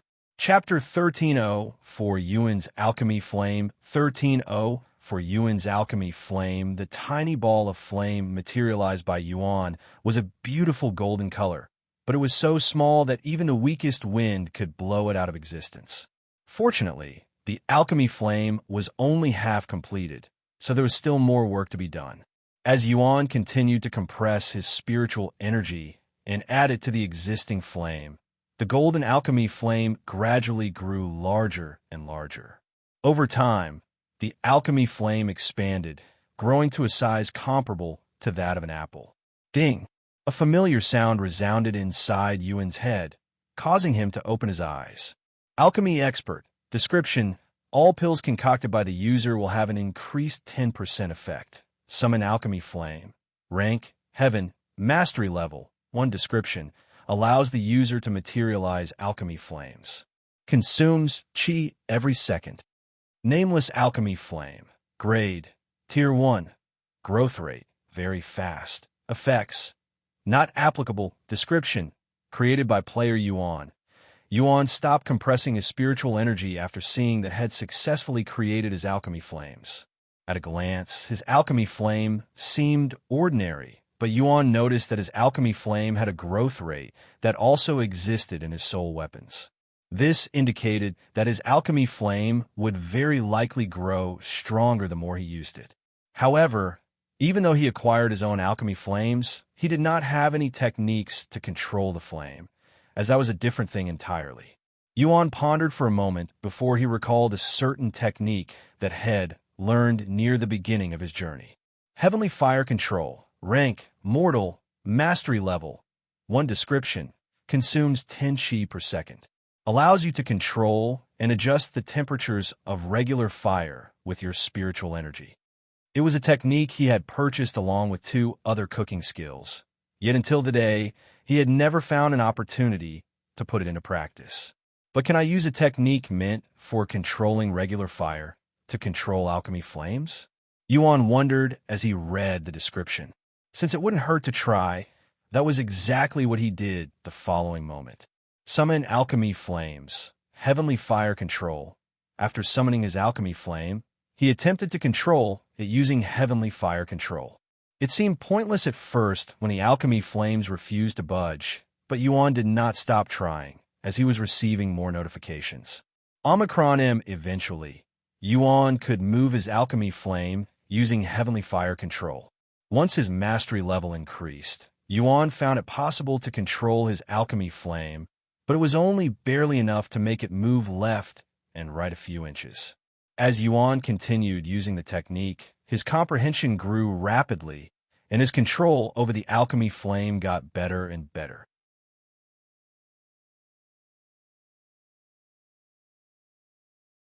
Possibly due to Heavenly Fire Control being a mortal rank technique, and Yuan using it on something as profound as alchemy flames, its mastery level surged dramatically. Within minutes of using the technique, Yuan maxed out its mastery level, and his control over the alchemy flames reached the point where he could raise or lower its temperature and transform its shape at will. This should be good enough to concoct pills, Yuan muttered to himself before leaving the room and making his way back to the 35th floor. Once he returned to the room, he approached the middle-aged woman, who was currently lecturing another individual. "What do you want?" She looked at him after finishing her business with the other individual. "I'd like to try concocting pills as well," he said. The alchemist proceeded to point at the ingredients by the wall and said, "Go help yourself." "Thank you." After receiving permission, Yuan went to grab some of the ingredients. Fortunately for him, who didn't know the proper ratio of ingredients, there were instructions available by the ingredients. 3 pieces of spirit herb, a gram of ginseng powder, 3 grams of spirit dust, and a tablespoon of echinacea powder.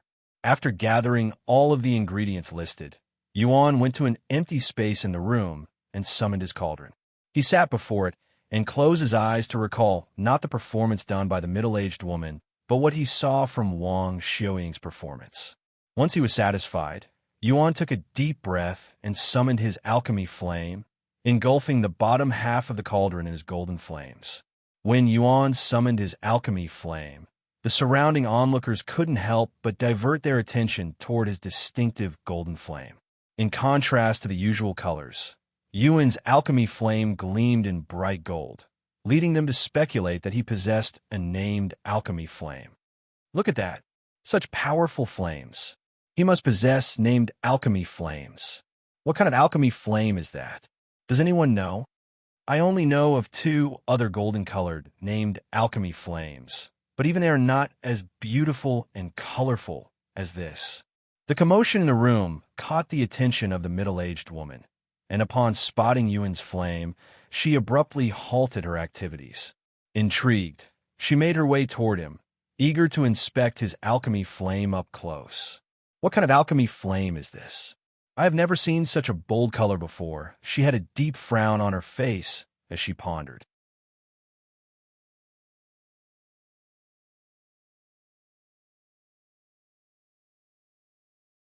C1305 Damaged Pill.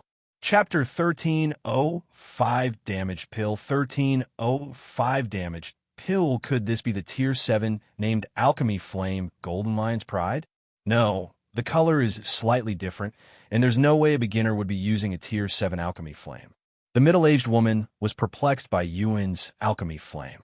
The reason she and everyone there mistook Yuan's nameless alchemy flame for a named alchemy flame was because of its vibrant and unique color. All nameless alchemy flames had the same color with slight variation depending on its type. Nameless spirit-type alchemy flames have an orange-red color. Nameless tranquil-type alchemy flames have a light seafoam color. As for nameless neutral-type alchemy flames, they were simply grayish in color. Any color distinct from the 3 common colors likely indicated a named alchemy flame, and Yuan's golden flames did not align with the characteristics of the nameless varieties. While everyone in the room was fixated on his alchemy flame, Yuan was focused on his pill concoction. Once his cauldron was hot enough, he tossed all of the ingredients into it and closed the lid. Utilizing his divine sense, Yuan could perceive every minute detail transpiring within the cauldron, even with its lid closed. As his alchemy flame blazed fervently, the ingredients within the cauldron swiftly melted, almost too quickly. It hasn't even been 10 minutes, and he's already melted all of the ingredients? If he melts the ingredients too quickly, their quality will degrade, and the pill will come out damaged. The middle-aged woman shook her head inwardly at Yuan's beginner's mistake. Although it was possible to speed up the melting process, it would require immense talent and experience to ensure that none of the ingredients were damaged in the process. However, anyone could tell that Yuan was a complete newbie at alchemy, as he was simply just blazing through the melting process with raw power. Having melted the ingredients, Yuan promptly proceeded to the subsequent step, crafting its distinctive round shape while simultaneously solidifying the substance by lowering the temperature of his flames without weakening the flames. What? The middle-aged woman's eyes widened with shock when she witnessed Yuan's seemingly perfect control over the temperature of his flames. He's clearly a novice, yet his mastery over the flames is exceptional, lowering the flame temperature almost instantly, something I struggle with, and he's accomplishing it effortlessly as if it's second nature. Not only did he lower its temperature rapidly, but he had done so while keeping the flame's shape and intensity the same. Even if given 1,000 years to practice, most people would not achieve anywhere near such perfect control. Just who is this guy?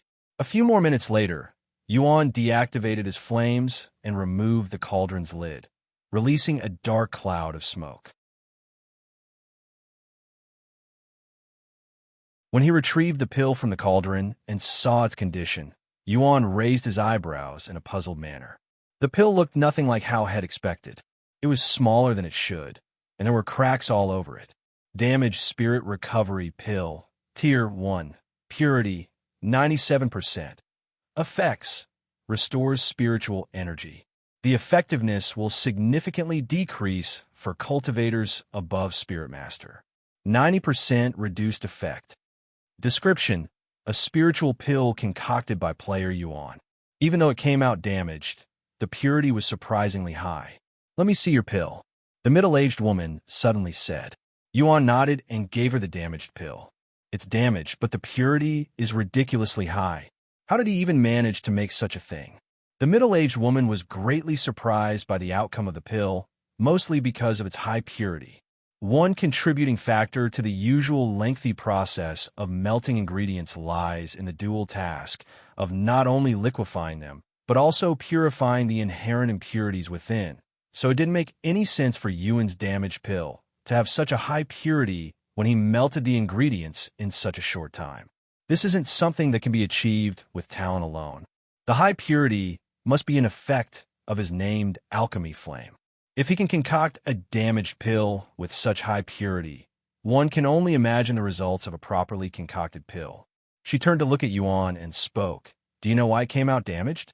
Hastening through the melting process without sufficient experience inflicts harm upon the ingredients, culminating in a damaged pill. I guess I did rush through a little. Can I try again? Yuan acknowledged that he was indeed a little impatient. Go ahead. There are plenty of ingredients left. The middle-aged woman gestured.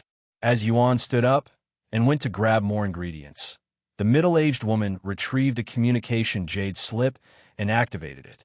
Senior, I think you should come to the 35th floor. There's a really interesting fellow here. Omicron him, she received a response a moment later. If this turns out to be a waste of time, you'll compensate with 1,000 tier 4 pills.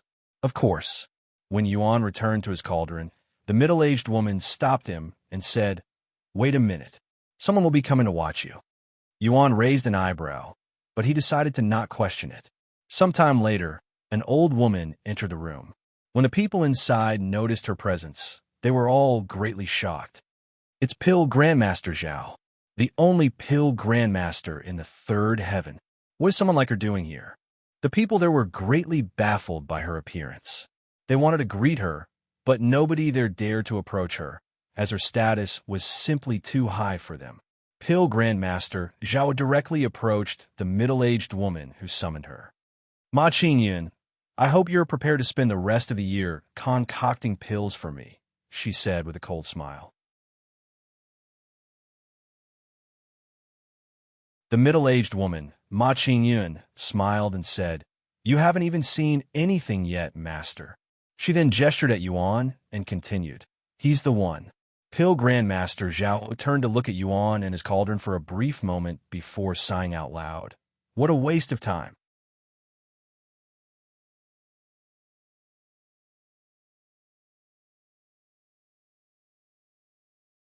C1306 Expert in Disguise. Chapter 1306 Expert in Disguise. 1306 Expert in Disguise. You may begin now. Ma Qingyun said to Yuan shortly after Pill Grandmaster Xiao arrived at the scene. Yuan nodded and immediately summoned his alchemy flame. What? Pill Grandmaster Xiao nearly stumbled back in surprise at the sight of Yuan's golden flames. Her eyes widened in disbelief and shock. Yet, it wasn't just the golden hue that astonished her the most. It was the exceptional purity of the flames. I have never seen such pure alchemy flames before. Does his body not contain any impurities? That shouldn't be possible for someone his age and that level of cultivation. A smile appeared on Ma Qingyun's face when she saw Pill Grandmaster Zhao's reaction to Yuan's alchemy flame. I knew it was the right call to summon you. She chuckled inwardly. However, Ma Qingyun suddenly frowned when she saw what Yuan was doing in the cauldron. This little.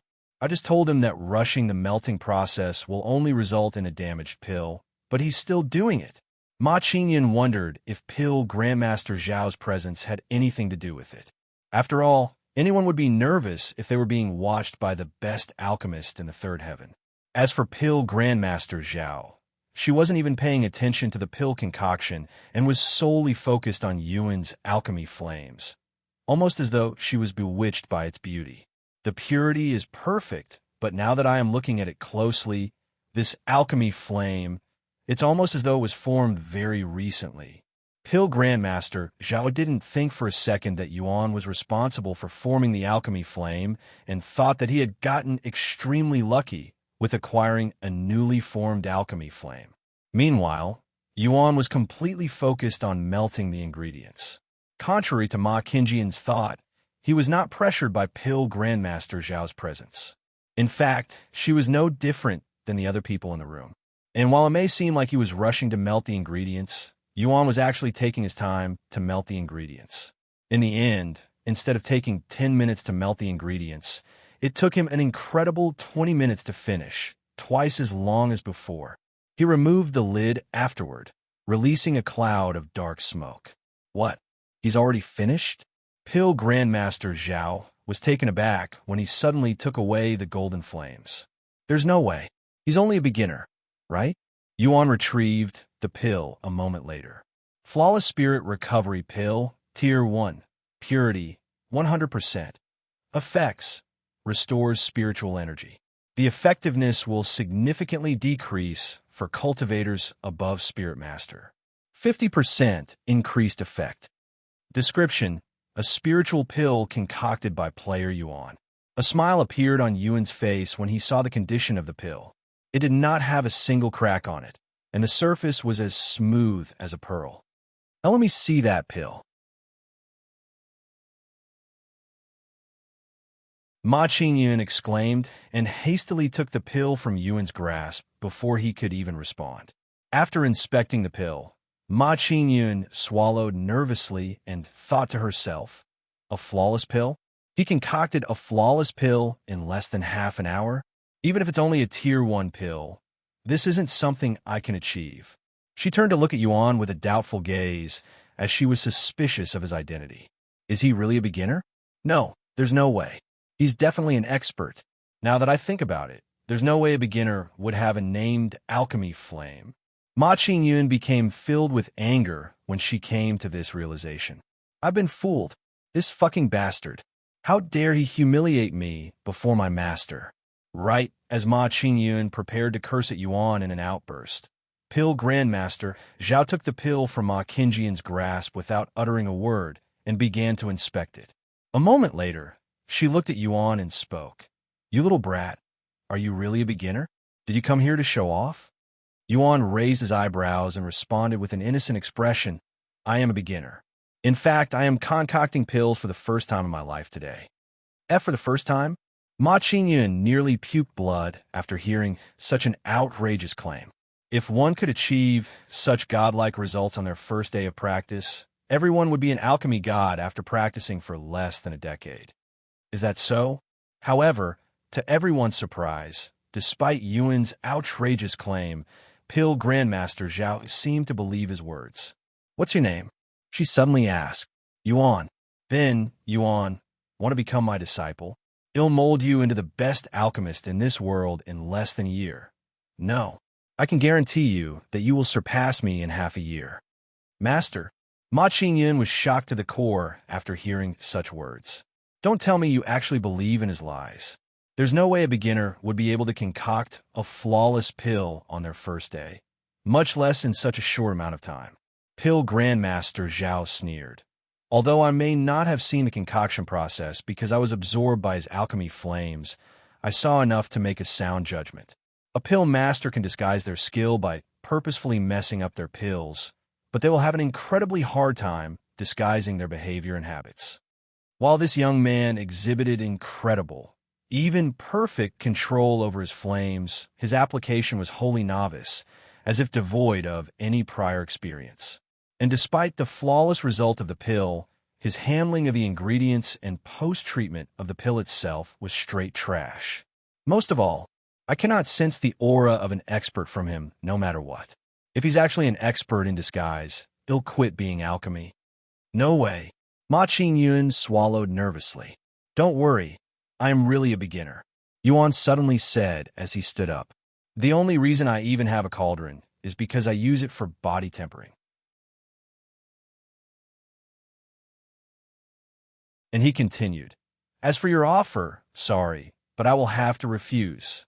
Hearing his response, Pill Grandmaster Zhao narrowed her eyes at him, which may seem threatening to others, but Yuan didn't get such a feeling at all from her.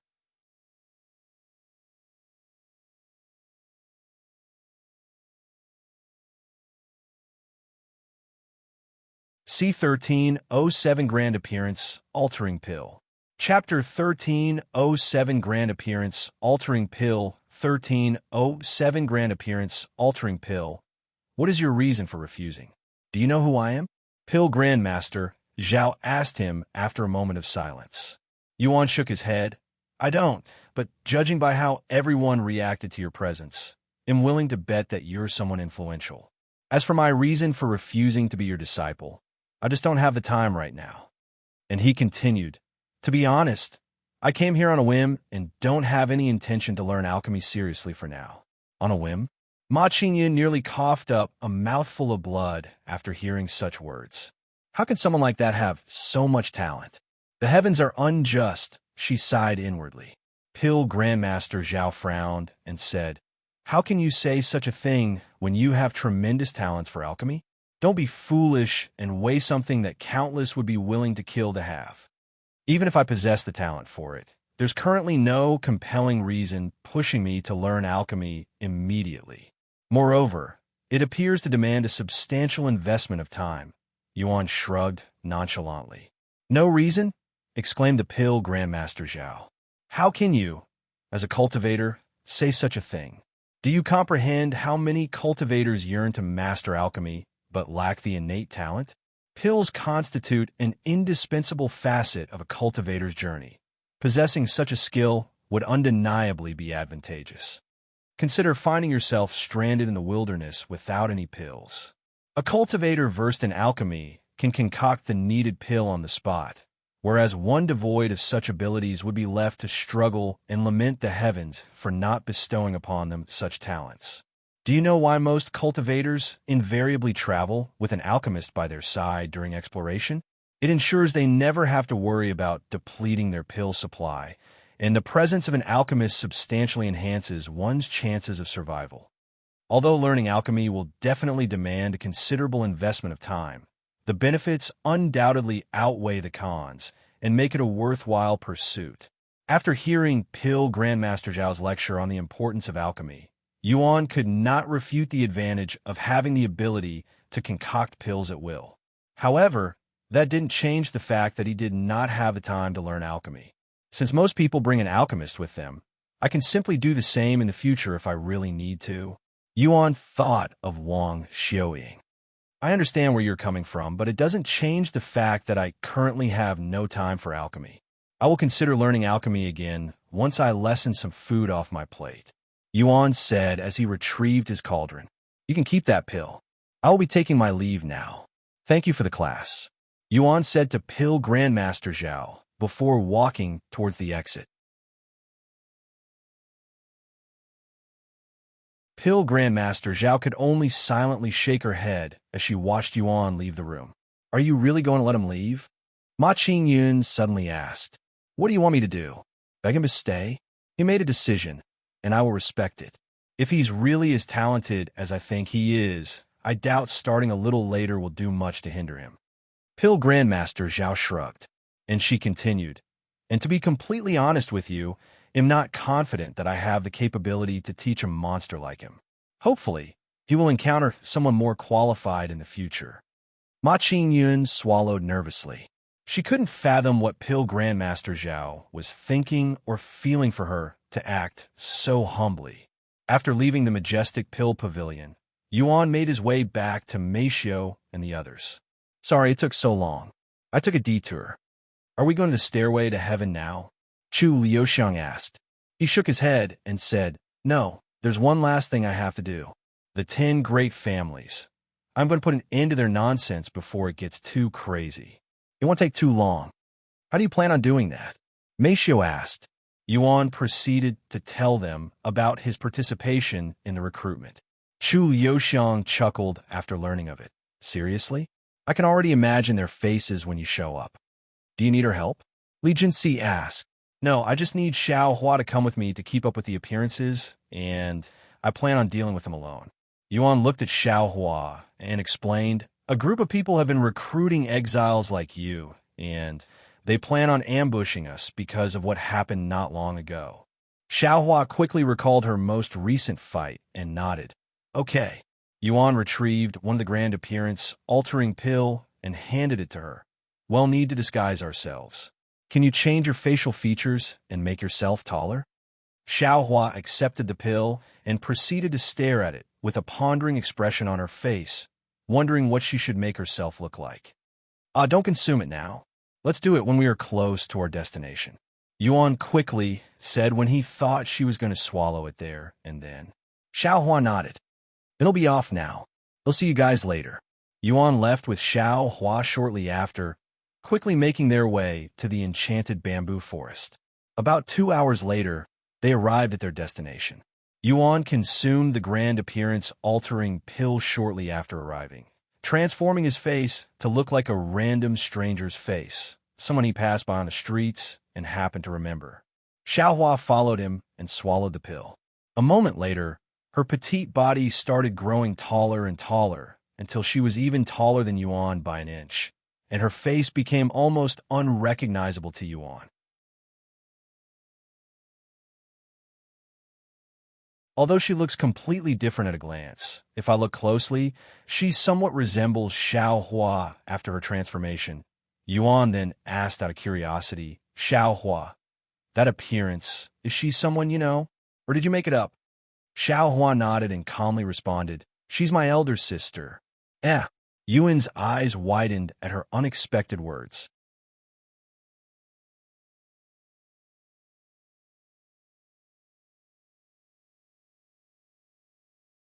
C1308, second part of the Exile Recruitment.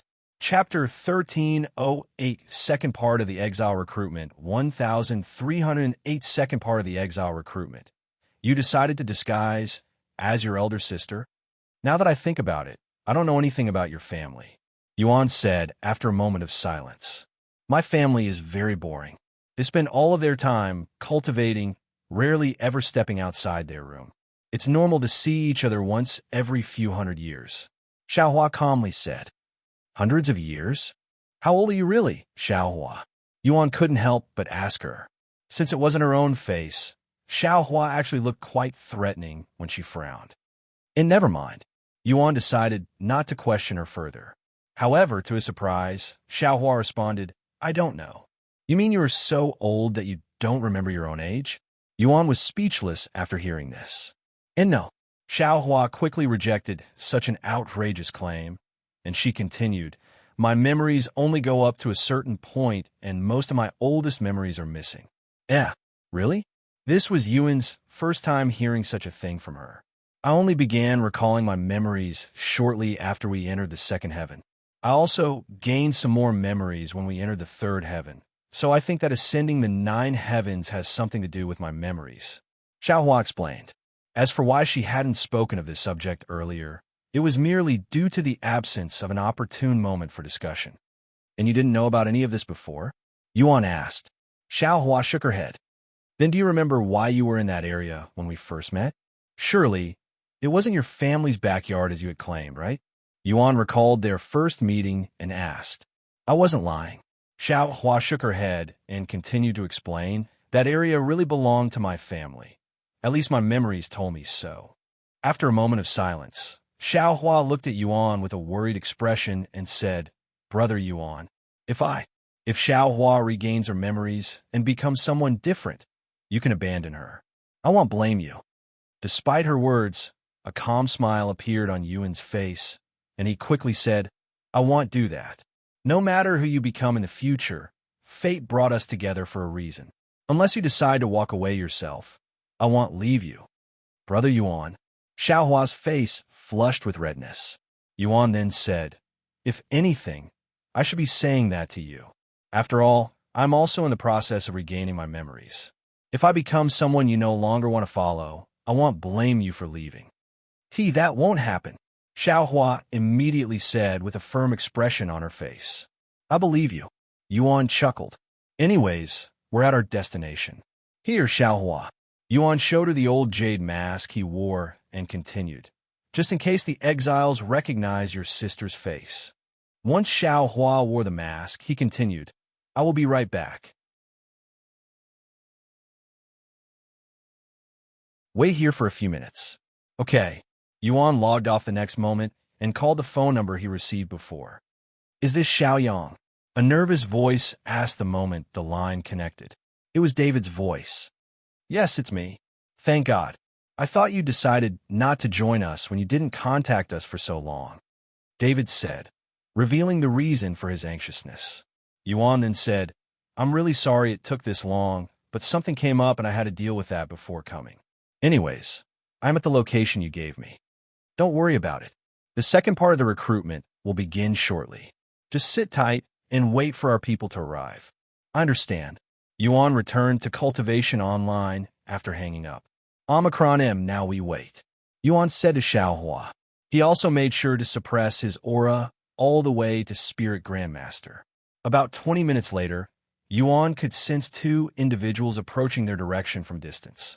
One of these individuals had the aura of a Spirit Master, while the other individual exuded the aura of a peak Spirit King. It was obviously a player in their exile. However, for some reason, these two individuals did not show themselves and watched Yuan and Xiaohua from distance. Yuan didn't try calling out to them and patiently waited for them to do their thing. Who KIs? Do you sense the aura of an exile coming from either of them? A young man asked the tall, bulky man beside him. After a moment of silence, Who KIs spoke. That tall woman beside him. She's definitely in exile. What about that man beside her? What's his cultivation? Who KIs narrowed his eyes at Yuan and said, judging by his aura, he should be around Spirit Grandmaster. However, there's something strange about him. It's almost like he has more power than what's being revealed. I see. Why is that woman wearing a mask, though? Doesn't that seem suspicious to you? The young man asked another question. No, not at all. Considering that she's in exile, she's wearing a mask, most likely because she was only recently sent to the primordial realm, so she doesn't want anyone to recognize her. As for the rest of us, we've been in the primordial realm for so long that we don't have to worry about anyone recognizing us, at least not in this kind of lowly place. I see.